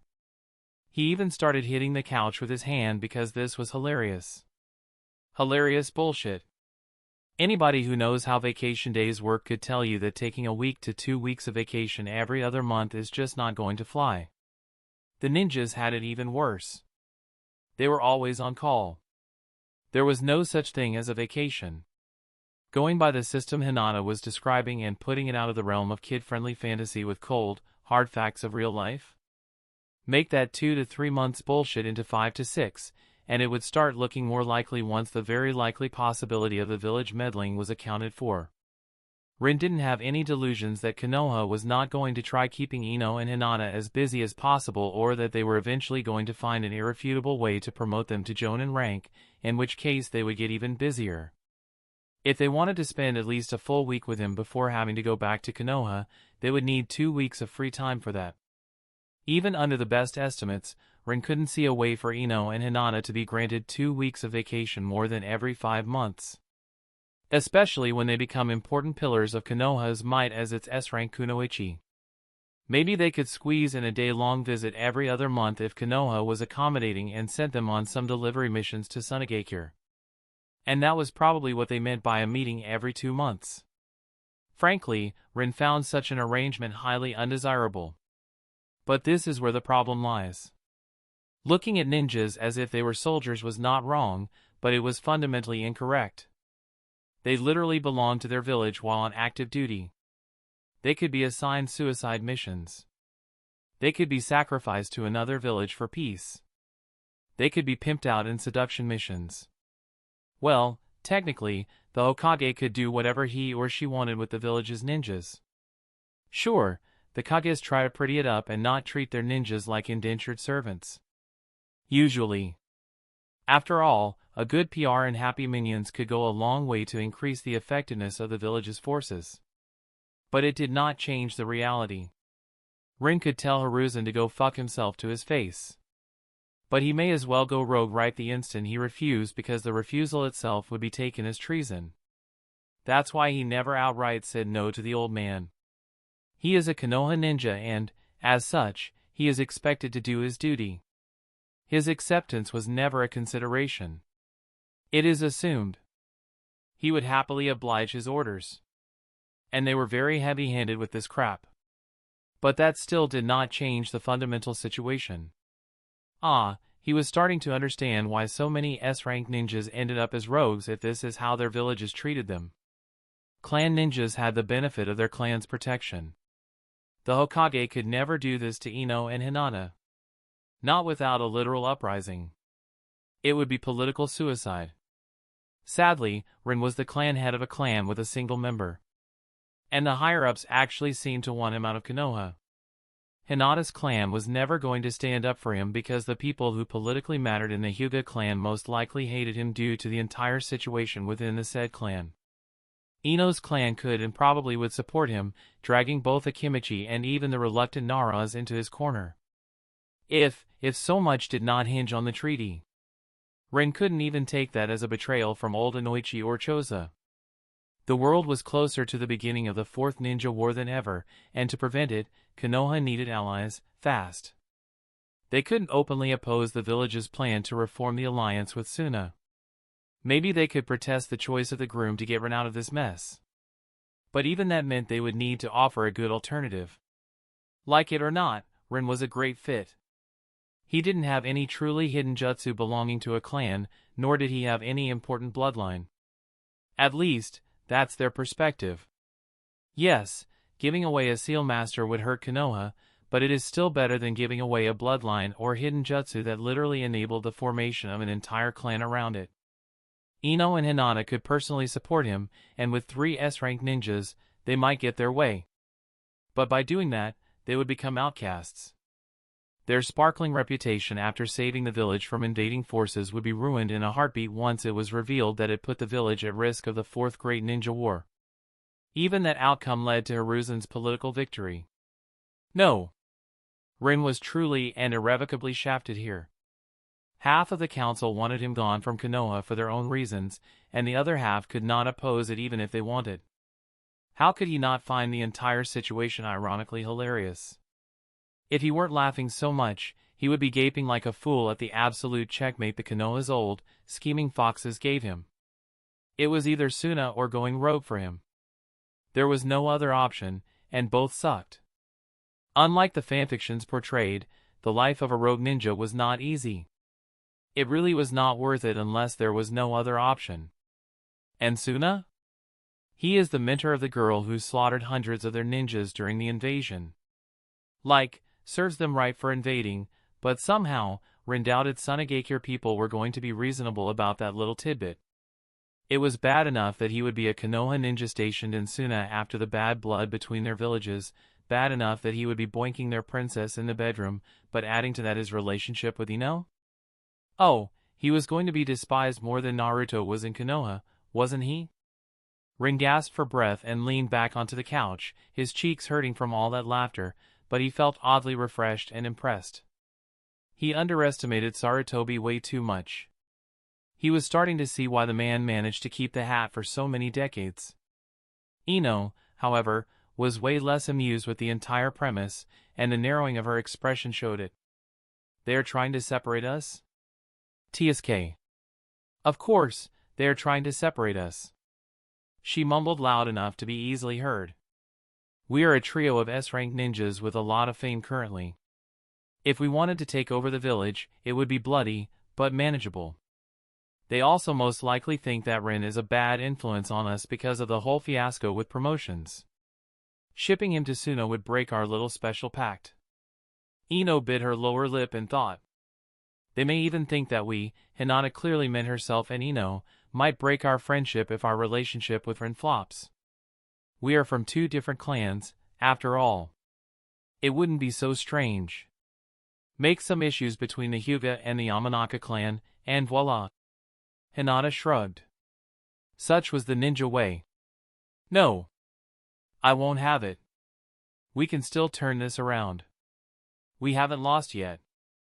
The venom Ino put into these words was full of outrage, but Hinata only scoffed. And how do you want to do that, bimbo? What else? Let's kill everybody standing against us and take over the village.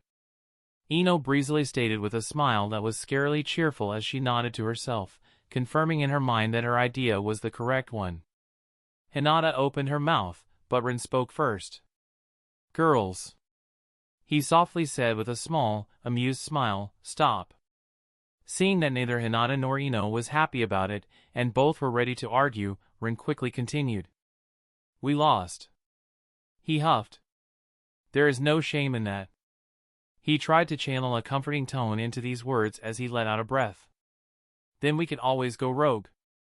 I can say goodbye to my parents in half an hour. Other than that, I am ready to leave. Ino said, somewhat sourly as her shoulders sagged. Hinata nodded, frowning. I have everything I need in my wrist seal. I am ready to go, 2. And what? Rin lightly snorted as he looked at Ino, lifting one of his eyebrows. Abandon your clan? Your parents? You are the heiress, Ino. I have cousins who can easily take that role. Ino protested. And you also love your clan, your position in it, your parents, your job. Going rogue?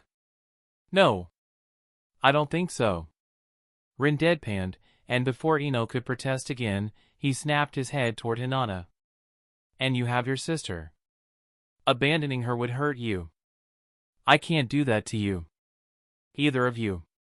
Rin looked between the two girls, whose expressions turned reluctantly conflicted, yet mullish.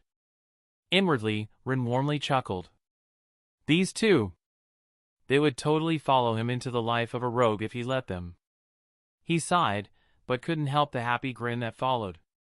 And it does not even matter. He loudly exclaimed in a mirthful tone. We can teleport and be together anytime we want. They can't take that away from us. They don't even know about it. Rin barked out a laugh. They won. But who cares? Fuck them. At first, Ino and Hinata looked stupefied and astonished at his attitude, but slowly, they both joined him in his laughter. As the laughter subsided a few dozen seconds later, Rin managed to turn serious enough to continue despite the small smirk still tugging on his lips. So, I have two choices. Either go to Suna or go rogue. Any ideas? We could eat dinner? Hinata's clone smugly suggested as she came out of the kitchen, balancing several plates of deliciously smelling food on chakra strings behind her. Chapter 216, Rooting Out in Issue 1. In a dark tunnel deep underneath Konoha, two men wearing blank ANBU masks stood at attention a few meters apart, while guarding a door leading deeper into the underground facility. They stood motionless, like statues, but while their standard-issue Tanto swords were sheathed on their backs, they both were prepared for any eventuality. Their chakra was tense and ready to be shaped into an attack at a moment's notice. They were well-trained, good ninjas. It was such a pity. And a waste. As one of them blinked, a blonde-haired man suddenly appeared, crouching in front of them with a finger on his right hand touching the ground as his blue eyes watched them, shining eerily due to the darkness surrounding him. The next thing the two ninjas knew, a seal spread from underneath the man's finger and activated before their trained minds could react to the presence of an obvious enemy in front of them. A privacy bubble instantly covered them alongside a good chunk of the nearby tunnel, not that they were aware of it outside of a slight, barely noticeable buzz going through their chakra network. A split second later, the two ninjas finally reacted. Their postures tensed before they slightly shifted into an instinctive fighting stance. One of them had his hands rise, probably intending to make hand seals. The other went for his Tanto. They both flared their chakra, probably trying to activate some sort of alarm, oblivious to the fact that the seal would not let any chakra signal pass outside of its range. It barely took 1 second between the blonde-haired man's appearance and the moment the blank-masked ANBU guard touched the hilt of his Tanto. He was about to attack. Blood spurted out in front of him, making him blink in incomprehension before the pain hit and he realized his throat was slit. His knees buckled under his body's weight, and he started falling forward as the world went dark for him one final time. He had never noticed the blonde-haired girl who silently appeared behind him and cut his life short with her kunai. The girl glanced toward the other guard, seeing his hands joined in a hand seal as she silently grabbed the body of her kill, easing it to the ground in a way that prevented it from generating even the slightest noise. It was more of a result of training and habit at this point, rather than any conscious effort on her part. After all, she knew it was not necessary. The privacy bubble would ensure no sound could leak. The attack of the other guard, however, was also halted as a senbon suddenly penetrated his neck from behind, coming out from its front, while another senbon found its way to his brain through his right ear. His hands still formed a second hand seal despite him already being dead before his body finally realized the fact. His corpse, too, was noiselessly eased onto the ground by the Hyuga girl who assassinated him from behind, and then it vanished into a storage seal before even a drop of his blood managed to stain the floor. The blonde-haired girl also stored the man she killed, leaving no corpse behind. But not before every bit of the blood that spurted from his neck floated in the air, caught in bubbles of air that brought it back toward the corpse and let it spill onto his clothes rather than on the ground behind him. Just like the body of his deceased comrade, he didn't leave even a drop of blood behind either. The three ninjas left in the tunnel wordlessly nodded at each other, and the two girls transformed into perfect imitations of the two killed men, settling into the same postures as they had a moment prior, taking over the guard duty of the tunnel. Their intentions, however, were very different. They were not going to guard the tunnel from any outside intruders. Instead, their purpose was to prevent anybody inside from getting out alive. The blonde-haired man vanished out of existence, showing he was just a clone, and the privacy bubble instantly disappeared with him, alongside the seal that caused it. The whole thing took 4 seconds from start to finish, and the tunnel looked exactly the same as it did 5 seconds ago. There was not one indication that anything had happened in there, neither to a casual observer, nor to a skilled jonin. In many other places, tunnels that led both in and out of the underground facility, similar encounters happened without anybody noticing. In a heavily forested training ground, a rather unpopular one due to its remote location, Rin and Ino stood in the middle of the forest, directly above one of Danzo's underground bases. The same base that had every single one of its exit and entry tunnels being taken over by their clones right this moment. Nobody would be getting out today. Not a single soul. They had days to plan this operation, and they were leaving nothing to chance. Hinata's eyes mapped the tunnels and the underground facility, located every exit point, even the really well-hidden ones, and pointed out every alarm or trap within the facility. Rin prepared seals and put together a plan of attack. He knew his and the girls' prowess very well and knew exactly how to leverage them to make their endeavor succeed. Ino looked pretty. Well, her part was yet to come. Days ago, right after Hiruzen dropped the Konoha-Suna alliance scheme on them, they had a very long talk about it after their dinner. They talked about their options, their future, the politics around it, and many other things. They even considered what they could do to ensure Rin could stay in Konoha. But at this point, they realized that was the least appealing choice. There was simply no way to do it without war-starting repercussions. Even if Rin usurped the current Hokage, it wouldn't help him much. He would still have heavy political opposition in the village that would only become heavier and more discontent after such a coup. As for killing them all, there were easier ways to kick off the war he was trying so hard to prevent than weakening the village so much that it would be an irresistibly juicy target to IWA and Kumo. Rin would even be willing to work under Tsunade. But that was not an option either. Tsunade, as the Hokage, could not be seen undermining the alliance talks with Suna. Not when it was needed to dissuade Kumo and IWA from starting another war. He could show the village his teleportation seal, and that would most definitely make Konoha very reluctant to part with him. It was most likely the only thing that would make them back off from the current deal with Suna. But once again, it would not solve his political issues. Hell, it was almost certainly going to make them worse. He would become a very important asset to Konoha, but that didn't mean he would be getting much influence. Certainly not enough to enact the changes he desired. Oh, there was also the small issue that this would most likely start the war, as Konoha would have to deliberately back off from an already signed agreement with Suna. At that point, Rin wouldn't be surprised if Suna straight up decided to just join IWA and Kumo. Konoha can screw with Suna only so many times before Suna decides that working with IWA, despite their mutual hatred, is simply a more beneficial choice. So, really, the choice was between going rogue and taking the full blame for not upholding the agreement on himself, which would ensure an eager hunt for his head by both Konoha and Suna as they would still ally with each other, or obediently following the village's plans, letting them ship him to Suna as a house husband. And honestly, Rin decided to leave the decision to his girls. He had ideas for both outcomes. Some things in his life would be more convenient or inconvenient, depending on which path he would take, but it all hinged on one single, very important question. Would Ino and Hinata be okay with him marrying Tamari? That was the million Rio question. Since Konoha was a bust, Ren's best option for his future plans would be to either go build his own organization as a rogue ninja or go and make Suna into the best powerhouse in this sage-damned continent. But he refused to do anything that would sour his relationship with Ino and Hinata. The culture and mindset around these things were very different from those in his previous world, but he didn't want to assume. So, Ren decided to put the decision-making wholly into their hands after explaining his ideas for either route, with both pros, cons, and the likely consequences he could think of. So far, Ren hasn't gotten a definite answer. Not because the two didn't have it. They pretty much had it right away. And maybe he should have expected the answer he was given, considering they were two girls raised as heiresses to their clans.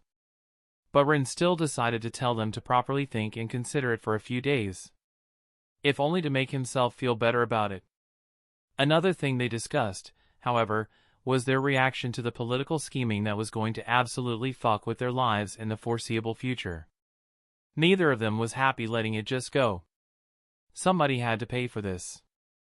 They easily agreed on that. But Ren argued they should wait until the situation stabilized and a war was no longer a likely outcome to any sort of further upheaval of the current power balance among the villages. Ino and Hinata disagreed. Quite vehemently. Ren was outvoted. What could he say? The second Hinata pouted and threatened him with no longer baking his favorite cookies every week, Ren caved to her totally reasonable demands. His girls could be so childish at times. It wasn't like they were the ones who had to make a plan on how to retaliate against their enemies without kickstarting the Fourth Ninja War. Oh, no. It was he who had to spend his evenings pondering that. Which led them to the current situation. Freezing in the forest under the night sky and waiting for their clones to secure the entrances to Danzo's current base. Danzo was the only affordable target for their retaliation. People like Hiruzen, Danzo, or Tsunade, Konoha's security was built on their reputation. Killing any of them could make the village look weak. But Danzo fucked up. He just didn't know it yet. Because he loved to stay in the shadows so much, it wasn't all that unexpected for him to go to the ground for a few months. Foreign spies not getting a glimpse of the old Warhawk for months would be taken as normal by now, even if he is one of Konoha's pillars.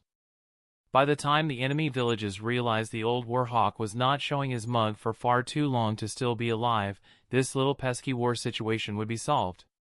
Konoha would be allied with Suna and maybe Kiri, and the balance would be restored to the world. Well, hopefully. Alas, Hinata was far too good a baker. Some risks simply had to be taken. Such was Ren's will of fire. All entry points are secured. Hinata's clone that stood in the forest with Ren and Ino suddenly spoke while she was observing the base underneath them. You can start the second stage. The guard's position hasn't changed. All other targets of the second stage are asleep. The main target is also asleep in a separate room. The intrusion was not noticed. Hearing her report, Ren nodded as he felt Ino's gloved hand slide into his own. It was time to give Danzo a good wake-up call. Chapter 217, Rooting Out in Issue 2. Preparing for the assault on Danzo's base was not easy.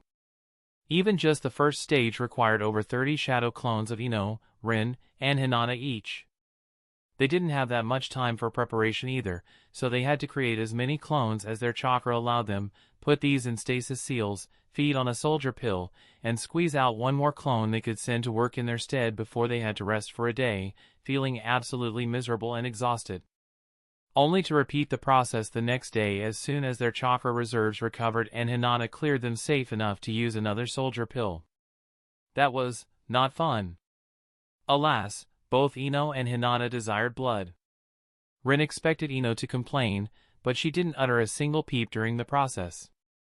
Even the usually mild-mannered Hinata went through it with a single-minded determination. And Danzo was not their endgame. No. His demise was going to sate them, for now. But his girls were angry. The way Hinata's expression went all cold the second Ino steered the discussion to her clan and their contribution to the current predicament the three of them were facing. Ren decided not to get involved in that. His Hyuga girl was a big girl. The Byakugan protecting seal she requested was almost finished, and the process to remove the caged bird seal was also near completion. Once his clones were done with the seals, Rin decided to simply give them to Hinata and watch the fireworks from, well, he wanted to say from far away, but he guessed now it would be all the way from Suna. Yeah. That sounded safe enough. He was not giving her these seals while he was still in the village. But back to Danzo. Getting the confirmation that the second stage could begin, Rin gripped Ino's hand tighter, and the air around them suddenly started swirling as the space was disturbed. Silently, they were both sucked into the swirling vortex, disappearing from the spot before the space stabilized yet again. In the barracks of the underground facility, space swirled as the exit point for Rin's spatial transportation opened. Ino and Rin emerged from within it and instantly sprang into action. Rin kneeled on one knee, putting a privacy seal underneath them, and activated a small privacy bubble that covered them, while Ino's hands shot forward. Her pointing fingers and thumbs met in the usual Yamanaka focusing hand seal, as she aimed it at the lone sentry within the dark barracks full of sleeping ninja.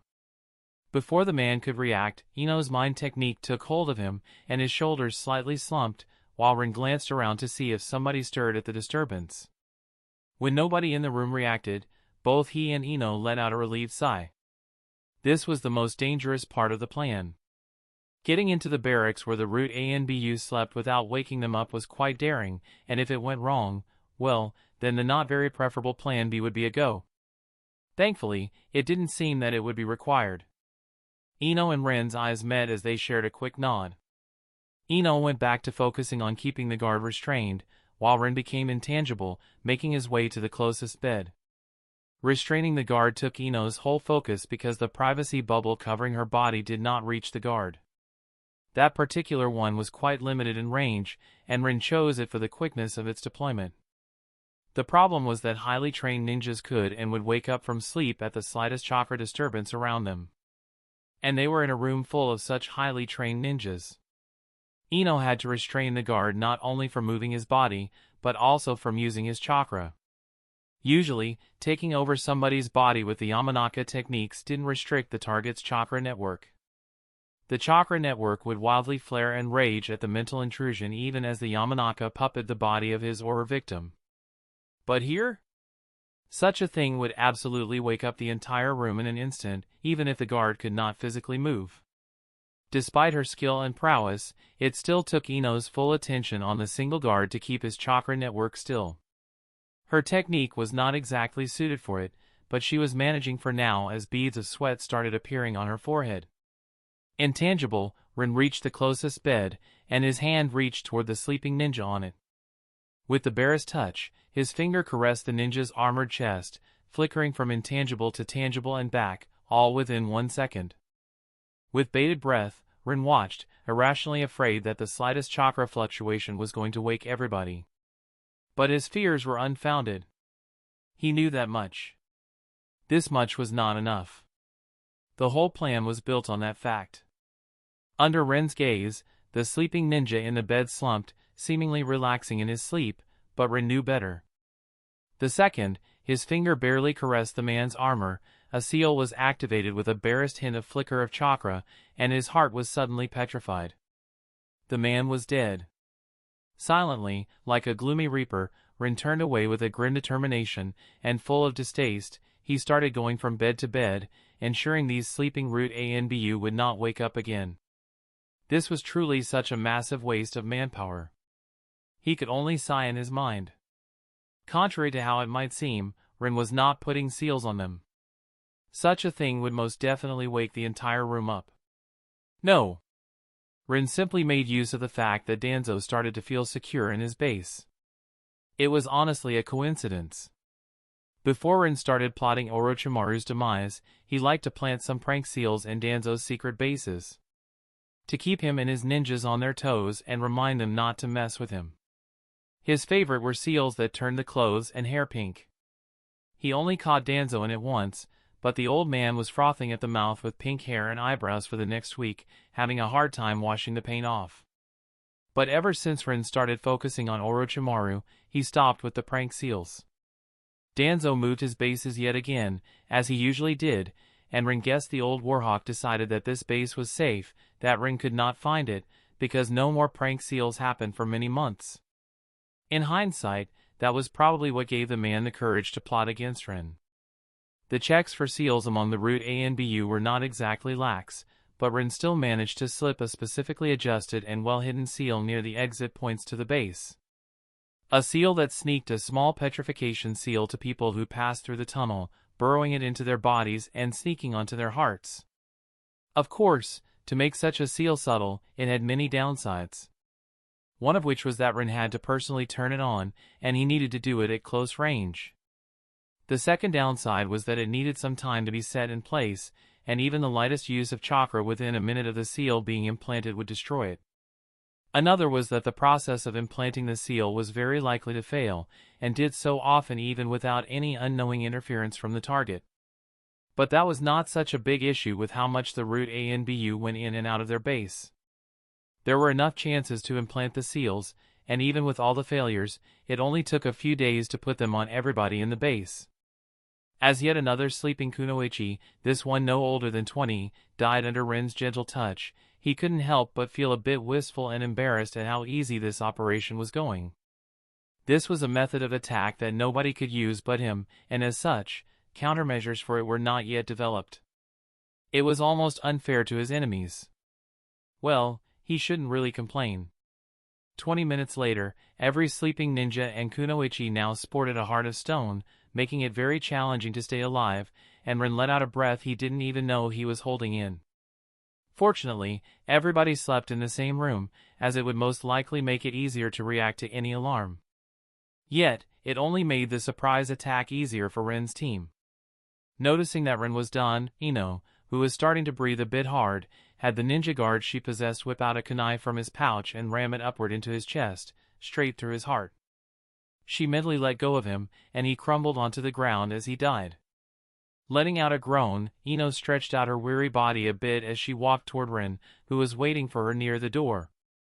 They exchanged a quick smile, and Rin opened the door, only to come face to face with a guard who was about to come in to check what the thumping noise was inside the room a moment ago. They both froze. The guard blinked under his mask. Rin politely smiled. A split second of awkwardness passed, and the guard's eyes widened in alarm, and he was about to spring into a flurry of action, when two delicate hands sporting lavender-colored fingernails tightly gripped the sides of his head from behind, and with a resounding crack, his neck was broken. Ren's eyes moved from the dead guard toward Hinata, who had killed him. This one was not a clone but the original one. Unlike Rin and Ino, she infiltrated the base with the clones in the first stage of the plan and was cleaning up the sentries within the tunnels while they dealt with the barracks. The base is clear. Hinata smiled. All 163 occupants are dead with the exception of Danzo, who is still soundly sleeping within his quarters. I see. No problem with the privacy bubble, then? Rin asked as he created another shadow clone that instantly sprang into working on sealing all the corpses in the room. Even if Konoha eventually found the base, Rin wanted Danzo's disappearance to be an unsolved mystery. Most of his Route A and BU were on missions outside of the village right now, and once they returned, Rin didn't want anything to lead them to him, Ino, or Hinata. No. Your clone that accompanied me had no issues putting the privacy bubble around the door to Danzo's room. Hinata shook her head. Nodding in understanding, Ino and Rin followed Hinata toward the door to Danzo's room and stopped in front of it. Well, I guess this is my time to shine, Ino cheerfully said before she stepped closer to Rin and pecked his lips. Giving him a smug smirk as she pulled away, she opened the door, revealing the sight of Danzo sleeping on a small bed on the side of his office. The door was intentionally creaking, and Rin thanked for the privacy seals. Fighting Danzo would make it very hard to keep this little outing a secret. Ino strode forward until she was in the doorframe, where she plopped onto her posterior, sitting cross-legged on the ground within the privacy bubble where she had a proper view of Danzo as she aimed her Yamanaka focusing seal at him. This might take a while, she informed Rin and Hinata, her tongue sticking from her mouth in concentration as she immersed herself in delving into Danzo's mind and attempting to completely subvert it while he peacefully slept. Rin decided to add another layer of security seals on all of his homes. Chapter 218, At least look me in the eyes. Ino finally relaxed her focus, her arms freely falling next to her body as she let out a long breath. Her face scrunched up from the overload of information she had gotten in the last hour, 14 minutes, and 37 seconds she had spent scouring Danzo's brain for his life story. The beginning of a headache was already forming, and Ino let out a moan when she felt Hinata's fingers gently push against her temples, pulsing with the oh-so-comforting medical chakra. Ha, the bitch had her uses. Just as that thought formed in her mind, a very weak jolt of lightning chakra suddenly went from Hinata's right hand, pointing finger to her left hand pointing finger, with Ino's head between them. Ino gasped in shock as a sharp pain spiked in her head, and her eyes widened before cringing as the sudden movement only aggravated her new headache. I said that out loud? Ino asked with a pained groan, getting only a huff from Hinata in response as she once again started massaging the medical chakra into her temples. 10 seconds later, Ino once again sighed in relief, her head no longer hurting. Only small aching echoes remained, but these were more of a mental problem, and Hinata could not help her with them. Are you going to wake him up? Hinata asked as she returned to sit on a chair to the side. Of course. Gloating in his face is the most important part of this whole operation. Ino proudly answered in her well-practiced uppity way. Despite a small, amused snort, Hinata opened her mouth, most likely to once again say how stupid it was to not simply plunge a kunai through his head, but in the end, she wisely gave up on that endeavor as she closed her mouth and let out a resigned sigh. Okay. Let me fetch Rin, then. He should be done with the Hokage monument by now. She grumpily said and shook her head as she walked out of the room in search of Ren's clone that could dispel and call the original that way. Heh. Ino chuckled with a smirk once she was alone in the room. She understood why Ren and Hinata didn't like her plan. But they drew straws and she won fair and square.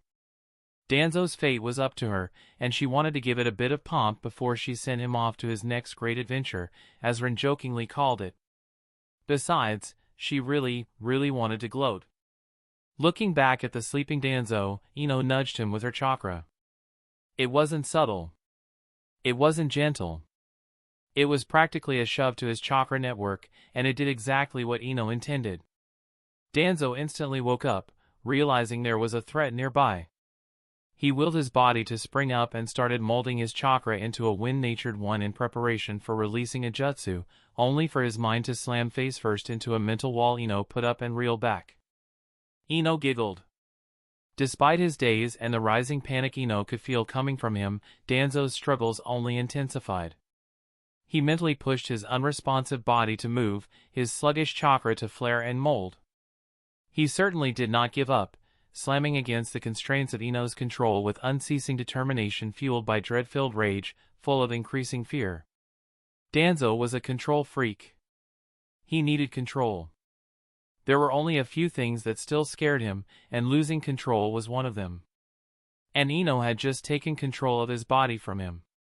She watched his resistance with amusement. It wasn't focused.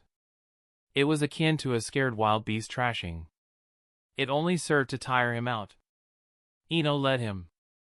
But Danzo was an experienced ninja. He calmed down soon enough as the clarity returned to him. He almost regained his composure, and that's when Ino spoke, throwing a rock into the sea that was his calmness. Oh? Done with struggling? Ino asked, inwardly relishing how Danzo mentally froze. Both because he was so panicked earlier that he hadn't even considered there might be a threat in the room with him, and that made him want to scold himself, and because he totally recognized her voice. Now that was curious for Ino because she was sure she had never met the guy in her life, except for that time he exited Sarutobi's office. It almost made her want to go and rummage through the knowledge she had gotten from his head, but she shook off that urge.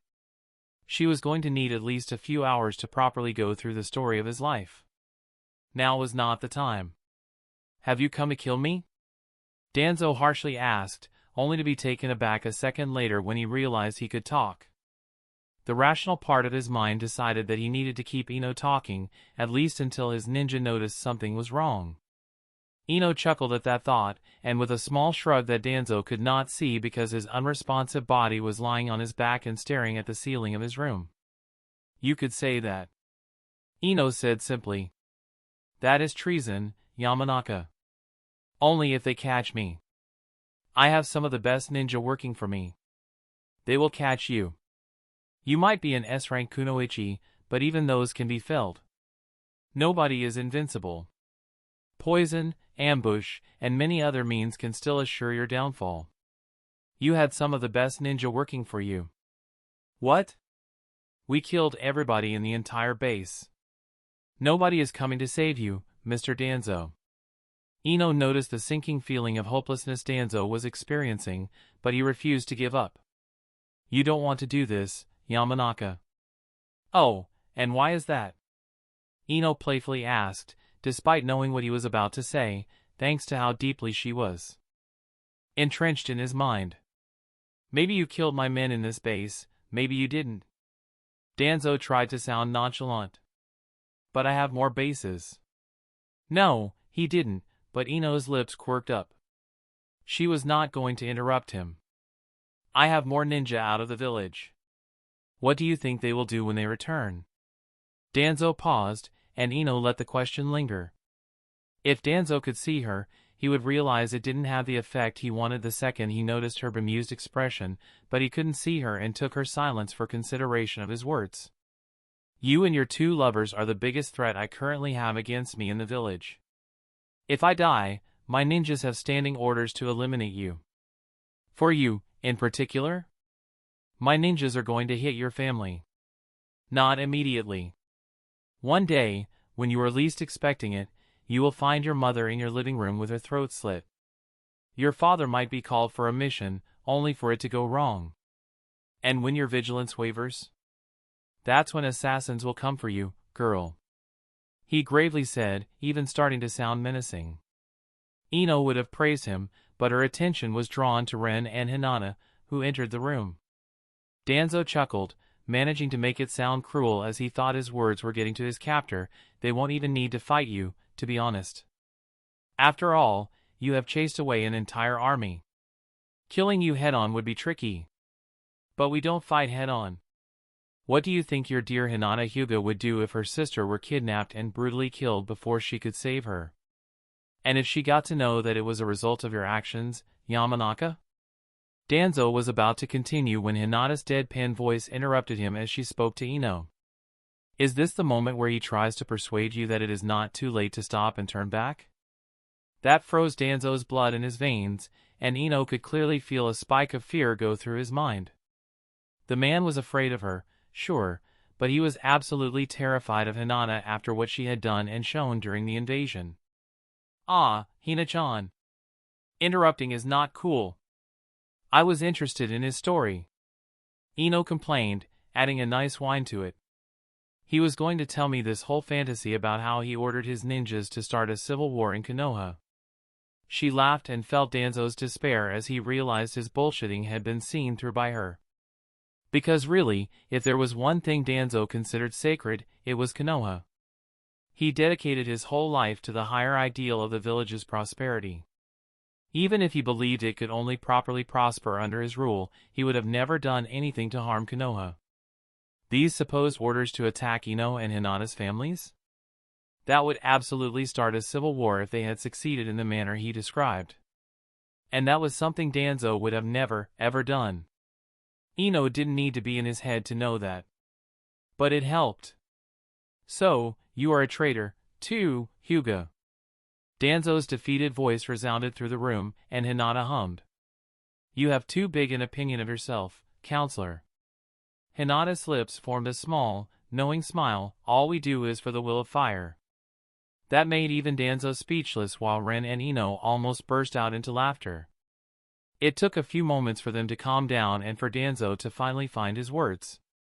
At least don't be a coward and look me in the eyes as you do the deed, Yamanaka. Danzo solemnly said in the tone of a man who accepted his fate. But Ino only snorted, yeah, no. Good try. But how nice of you to remind me. Danzo felt his arm involuntarily raise, and an alarm went through his mind as it bent, his hand nearing his face. His fingers slid underneath the tight wrapping of his supposedly missing eye, and he suddenly realized what Ino was about to do. Before he could protest, he could feel his own fingers digging into his eye socket and plucking out the eye that was not supposed to be there. The pain hit him, and he wanted to scream from anger at losing his most potent weapon and his only hope to survive.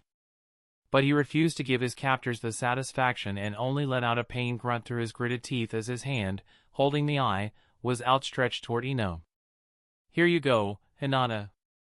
One fresh Mangekyo Sharingan, just as you ordered," Ino said, and Danzo could hear footsteps coming closer to him as he felt blood streaming down the right side of his face out of his now empty eye socket. Hinata took the eye and stored it in a specially prepared jar before she sealed it into a storage seal. She then leaned over Danzo and started healing the wound. Not fully, but enough to ensure the injury was not going to hinder whatever Ino had prepared for him. Honestly, Hinata kind of pitied his bad luck. If it were her who won the straw drawing competition, she would have just killed him in his sleep and been done with it. There was no need to draw it out or be intentionally cruel. Then she would go and spend the rest of the night riding Ren in bed rather than dedicating it to torture the man. Well, she was going to do that anyway after they were done here, but the point was, Ino was different. Vindictive. She was totally fine taking her time to show her displeasure to him by making Danzo's death rather unpleasant. How? Hinata had no idea. Neither Rin nor she could muster the care to actually ask. But if she were to guess, Ino was going to kill him in a way he was going to hate. Angering a vindictive mind reader had its downsides. Finished with her healing, Hinata sighed and walked away from Danzo, whose body slowly stood up from the bed and approached them. "Well, then. We are going on a small educational excursion," Ino told Danzo in high spirits with a mischievous grin, "and we will be learning all about taking a leap of faith." She excitedly clapped her hands. Chapter 219, What the Future Holds. Ino beckoned Rin as she hugged his left side, while Hinata gave her an exasperated look and stepped behind Rin, putting her hand on his shoulder. Rin reached toward Danzo, grasping his shoulder as the space swirled. The next thing Danzo knew, he shivered in the cold breeze as he found himself standing on the top of the Hokage monument. "Space-time ninjutsu. You have a space-time ninjutsu," he exclaimed toward Rin, the shock hitting him hard, and not even Ino's control could prevent him from paling.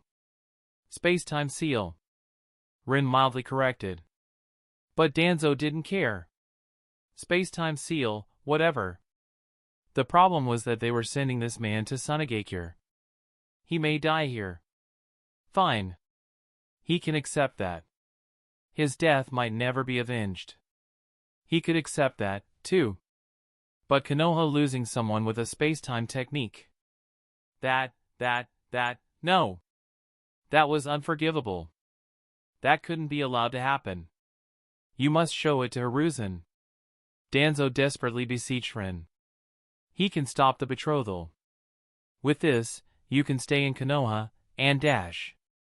Break my ass. Rin interrupted him with a snort. Weren't you one of the idiots who decided to send me there? That's on Hiruzen. Danzo vehemently argued, I wanted to. He suddenly and awkwardly trailed off, but Rin beckoned him to continue with his hand. No, go on. Do tell. You wanted to what? I wanted to put more political pressure on you. Ruin your store. Ruin your reputation. Destroy the political alliances you had made. Danzo grudgingly admitted, realizing that honesty would at least keep the talks going. He couldn't have Rin storming off. Not here. This was too important to Konoha's future. And when you found no way out, I wanted to use that to force you to work for Konoha Czar. Your seals are too good to stay in the private ownership of a clan. They would do more good in Konoha's hands. Ren's eyebrows scrunched in discomfort at that. Honestly, he could see that working under certain circumstances. And wasn't that terrifying? He could have been manipulated without even realizing it, thinking that it was just village politics at play, and the work inner might have been seen as a way out if he had no other recourse. He involuntarily shivered. Yeah, politics. Fuck that. He decided not to get overly involved in it in Suna. That would be Tamari's job. Yeah, that sounded smart. Or maybe he should deal with it the Gaara's way? Squeezing political opponents into a meat paste could be cathartic. Oh ho, so it was Hiruzen Sarutobi who made this plan to send Rin to Sunagakure? Behind Rin, Ino told Hinata and distracted him from his thoughts. Good to know. She whispered, and Rin heard a certain level of vindictive vengefulness in that whisper. He was probably going to have to talk about that with Ino at some point. You can't really mean to go to Sunagakure. Just talk with Hiruzen. For a technique like that, breaking the alliance with Suna would be worth it. Danzo spoke, ignoring everything in favor of trying to talk some sense into Rin. Not even his loss of control of his body bothered him anymore, as his focus was fully on the task. No. Rin shook his head. We already decided to accept the village's schemes. I will go to Suna. Ino and Hinata were clan heiresses. Rin didn't really take it into account when he decided the decision would be theirs. The girls were simply raised differently. For them, the important part was that going to Suna would be easier for Rin than going rogue. It wasn't even a question. They almost instantly decided that sharing him with Tamari was doable. That it wouldn't even be a problem because there was no way some Tsunahasi could ever compare to them. It was part pride and part self-confidence. They were not even slightly afraid that Tamari could snag all of his attention because they were absolutely confident they were not going to allow it to happen. Rin didn't really understand it. But he made his peace with being unable to understand how women thought long ago. Spending a lot of time with them on a daily basis didn't change this fundamental fact. He decided to simply thank the sage for his fortune and move on with his life. His girls were more worried about how to press gang Tamari into making her wedding a ceremony for all of them. But that would be an issue only after Tamari arrived in Konoha and Rin decided not to get involved in that cat fight.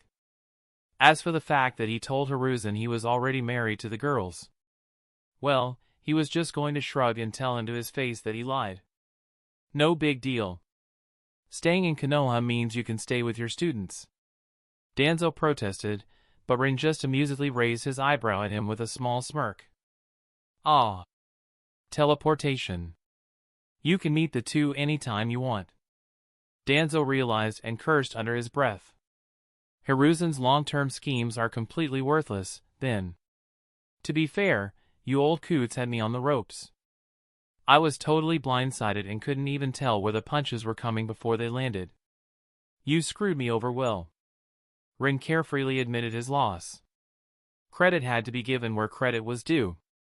And yet, this scheme that was supposed to separate you three and give Konoha a chance to regain control of Yamanaka and Hyuga only made you closer. Enough that even treasonous actions are not out of the question. Danzo sourly argued. But Rin only shrugged his shoulders. Sure.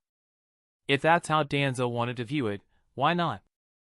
Having an S-rank ninja in Suna could be useful for the village, I guess. Danzo sighed. At least you are still loyal to Konoha. He sounded somewhat defeated. And Ren could have left him to his delusions. It would have been the kind thing to do. But why would he do that? Am I? Ren looked Danzo directly in the eyes and mirthfully asked in a way that made the answer obvious. That stopped Danzo's mind in its tracks, and if he could move, he would have probably jolted in a very unpleasant surprise. No. You can't swap your allegiances to Suna. That. Your lovers will still be Konoha Kunoichi. Their clans will still be Konoha clans. Betraying the village would be betraying them, too. You can't do that. Danzo insisted, but his voice contained a hesitant, almost afraid undertone. You should have thought about that before using something like a marriage alliance, you idiot. Rin derisively retorted with a deadpan. Sure, it might not have been Danzo's plan, but it certainly was his influence that helped push it through the council. Seriously, did you never stop to consider what it means for me? No. Don't answer that. Of course, you haven't, you Konoha fanatic. Rin snorted, I am going to marry the girl. I am going to move and live in Tsunade. I will work with her, live with her, sleep with her in the same bed, and regularly fuck her into the bed sheets with the goal of eventually having children with her. I am not some cold bastard who could do that for years without forming at least some sort of positive relationship with her. Maybe not instantly, but what about in a few years? What about when we finally have kids together? It is simply going to happen. Do you really expect my loyalty to Konoha to weather all that? Do you think I would betray my future kids for a village that pretty much discarded me because I was politically inconvenient? Don't be stupid, Danzo. I can't say what the future holds. Maybe Tamari will turn out to be a manipulative bitch I will hate. But let's be realistic. If this political marriage is even slightly successful, you would be asking me to choose between my future family and Konoha. If you think I'd choose Konoha, then you are simply a moron. There were some very good reasons why political marriages were never a viable way of doing diplomacy between the hidden villages. For a few breaths, Danzo stayed silent, and Ino happily shared with Hinata and Ren how hard that hit him. But he was not going to easily give up. He still had one good card to play. Yamanaka, Hyuga, and you are fine with that? Your man is speaking of his future children with another woman, but I didn't hear him mention anything about his future children with you too. Your future children will belong in Konoha, no? They will be a Hyuga and a Yamanaka. Then, before he could get an answer, he once again spoke to Ren. And you, Yotsuba, whose children will be more important to you? Those in Suna or those in Konoha? You are setting yourself up for a very hard and unpleasant fall, boy. A short silence, interrupted only by the chilly nightly breeze, spread through the surroundings, but Ren then slowly nodded and gave Danzo a small smile that hid his discontent perfectly. Do you know what the best thing about having two women who truly love you is? He calmly asked a rhetorical question, but instead of following up with an answer, he gestured toward the girls and stepped to the side so Danzo could properly see them as they gave the answer. We can always fake our deaths and live with him outside of Konoha. Ino nonchalantly said, enjoying how Danzo's heart skipped a beat from the sheer mortification he felt. A bit more of this, and the old man might actually get a heart attack. What she said. Hinata agreed, my sister can lead the Hyuga clan, and Ino has many cousins who can take over her role. We are not irreplaceable for our clans. Besides, we could always secretly visit our families. She breezily said, it's not such a big deal as you make it out to be. Well, Ren wanted to disagree. It was a massive deal. This was an issue that ate at him, but he didn't have a good solution other than, let's conquer the world. He truly didn't want to be the reason for the divide between his girls and their clans or their village. Unfortunately, there was no good, straightforward answer to this problem, and they had already made up their mind. For now, that was enough, but Ren couldn't help but feel dissatisfied. Here, Danzo hit the head of the nail perfectly. Shaking his head, Ren turned toward Ino and Hinata. I think I have had enough talking for today. Good luck with your fun, Ino. Hinata, he outstretched his hand toward her with a smile, let's go home, sweetheart. Hinata happily skipped toward him and hugged his right arm with a joyful grin before the space swirled around them, and then they were gone. Chapter 220, A Leap of Faith. Before Danzo could get out of his shock at the answers and the complete disregard for Konoha he got from the two S-rank kunoichi, Ren and Hinata were gone. He was left alone with Ino, reeling as he realized what an absolute failure his last scheme was. He hadn't failed this hard in a long time, and it mentally shook him to the core, knowing that his actions made Konoha three S-rank enemies with nobody the wiser. He needed to salvage the situation somehow. He had to send this intel to Hiruzen. Or Koharu. Hell, even Hamura would do. Somebody, anybody. But his body still refused to move, no matter how desperately he tried to shuffle just his foot. And then there were two. Ino gleefully said and excitedly clapped her hands with a smug grin. She had a front row seat to Danzo's freakout. And honestly, she was inwardly rolling her eyes. Of course, the old Warhawk would instantly label them enemies of Konoha just because they refused to be the village's whipping boy and girls. She was actually starting to see what Rin meant when he said he was tired of this, if you were not with us, you are against us mentality that the ninja world had. They did not want to make Konoha suffer, duh. They were born here, had family and friends here. But were they supposed to suffer because the Konoha leaders decided so? No, that Ino vehemently refused, and if they called her a traitor because of it, then so be it. Well, for now, it didn't matter. For now, the leaders only wanted to get rid of Rin, and he had already made up his mind on how to proceed. Unfortunately for Hiruzen and his flunkies, Ino was not Rin. She was not as forgiving or tolerant as her boyfriend. He said that Hiruzen's crippled status was enough of a revenge for this. After all, he did wait until the old man's hand was lopped off before he intervened in his match with Orochimaru. Sigh. But it was not enough for Ino. No. She had decided that she was going to mess with Hiruzen's plan to make Asuma the 6th Hokage. That would be her revenge. Besides, she knew her lazy-ass teacher well enough to know he detested the very idea. She was practically doing Asuma a favor here. She led Danzo to his own devices for a moment as he tried to find a way out with renewed vigor, if only to hammer down how useless it was and make him despair more. In the meantime, Ino unsealed a comfortable recliner chair and spent a few seconds locating a level enough ground to park it there. Then she took out a small wooden bedside table and put it next to the chair. The last item she unsealed was the third book in the Ika Ika Paradise series, with a bookmark somewhere in the first quarter of the book, before she prepared it on the table. Happy with her setup, Ino nodded to herself and sat down in her chair before she turned back to Danzo, who was silently staring at her, feeling a complicated cocktail of emotions when nothing he could do actually worked out for him. Say, before we proceed with the more pleasant part of your execution, there is one thing I wanted to ask you about. Would you mind terribly answering me? Ino politely asked, stifling a chuckle at the irritation and grim determination oozing from her prisoner's mind. She knew he was nowhere near ready to give up his attempts to at least leave a hint for the other old stooges, so she decided it couldn't hurt to give him more time to dig himself into a deeper hole of hopelessness. After all, why put in the effort into torturing him when he was doing so well torturing himself? Shouldn't you have these answers already? Didn't you go through my head? Danzo gruffly bit out, but he was just stalling.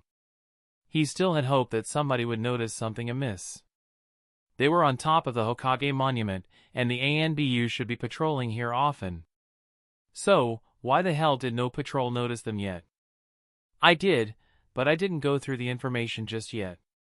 Besides, reading memories and figuring out motivations and feelings behind actions are two different things. Ino nonchalantly shrugged. I'd like to hear it from your lips. The fact that she could confirm if he spoke the truth or not, thanks to her hold on him, went unsaid but was understood. I'd like to ask about the Uchiha clan. Ino continued, not waiting for Danzo's answer because she knew he would take at least a minute to reply. Why kill them all? Part of the reason why she was asking was for Sasuke. Maybe she could offer this information as a sorry, not sorry present if she ever told him she took the possibility of revenge from him. But the bigger part was asking for herself. For her clan. She wanted to see what could drive one of the most influential men from the village to exterminate an entire clan. She'd rather avoid that fate for her Yamanaka brethren in the future if at all possible. A decade or so later, she might even be able to slip the true story about the Uchiha clan's demise into her clan chronicles so the next clan head can learn from it. Why do you care? Danzo coldly asked. Sasuke was my classmate. Ino simply replied, and Danzo derisively snorted. I see that old crush on the last Uchiha is still there somewhere. What would your current boyfriend say if he knew Dash? Well, if you don't want to talk about it. Ino interrupted his taunt with an exasperated gesture as Danzo's body started turning around. Wait! He shouted as loudly as he could. Uchihas. You want to know about Uchihas? I can tell you. With a raised eyebrow in amusement, Ino turned him around again so he would be facing her once more. With a look, she beckoned him to start. Danzo paused for a moment, but then he started grumbling a bit under his nose before he slowly started speaking. Everybody thinks they were such angels. The treasure of this village. One of its founding clans. Ha! What a load of bullshit. Why do you think the Kurama clan is near extinction? They were the only clan with better genjutsu than the Uchihas. They were a strategic resource for the village. One of their ninjas in the backline, affecting a battlefield with their drawing, could shift the entire battle in our favor. They were instrumental in Konoha winning the First and the Second War. A small clan they might have been, but they were still one of our most important ones. Danzo slowly explained, but his eyes shone with unrestrained hatred and disgust. But the precious Uchihas couldn't have that. Oh, no. Their ego couldn't handle that they were not the best at something where their eyeballs gave them an unfair advantage. By the time the Third War rolled in, the number of Kurama ninjas had mysteriously declined, and the village almost lost many battles because of it. Danzo's eyes narrowed. That's when I first noticed something amiss. Uchihas always knew how to play ninja. The Kurama clan was not the only casualty of their greed. We could never prove it, but it was always extremely suspicious how the Senju clan practically died out. The crumbs led to the Uchiha clan, but what could we do? They were too numerous and too useful for the village. And then there was the Hokage clan. Danzo bitterly said, but then he shrugged, at least mentally, since his body was still unresponsive. Ino could feel the bitterness shift into a sense of contented glee as the old warhawk smiled at the mild, intrigued surprise on Ino's face. What? Did you think all that mistrust and suspicion aimed at their clan after the Kyuubi attack came out of nowhere? That we sucked it out of our collective thumbs? Danzo asked with a tone full of sarcasm. No. Tobirama-sensei was correct. The only good Uchiha is a dead Uchiha. We just didn't see it soon enough. They tried to stage a coup, and that was a step too far even for Hiruzen's lenient rule, and now they are all dead. Good riddance. Ino hummed, pondering Danzo's words. Rin did share some suspicions about how Danzo was responsible for the downfall of the Senju clan and Hatake Tsukumo's suicide. And yet, Danzo's words rang true during his speech.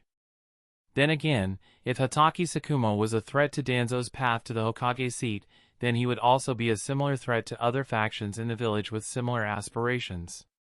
Factions Rin probably didn't know or think about. After all, anybody could overlook things. But Uchihas? Well, could be. Ino supposed she would know if Danzo had a hand in these events once she went through his memories. Thank you for the riveting story. Ino gave him a grateful nod. I would even believe that your intentions were only noble if not for your right arm. Danzo's body moved, and his left hand slowly unrobed his right arm before unclasping the chakra restraints. The Sharingan eyes embedded in the pale, wrinkled arm instantly opened and activated. A spike of elation shot through Danzo as he grinned at Ino and instantly used his Enochi now that his right arm became usable. The stupid girl gave him a way out. Seconds passed, chakra flared. Ino and Danzo stared at each other under the night sky, but the reality refused to be rewritten. As Danzo's face fell and his eyes dulled in despair, an owl hooted somewhere nearby while Ino's lips twitched. Did you really think it would be so easy? She mirthfully asked him. But inwardly, she respected the attempt. Her eyes slid across the monstrosity of an arm.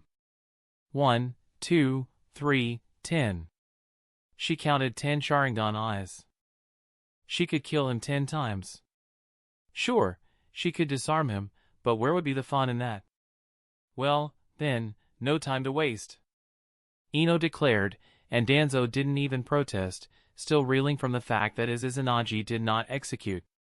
He was trying to figure out how, but he had no idea. Danzo's body turned around and walked toward the edge of the Hokage monument, where he stopped and turned back toward the gently smiling Ino. Ready for your leap of faith? He blinked, his mind catching up. Leap of faith. She was going to learn well. Ino waved at him as he urgently opened his mouth, protests on his tongue. But his body betrayed him as it involuntarily hopped back, straight off the edge of the Hokage monument. Danzo screamed in his head. His chakra flared and tried to do something. It would have been so easy to save himself if he could just channel it properly. But whenever he got a tentative grasp on it, it slipped from his reach. The air wished and whooshed around him, ruffling his hair and clothes. Desperation surged within him. He had to do something, anything. And just as he was almost near the ground, his chakra control returned. Did I get out of her technique's range? Danzo idly wondered, but he had no time to contemplate it further. Joy filled him as he activated his Enochi and felt one of his Sharingan eyes go blind. He was going to survive th. His body met the ground and went splat. His bones shattered, his flesh ripped, and his organs ruptured. But because he fell feet first, he didn't instantly die. Danzo was left wheezing in agony on the ground, a fine bloody mist coming out of his nose with every labored breath from his collapsed lungs as the world was slowly going dark. The moment passed, and the squished Danzo on the ground suddenly disappeared, only for a new, whole, and healthy Danzo to appear out of nowhere right next to where he had crashed. His expression became furious.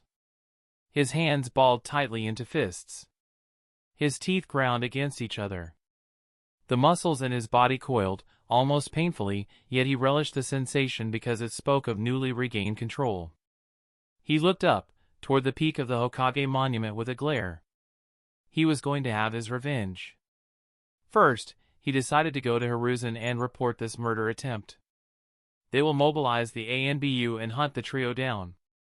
He was especially going to make his threats come true. He had Ino's parents to kill and Hanabi Hyuga to kidnap, and he needed to do this before his would-be killers realized he was not yet dead. With no time to spare, Danzo channeled chakra into his feet and was about to body flicker toward Hiruzen's house, only for his technique to fail halfway through, and the only thing he accomplished was tripping over his chakra and crashing face first into the ground, breaking his nose in the process. With a groan, the bewildered Danzo was about to stand up, only for terror to flood his body when he once again completely lost control of his body. I was not fast enough, he thought, and his stomach sank while his body stood up and started leisurely walking toward the stony stairs leading to the top of the Hokage monument. For the next 10 minutes, Danzo had plenty of time to drown in his anguish as his body slowly climbed the stairs. When he arrived back at the top, he walked toward Ino, who was reading the Ika Paradise book, lounging in her recliner chair. She turned her head toward him and gave him a cheeky grin. The mother of all learning is repetition, she said, and Danzo found himself running toward the edge before he jumped off it with his body doing a silly T-pose. The wind once again whooshed around him, but now there was a spark of hope. Hopefully, the stupid girl did not notice him regaining control for that brief moment. He neared the ground and once again, he regained control of his chakra just as he was about to crash. With no time for anything else, Danzo activated his Enochi again. He just might survive th. He went splat. Again. Oh my, Ino muttered under her nose, her cheeks going pink as she read a particularly spicy scene in the Ika Paradise, inwardly giggling and wondering if she could talk Ren into recreating it in the bedroom somehow. Steps suddenly interrupted her enjoyment, and she looked up, only for her amusement to deepen as Danzo once again climbed to the top of the Hokage monument. 9 Sharingan eyes on his arm were blind. Only one remained. The man was almost on the verge of a mental breakdown by now. With each leap, his hope for survival surged, only to be denied, again and again. Each failed attempt weighed on him more and more, each climb of the stairs chipped away at him, plunging him into a deeper and deeper pit of despair, piece by piece. Even somebody as composed as Danzo was starting to get really desperate. Ready for another dip? Ino gave him the customary quip, enjoying the fury and fear he felt as he silently glared at her, resigned to what came next. He had experienced it 9 times already. He was ready for it. Maybe this time. That's why Ino decided to break the monotony of their situation. With a smirk, she threw a kunai at Danzo. His eyes widened. The last Sharingan eye on his arm went blind. And the kunai sank deep into his forehead. His body fell to the ground, dead. A moment later, the body disappeared, and Danzo reappeared, and even the last vestige of his fury turned into a deep, profound fear when the control he expected to regain for a moment was nowhere to be found. Why you? Danzo almost breathlessly stuttered, looking at Ino with fright as he realized there was no opportunity to survive. From the beginning, it was just Ino toying with him. Mentally flinching at the cold blue eyes of the girl, Danzo's mind was in turmoil when Ino spoke. "You had a good run. But all good things must come to an end eventually. Ta-ta." And Danzo's body started to involuntarily move toward the edge once more. No, no, no, and no. The closer he got, the more hysterical his protests became. There was no more Izanagi to save him. Not like this. He screamed, and his body jumped off headfirst. Ino snorted. Danzo was not afraid of death. He would be happy to die for Konoha. But he was afraid of dying meaninglessly. And that was exactly what Ino delivered to him. For what was more meaningless than jumping off a cliff? For the last time, Ino heard a faint thud as Danzo went splat against the ground. Standing up from her recliner chair, Ino stretched her stiff muscles. Well, time for a cleanup, I guess. She huffed in resignation. Chapter 221, Danzo's Schemes. Good morning. Rin heard Ino mumble as she entered the kitchen in his apartment with a big yawn and her right hand stuck under her pajama top, groggily rubbing her belly. She blearily looked around until she located a kettle full of coffee. Briefly stopping, Ino suddenly hastened her steps as if the coffee was a magnet pulling her to itself. Morning. Rin mumbled even as his focus stayed on scribbling something onto a scroll with the tip of his tongue sticking out of his lips in concentration. Good afternoon. Hinata answered with a teasing smile, taking a small jab at Ino, which made the blonde aim a half-hearted glare at her as she was pouring herself a cup of coffee. Yeah. Unlike you, I had a busy night yesterday. Ino lazily rebuked as she walked toward the table where Rin and Hinata sat, and took an empty seat before her expression melted into a relaxed delight as she took a sip from her cup. I don't know. I'd say my night was busy enough, too. Hinata playfully quipped, making eyes at Rin in a way that Ino couldn't help but notice. Yes. You were loud. The blonde girl rolled her eyes. I sure as hell heard your attempts at trying to imitate a monkey while I was going through Danzo's memories. Ooh. She mockingly imitated the sounds until Hinata kicked her in the shin under the table, causing her to start snickering at the Hyuga girl's annoyed expression. You are just jealous. Hinata huffed and leisurely pulled her left leg more to the side, evading Ino's retaliatory kick to her own shin with ease while speaking with her elbow on the table and cheek leaning on her palm. Besides, it's not as if you had to go through his memories right away. You could have joined us. Nua. I was too curious. He said some interesting things after you left.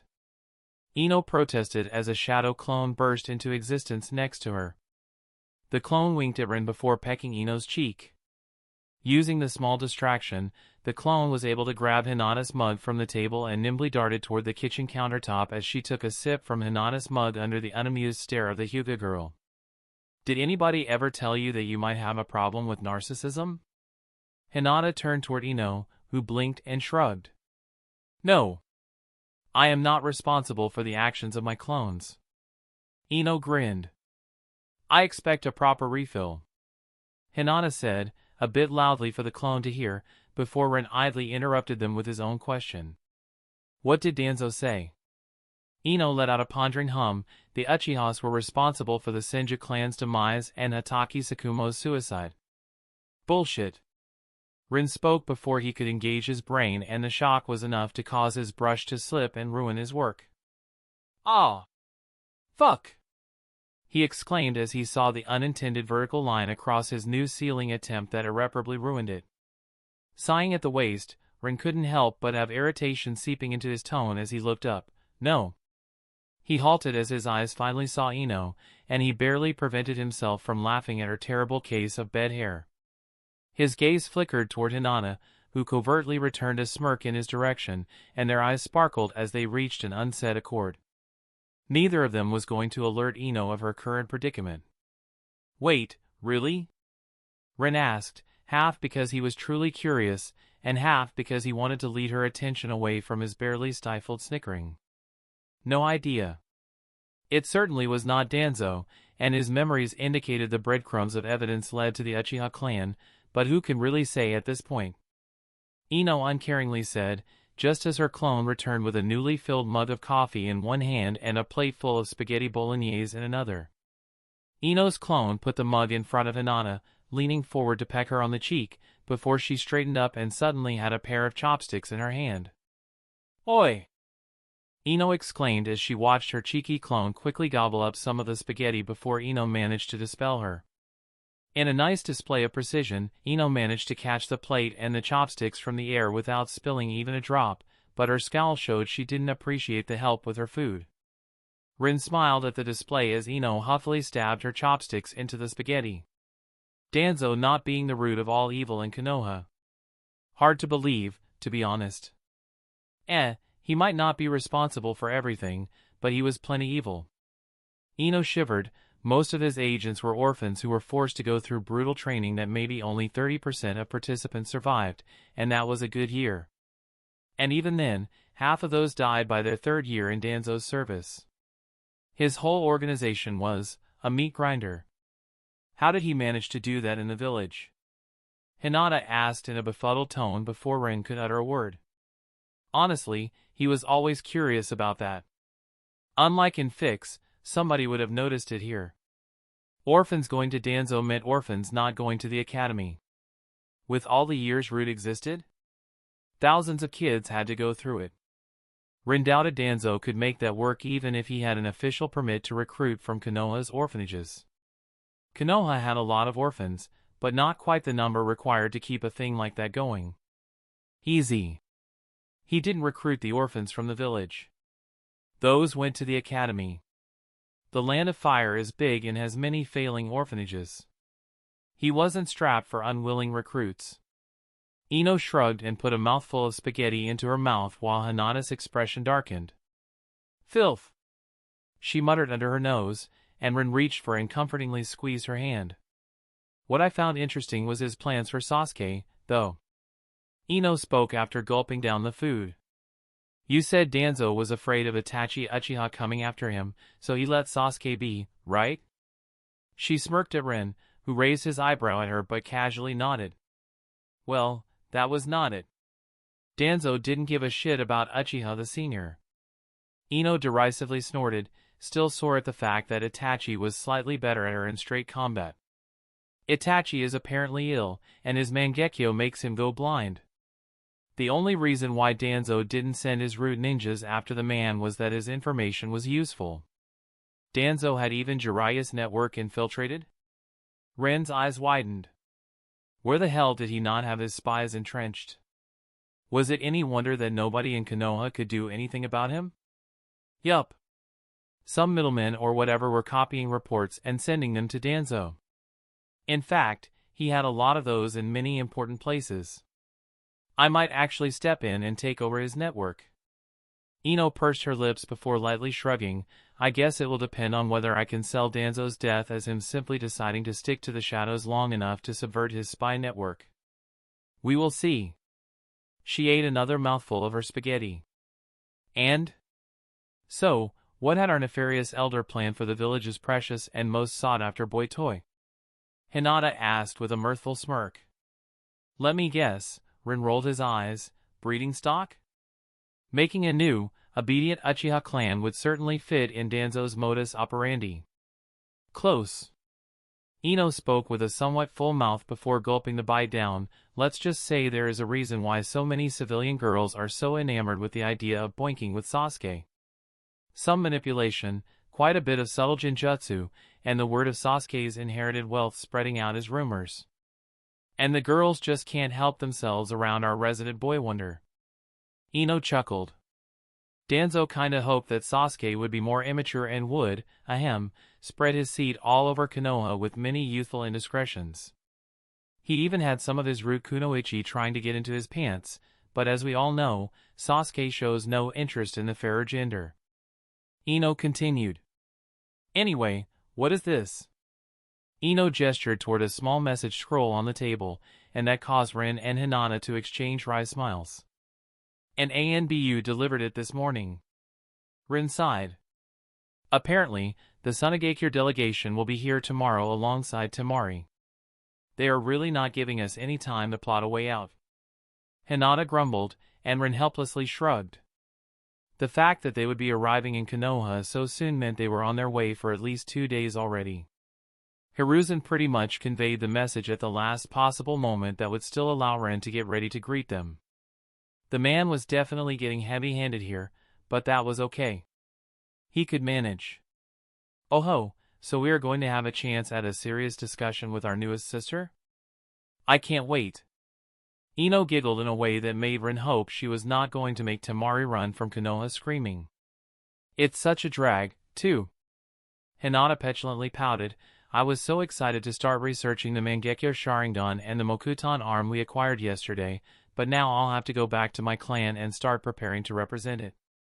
At least you are not the guy who will most likely get screamed at by an unhappy girl. Rin resignedly said, looking at the message scroll as if it deeply offended him. He could only hope that tomorrow would go well. Chapter 222, Welcome to Konoha. Rin not very subtly looked around with a slight sense of exasperation filling his chest as he and several other very important Konoha dignitaries were standing in the fairly large area near Konoha's gate, waiting for the Tsunade delegation to arrive. He inwardly grumbled at how tight and scratchy the ceremonial kimono Hiruzen insisted he wear was. But he didn't want to go through the whole song and dance of complaining and getting lectured again. Not after the last 5 lectures Hiruzen had already given him, telling him how to behave, what to do, what not to do, what to say, what not to say. Rin inwardly shook his head. It went in one ear and out the other, but at least it confirmed for Rin that the fussy old man truly did care about these peace talks going well. He wasn't doing this to just screw Rin over. As consolation prizes go, that one felt quite shitty, but it was still better than nothing.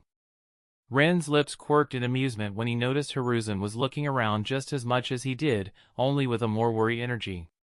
He slightly leaned toward the old man, who decided to babysit him through the event, and because of that, stayed close to him. Anything bothering you? Ren curiously asked. Yes. Hiruzen distractedly nodded with a small frown, his eyes sweeping another part of the crowd. I am looking for Elder Danzo. He should have been here already. Hearing that, Ren inwardly snorted. Yeah, that might be a small problem. Hiruzen was going to be disappointed with his no-show friend today. Ren somewhat doubted the old warhawk could make the appointment. That's the dude with Bengades, right? Outwardly, Ren asked in disinterest as he fiddled with his clothes, tugging at them where they felt uncomfortable. Yes. Hiruzen irritably said, admonishingly glancing at Ren, and don't be rude to Konoha's elders. In a few weeks, he is not going to be my elder anymore. But Ren only shrugged and exaggeratedly rolled his eyes at the old man. His words earned him a scowling and warning look from Hiruzen, but Ren just nonchalantly turned his head away from Hiruzen in a clear signal that he had lost his interest in the topic. Ren could lie, but he wasn't as good at it as Hiruzen, so the best way to keep up the facade was to simply disengage from the whole conversation and not stir any suspicions. Frankly, Danzo's usual behavior helped him here. Danzo was known to skip important meetings and events in the village quite often due to his crippled condition and a plethora of other excuses. He only ever attended if something could prove beneficial to him and his plans. Granted, skipping this one was a big deal tantamount to a small political suicide, so it was still suspicious, but that little doubt due to his previous behavior was enough to stop others from having nefarious suspicions. His not showing up was kind of a routine by now, even if it could be perceived as a slight and a sign of disrespect from Konoha's side. Then again, Danzo was never a shining example of respect for other villages, was he? As Ren's gaze wandered through the crowd, his eyes met Tsunade's, and he couldn't help the small mirthful smirk that appeared on his face as he remembered how Hiruzen had tried to tell her how to properly act as the new Hokage a few dozen minutes ago. She scowled at him and loudly told him in front of all the Konoha dignitaries, I will aim my scowl at whomever I want and they will just have to suck it up. There will be all the time in the world to be pleasant once the Suna bastards arrive. And with that, Tsunade marched to the front of the deathly silent crowd with an indignant gait, leaving the poor advisor Sarutobi flabbergasted, gaping like a fish. The fifth Hokage was certainly not in a good mood today. Something told Rin that she really did not like giving one of Konoha's S-rank ninjas away to Suna basically for free, but unfortunately for both him and Tsunade, she was a new Kage and didn't yet have as much hold on the political parties within the village. Her hands were tied. Oh, and Rin pissed her off in their last meeting, too. But surely she would be the bigger person and not act on a childish impulse. Heh. Yeah. Rin couldn't finish that thought with a straight face. The unhappy woman stood near the front of the small crowd, with Shizune to her right side, fussing over Tsunade's pigtails. She wore her own ceremonial clothes and the oversized Hokage hat with the same amount of enthusiasm as Rin, the fabric stretching over her big chest. Probably noticing where Rin's eyes dipped, Tsunade's honey-colored eyes narrowed at him, and Rin gave her a sheepish, apologetic smile, causing her to silently huff at him before she looked back toward Shizune, a scowl re-emerging on her lips as they started to quietly whisper about something. Rin chuckled. Despite his misgivings about the grumpy old woman, he could imagine himself working with her to make Konoha great again. It was quite a pity how things ended. Letting Hiruzen live after the confrontation with Orochimaru might have been a mistake. The man simply had too much influence after his decades of ruling, and Rin had realized it far too late. But the juice was already spilled, and trying to force it back to the glass would be pointless. Many other people were in attendance. The village elders, the most important merchants and councilmen, and also the clan heads of the biggest clans, alongside their heirs, represented their side of the political spectrum of the village. On Ren's right side, far in the back, Ren noticed Ino and exchanged a wink with her. This was the very first time he had seen her wearing an actual ceremonial kimono, and she looked amazing with her hair falling freely over her shoulders. Bold red lipstick, and small, tasteful traces of makeup here and there that only enhanced her natural beauty. Ren's eyes subtly, yet shamelessly, wandered a bit over her form in a small wonder, making her visibly preen under his gaze with a massive, proud smirk. At least, until Enochi put his hand on Ino's shoulder, attracting Ren's attention for a moment. As their eyes met, the man gave him a constipated, scolding look. Ren snickered but gave the blonde-haired man a polite nod, showing that he understood his plea. Still, he unrepentantly shrugged for everybody else to see. Eyeing another girl while waiting for Tamari might probably show a bad image to the other busybodies who were watching them like hawks. Especially for the Suna ambassadors and negotiators who stayed in Konoha for the past few days and were waiting among the crowd. But it wasn't as if somebody here wasn't aware of his relationship with Ino and Hinata. Rin wasn't willing to treat them as if they were some shameful mistresses that had to stay hidden. The people who didn't like it will simply have to suck it up. Speaking of Hinata, she was here, too, with her father. But her back was turned toward Rin, so he sadly couldn't exchange blatantly flirtatious looks with her. But he could still feel her gaze on him the entire time. He had gotten quite good at sensing that particular sensation over the years. Hiruzen suddenly nudged him, and Rin turned toward the old man, only to see him motioning toward the gate. Rin tensed as he looked over and inwardly sighed when he noticed that the Tsunade's delegation came into view. Getting slightly nervous, the following several minutes passed in a frenzy as Hiruzen led him to the front of the welcoming crowd. The various important people started their meet and greet ceremonial bullshit first with Tsunade, who had seemed to do a complete 180 in her attitude on the spot, and was now pleasantly smiling while shaking their hands as if it was a second nature of hers. Ren's jaw almost dropped seeing that. Then, unfortunately, they came toward Hiruzen and Rin, and it was their turn to do the meet and greet. Things went well, until it was Tamari's turn. She stepped in front of Rin after exchanging polite pleasantries with the Hokage and Hiruzen, and both of them stopped just barely within an arm's reach from each other, eyeing the other with veiled, perplexed wariness. Tamari had her hair down, much like Ino, except her shade of blonde was much lighter, almost sandy yellow. It was actually supposed to be in a bun, from what Rin knew, but memories of one Suna guy asking him about his preferences a few days ago flashed through his mind, and he felt a bit embarrassed when he realized it was not just an innocent question. She wore what Rin thought was probably a traditional Tsunade kimono, black and decorated with depictions of golden sands near the hems, pointing out her clan and her station in Suna. At least, That's what Rin remembered from Hiruzen's earlier rambling. His traditional clothes had, well, trees on them. Shocking, right? Unfortunately, his request to have foxes on it was instantly shot down, with many people secretly furious with him and having them leave that particular meeting fuming in a very bad mood. Ren's eyes trailed over Tamari's form just as her did over his, and he couldn't help but focus on her bare neck, her almost half-bare shoulders and collar bones, which led to a generous cleavage by design. She was simply gorgeous. But here, Ren didn't allow his eyes to wander too far down. After all, everybody was watching them. He gulped. Worse, Tamari noticed. And her black-painted lips twisted into an amused, knowing half-smirk. Before Ren could open his mouth and say his lines, the girl took a half-step forward. It just had to be you, huh? You dick-loving bastard. She wryly whispered with a rueful expression, quietly enough that mostly only the people near them could hear her words.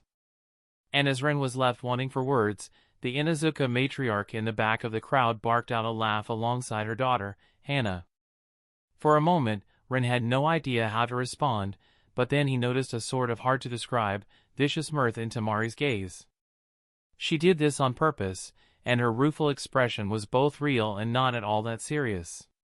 She had done it to piss people off. To piss him off. And the only person around them who noticed was the grinning Tsunade, because both Baki, who was babysitting Tamari, and Hiruzen, who was babysitting Ren, were too busy reeling in shock at the blatant disrespect. Ren decided to play along. It just had to be you, eh? You pauper princess. Ren's lips melted into a pleasant, innocent smile. Both Tamari's and Tsunade's eyes widened slightly, and Tamari twitched enough to tell Ren that his remark landed splendidly as her challenging smirk turned somewhat brittle. All the while, Baki and Hiruzen looked almost faint at how everything was going to hell, and the Inuzuka matriarch was now guffawing with her daughter, with the people around them looking at them with irritation. A tense moment passed between Ren and Tamari, but then it instantly disappeared almost as soon as it came, and Ren took a step closer to the girl as they clasped each other's forearms. Ren had never done this with anybody else before, but apparently this passed as a traditional greeting here. Why? Well, it was to check if the other party had hidden blades under the clothes on their forearm. Not having them was simply a common courtesy among allied ninja. Especially during diplomatic meetings. Ren's smile twitched as he realized that Tamari was indeed hiding several under her sleeves. This disrespectful little fox. He thought in exasperation as the sandy-haired girl dared him to say something with her smugly polite expression and a barely raised eyebrow. He chuckled at her and gave her a nod as he inwardly shook his head, deciding to simply proceed according to the plan and stop Baki and Hiruzen from panicking. He gave Tamari a genuinely friendly smile. Welcome to Konoha. Chapter 223, I was born for this. Ren flopped onto a couch with an audible groan, feeling exhausted as Tamari sat down opposite him, all prim and proper, looking as if the endless meetings did not affect her. They had just spent the last few hours in the council chambers, where the movers and shakers of Konoha argued mostly about barely important details. Who the heck cared if the decoration on their wedding would follow Konoha or Suna tradition? Couldn't they do freaking both? Ren stifled a grunt. At least, it was over, and Ren even managed to argue some important points in his favor. Honestly, the only point he truly cared about was the clauses about them having children. The bastards wanted to sign off on them having to have 8 of them as soon as possible. Oh, the absolute horror in Tamari's eyes as she tried to look calm. She wasn't fooling anybody with how deathly pale she became. Clearly, some people in Suna did not wish for her to become the future Kazekage, and this would absolutely ruin her chances. After all, she can't really become an S-rank kunoichi if she were turned into a baby factory for the foreseeable future during her best development years. Ren inwardly smiled at the memory of her surprise when he stood up and protested that clause. That probably bought him more brownie points with her than any hours-long conversation ever could. Then again, he also did not feel happy with some old coup dictating to him when and how many children he should have. And when Tamari shakily stood up a few seconds later, vehemently protesting alongside him. It made the whole discussion quite awkward for the scheming bastards. They couldn't exactly insist without looking like the bad guys, after that. In the end, Rin managed to wrangle a concession out of them, and they unhappily settled on Rin and Tamari needing to have 2 children eventually. But at least, there was no time limit set for them in the alliance documents. They could take their time with it, and Tamari audibly let out a relieved sigh at that. From then on, Tamari argued several points, fiercely trying to protect her rights like a lioness protecting her cubs, and giving the old men and women a hard time, while Rin watched on as nothing immediately concerning him came up. It was mostly about trade agreements between Suna and Konoha and diplomatic stuff between the villages. Tamari had to care because she was a shoo-in for the Kazekage post, so she wanted to get the best deal possible for her village. Rin, not so much. He didn't care and spent the rest of that meeting speaking to Ino and Hinata through the telepathy seal. "What are you grinning at, you fool?" Tamari's curious voice suddenly pulled Rin out of his reminiscence and made him turn toward her, only to see her nibble on a cookie from the refreshments on the table between them. "You look very pretty today." Rin sincerely complimented her, making her roll her eyes at him with an annoyed huff. "Stop being a shameless flirt," she retorted, but her cheeks did become redder, so Rin inwardly chuckled. That always worked on Hinata, and it looks like it was going to work on Tamari as well. The trick, sadly, was in being sincere. Especially when dealing with a very observant kunoichi. So, it could not be used all the time. A somewhat awkward atmosphere spread between them, and Rin reached for his own cookie as they both started enjoying the treats in a companionable silence. "To be honest," Rin decided to speak after a while, "I thought you would be more angry about these arrangements." "Yes? What did you expect? That I would come at you, swinging my fan left and right, the second I see you?" Tamari asked with a mirthful exasperation in her tone. "Yup. I expected you to be a very angry kunoichi." Rin simply shared his thoughts with a small shrug. "I always expected something like this.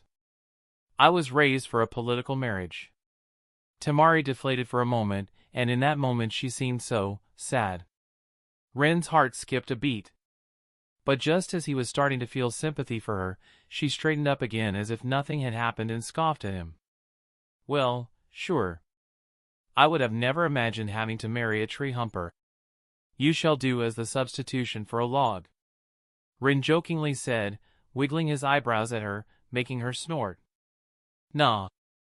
I kick and bite. Especially in the bed," Tamari jovially replied, but Rin noted that the warning in her casual words was real. He hummed in understanding, causing some of the tension in her shoulders to slowly disappear. The girl might spout about how this was always going to happen to her in some form, but she clearly was not exactly comfortable with her situation.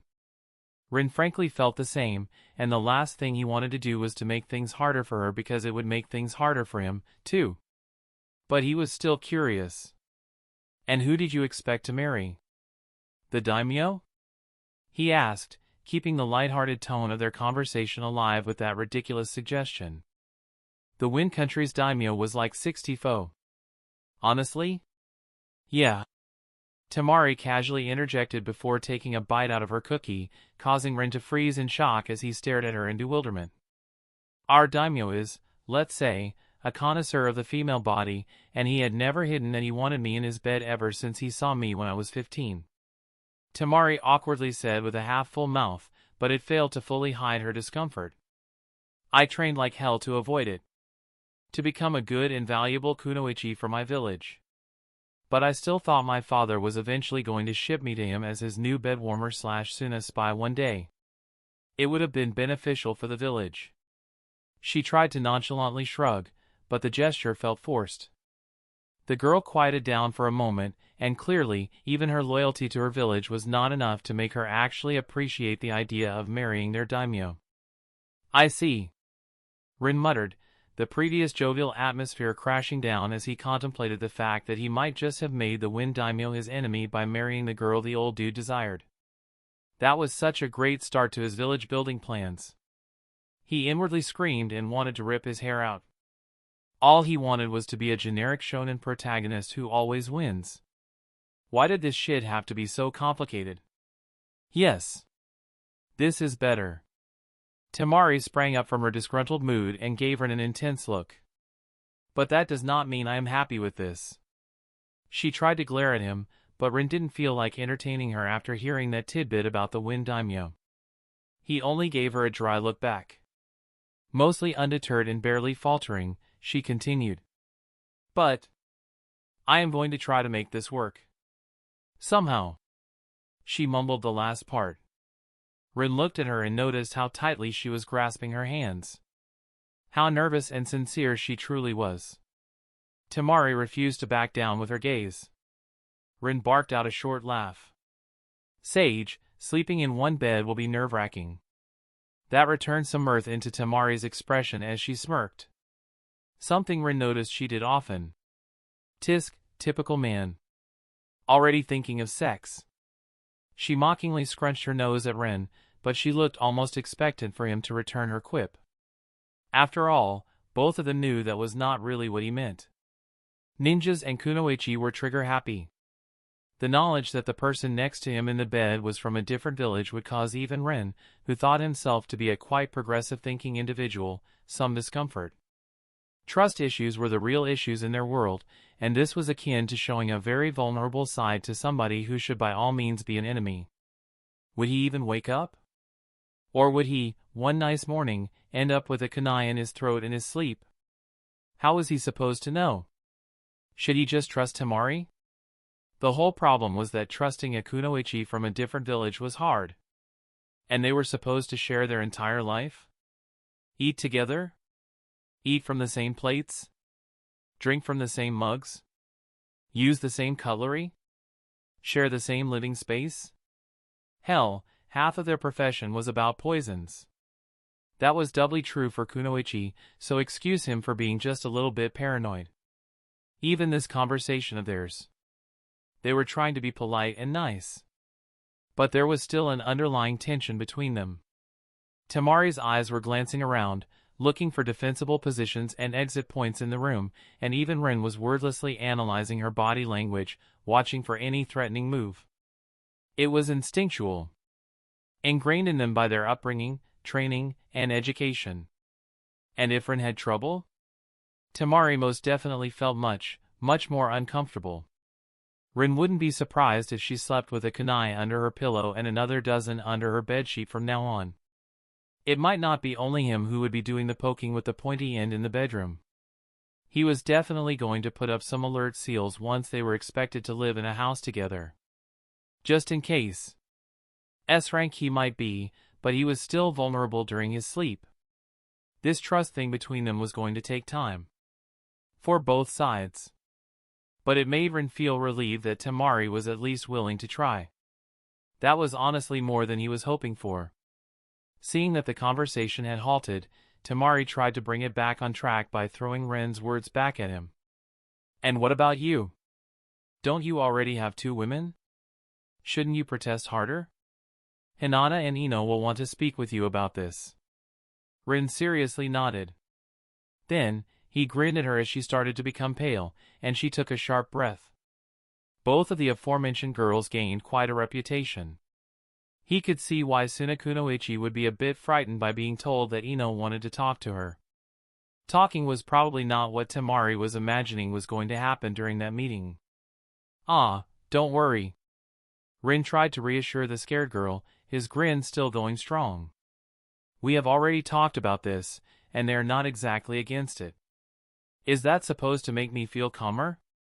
So, they are only somewhat against it? Tamari muttered with a snort full of false bravado as she tried to calm down. But all right. This at least brings me to a more important topic. She unsurely trailed off and looked away from Rin. Rin raised his eyebrows at her, waiting for her to elaborate. Eventually, Tamari clicked her tongue, and her expression became determined as she turned back toward Rin and looked him straight in the eyes. What do you expect from your time in Suna? She dryly asked with eyes narrowed in suspicion. Ah.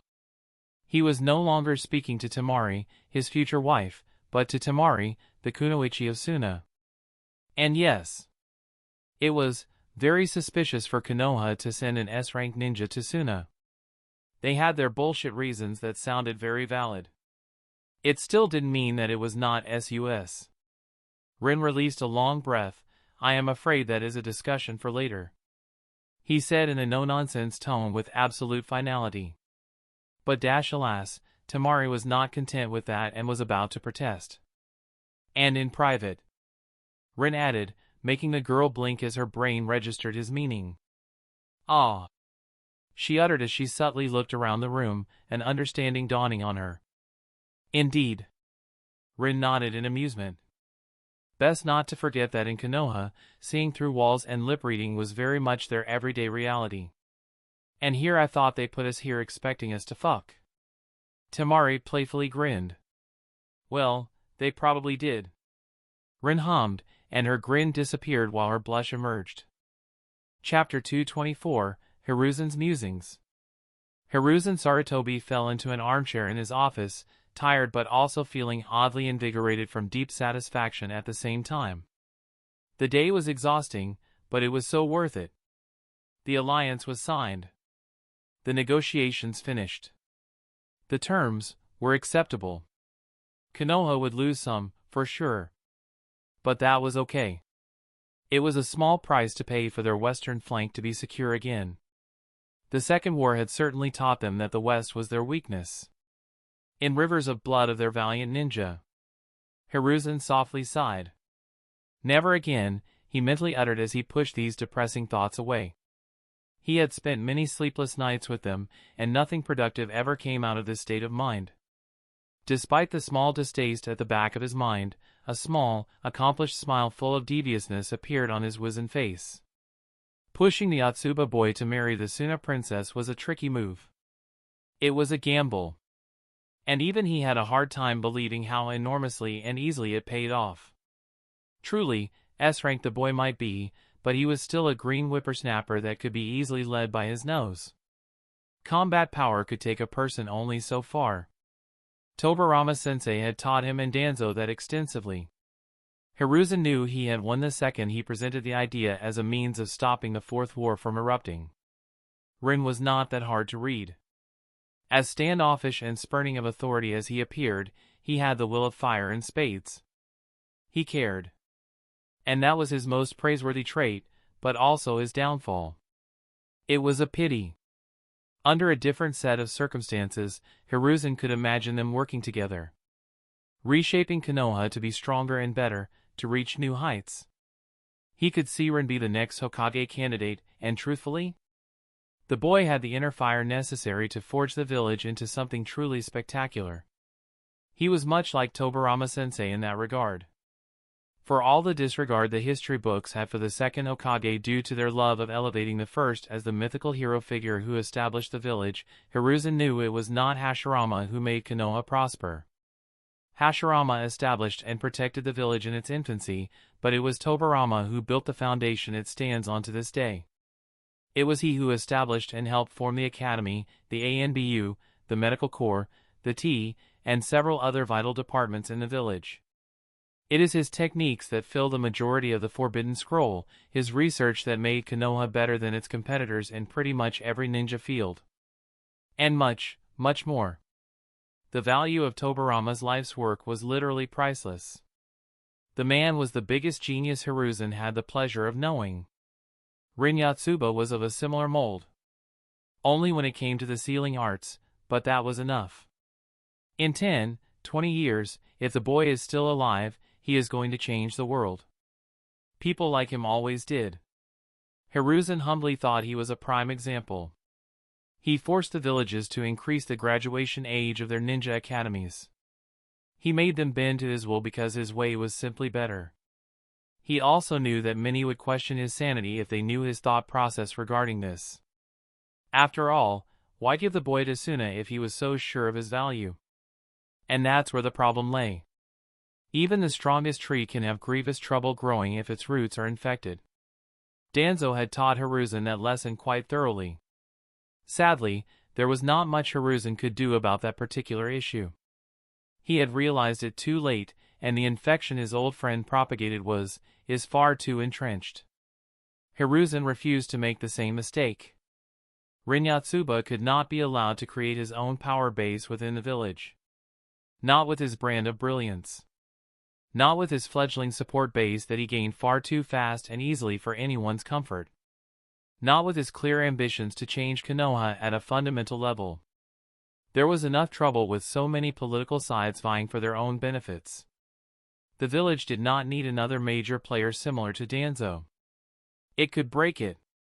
He did what he did for Konoha's stability. The fact that his own political ambitions would become significantly easier to accomplish with him gone was just a happy coincidence. It's why Hiruzen orchestrated the small falling out Rin had with Tsunade during their first meeting. It should not have been that easy to alienate them.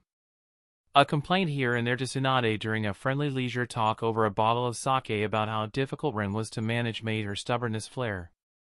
She had never been one to take being told no well. Predictably, she approached the situation in exactly the way that would make the already wary Rin totally uncooperative, and voila. It barely took a few sentences. Hiruzen couldn't keep the small, fond chuckle down as he remembered that. He decided he would need to chastise his dear student for letting herself be manipulated so easily once this debacle was over. Fortunately, that would no longer be necessary. He taught her well. It might have taken her a few days, but she eventually figured out her mistake, and she was not at all pleased with him right about now. But that shall pass. This was not the first time Tsunade threw her little "I am not speaking with you" temper tantrum his way. And he surmised it will not be the last either. She was going to understand his actions in time. The last thing Hiruzen wanted was for Rin to gain Tsunade's confidence, like Danzo had his for so long. What frightened Hiruzen was the fact that Ren's approach would have most definitely worked if not for him countering his moves. He had already wowed several clans with his clever seal devices, earning their, well, not full cooperation, but definitely their respect. He had already somehow trained 2 S-rank kunoichi. Although it was questionable whether that accomplishment was more because Ren was a great trainer or because the 2 girls were simply that talented. After all, both of them were the heiresses of their clans with many resources available to them, and their combat style relied heavily on their clan's techniques and advantages. Even Hinata, who used lightning release with enough finesse to astonish even the Reikage into wanting to have children with her. It was long ago theorized that the Hyuga would be incomprehensibly astonishing at proper elemental techniques if they got their collective heads out of their traditional asses long enough to try using their precious eyes for something else than secretly peeking into other people's bedrooms. Hiruzen was more than a bit doubtful that Rin could pull a similar stunt with students from civilian backgrounds. He knew how hard it was to train a prodigy into an S rank. And he knew it was significantly easier if said prodigy was from a clan. Between Orochimaru, Jiraiya, and Tsunade, Hiruzen had a lot of experience in this regard. Nevertheless, the 2 S-rank girls ensured that Ren's power block easily jumped to the forefront of the village's political landscape. Getting an in with Tsunade would make the boy practically untouchable and a shoo-in for the next Hokage position. He would be able to act as he pleased within Konoha. And with his ambition? The village would start changing. Worse yet, many would not like that. Just his stunt with these Sakribo boxes. Hiruzen was not going to claim that they were not good for Konoha. Because they definitely were, and was having a lot of fun, trying to figure them out. But their existence also displeased many smaller clans and seal suppliers. They only tolerated it because the Sakribos could not fill the village's demand, so their efforts were still relevant. Their money-making livelihood was still there. But they were not stupid. They knew how easily Rin could take that away from them, and they did not like it. Their lifeline was threatened. But what if the boy pushed harder? Hiruzen knew he wanted to do that. His actions were not those of someone willing to back down and de-escalate. No. Instead, he was damn sure Rin wanted to escalate beyond the point of reason. The foolish youngster simply did not grasp the consequences of his actions. The boy wanted to drag Konoha toward progress, damned to hell that a quarter of the village would be seething and frothing at their mouth, sharpening their knives in frustration at having to adapt to these changes. Rin had to go. Let him be the Tsunade's problem. Konoha did not need a civil war. Oh, the boy was going to make Suna stronger, kicking and screaming if necessary. That much was certain to Hiruzen. Ambitious men like Rin were easy to predict, and Hiruzen already knew Rin was most likely to betray Konoha. That was okay. His actions would also indirectly strengthen the western defense of Konoha. It would benefit the village. And Hiruzen doubted Rin could make Tsunade a rival to Konoha. They were the weakest major hidden village for a reason. Hell, Hashirama would not be able to drag Suna to prominence even if he changed the desert into a forest. They did not have the manpower, the connections, and the resources to compete. What they did have was a mountain of problems. It was going to take at least a decade for them to stabilize, and well, Danzo was still alive. His interference would simply have to be more discreet going forward. Hiruzen's eyes were involuntarily drawn to a scroll on his desk as his mind strayed to the old Warhawk. He had found it in his office during the lunch break. Allying with Danzo after all that had happened between them was not something Hiruzen ever thought possible, yet here they were. They had planned for Danzo to go to the capital after the alliance issue was finished. There, Danzo could easily even the odds and concessions Konoha had to make for Suna by getting the Fire Daimyo's ministers and nobles to restrict some trade with the Land of Wind as a punishment for the attack on Konoha, which was within the Land of Fire. The Wind Daimyo would get angry, and he would no doubt blame Suna before taking his anger out on them by decreasing the resources he was providing them. The nobles would also be very unhappy about it, and they would know who to blame for the situation, too. There. The odds would be evened again, and all would be well in the world. That should diminish the benefits of Suna having an increased trade with Konoha.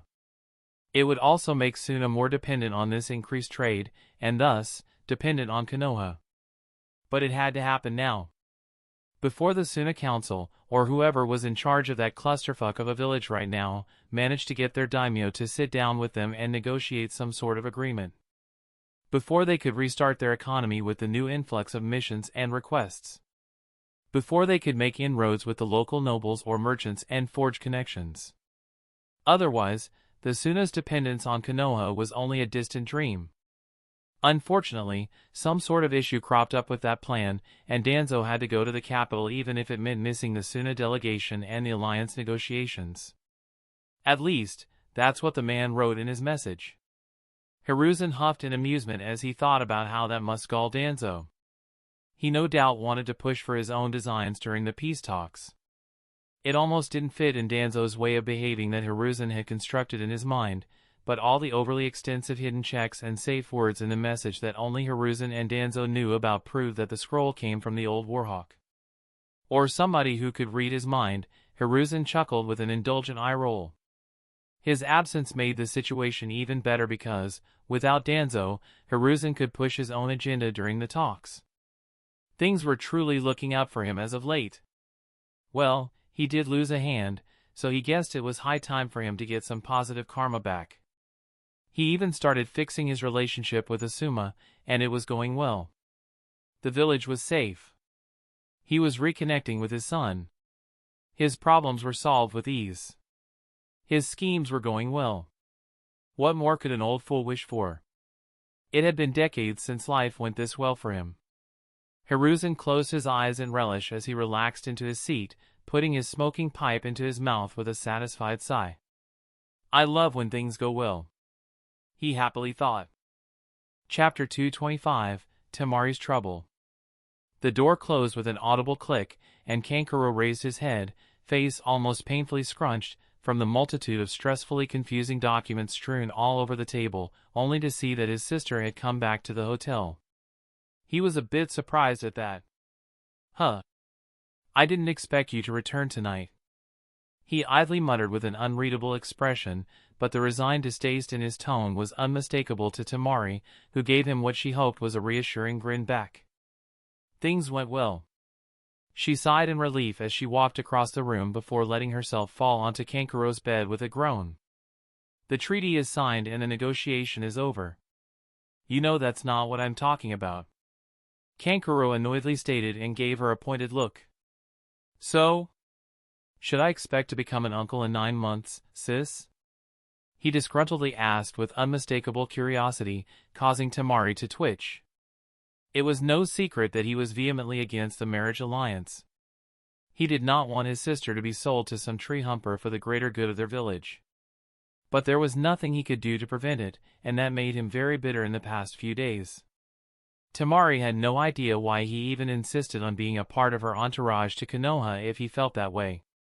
His mood just got worse the closer to Konoha they got during their travel, enough that they had a few shouting matches about it. Ugh! Tamari groaned again, not at all in the mood to start another argument with her brother, but she knew him too well to realize that saying nothing would just make him rant at her, no matter if she listened or not. She was flattered that he cared for her. She truly was. But fuck if he could choose the worst time to show his pushy brotherly concern. Letting out an exasperated sigh, Tamari pushed herself into a sitting position on the bed and gave Kankuro a bland look. No. Much to my surprise, my intended was actually quite the gentleman. Kankuro opened his mouth in preparation for a retort, but then his mind registered what his sister said, and he deflated. So, you didn't. He didn't. He awkwardly stammered, and his eyes watched her with worry written in them. Tamari shuddered. No. It didn't come to that. She lamely shrugged, trying to sound nonchalant, but Kankuro could see how forced it was from a mile away. Silence fell between them as neither had any idea what to say next.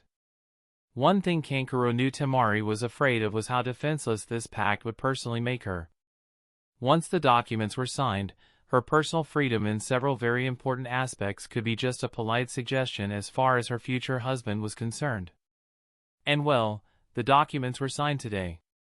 He had found her yesterday, a bit away from their camp, sitting on a tree branch and silently crying, trying to wipe her tears with the sleeves of her clothes while stifling her sniffles. He sat next to her, feeling very awkward because he had no idea how to comfort her. In the end, he just put his arm around her shoulders and gave her a half-hug. That somehow let the floodgates open, and Tamari started babbling, complaining, and most importantly, sharing her fears with him. It wasn't a situation Kankuro was very comfortable with, especially because he was utterly powerless to help her. He could only get angry, and that accomplished absolutely nothing. Tamari's biggest fear was that her future husband would not treat her well. It terrified her. And it was a far too reasonable fear for Kankuro's comfort. His precious sister was a Suna kunoichi, and her groom was a Konoha piece of shit. Worse, he was an S-rank ninja, albeit not a very well-known one. And that meant, if he wanted to grab Tamari and bend her over the table, she wouldn't be able to put up much resistance against him. Hell, he would have been within his rights to do that, considering she was his future wife. Kankuro's mood darkened. After all, the documents are signed. Neither village would say anything. He inwardly seethed. So, yeah, Kankuro felt immensely relieved it didn't come to that unfortunate conclusion. He still didn't quite manage to put together a plan on how to murder an S-rank ninja without suffering any consequences, after all. Worst of all, he knew some people in their village would welcome that outcome. Tsunade could stomach having a Kazekage with a Konoha ninja as a husband, especially if the union is to save the village. What Tsunade could absolutely not stomach is a weak Kazekage. And if Tamari's future husband decided to force himself on her? That would prove she was too weak. Politics. Kankuro hated it. He only ever wanted to stay in his workshop, putting together puppets and researching better building methods for them. Yet, there were some assholes who wanted him to end up with the Kazekage hat for some utterly incomprehensible reason. The less said about the idiots who wanted his just recently cured serial killer of a brother as the next Kazekage, the better. He loved Gaara almost as much as he was terrified of him, but it was obvious his brother would not be a good candidate for the hat. Those who supported him did so only because they knew they could get away with far more than what Tamari would allow under a rule. I see. That's good. Kankuro tried to give Tamari a reassuring smile, but it came off as a small grimace instead because of the bleak thoughts in his mind. Deciding to play it off, he quickly continued. But didn't you say he was a dick or something? Yes. Tamari chuckled and rolled her eyes at Kankuro. He is a dick. Absolute dick. It probably comes with the tree humper designation. Kankuro mockingly smirked. Smashing his balls into a log 7 days a week would make anybody into a dick. Tamari involuntarily giggled. Thanks. I needed that, she said as she slowly stood up. Arguing with the old coots the whole day and trying to get better terms for Suna was stressful as hell. And then the meeting with Ren. She sighed. I accomplished nothing there. She gave Kankuro a bland, dissatisfied smile. I was invited to dinner tomorrow, so I guess we will talk then. I see. My day was more productive. I bought some cheap wood and remade Karasa's weaponry systems. Oh, and I went for lunch at that Ichiraka place. Heh, got another ramen bath, brother? Tamari teased as she walked around the table and behind him, leaning over to see the documents.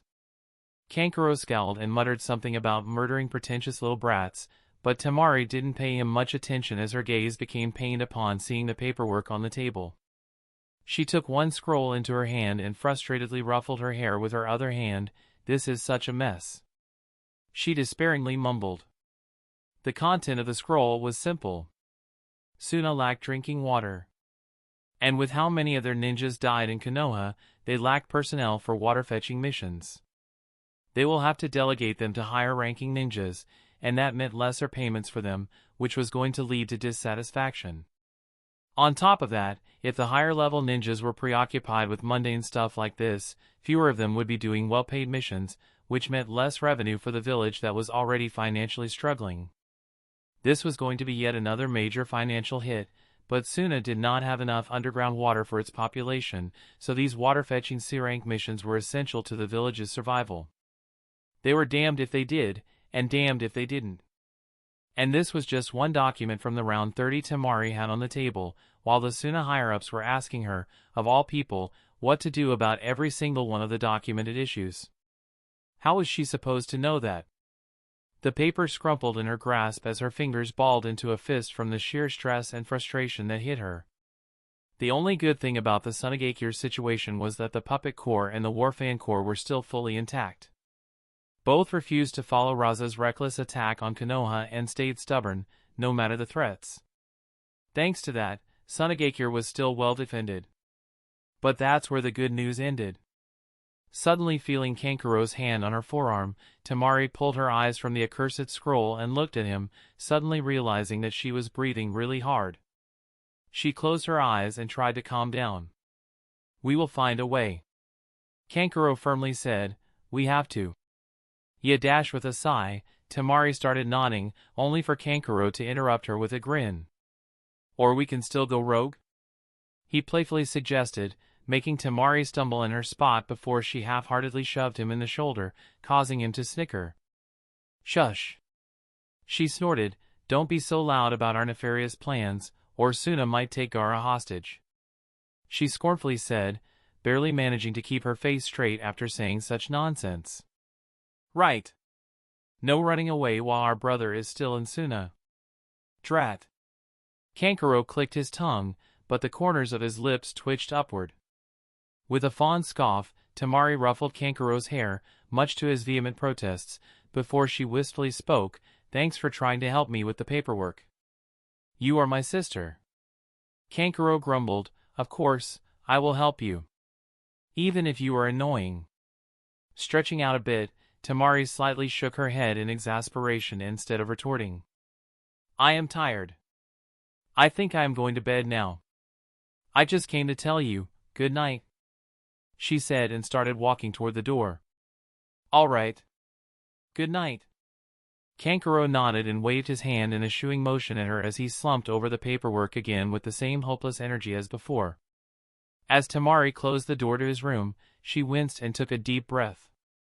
She just had to hope things would get better. Maybe the village elders and councilmen will have good news for her once she returns. A wry smile appeared on her face. Yeah.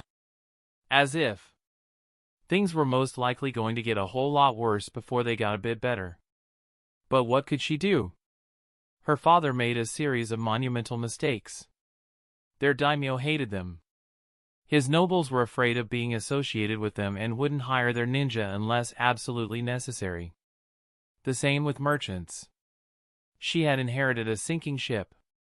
Realizing that she wouldn't be getting the answers to her questions by blankly staring at the wall, Tamari grimaced and walked to the door of her room.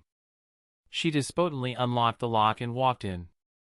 As she closed the door, she put her forehead on it and closed her eyes. I hate this. I hate this village.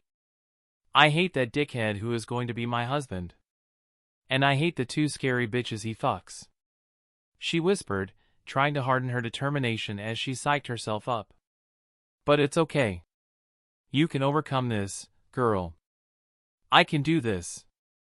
With a long sigh, Tamari pulled her reddened forehead away from the door and turned around, only to freeze in her tracks. Why, hello there. Eno, who sat cross-legged on the bed, gave her a Cheshire grin as Hinata, with a small, amused smirk, gently waved at her from the chair next to the table.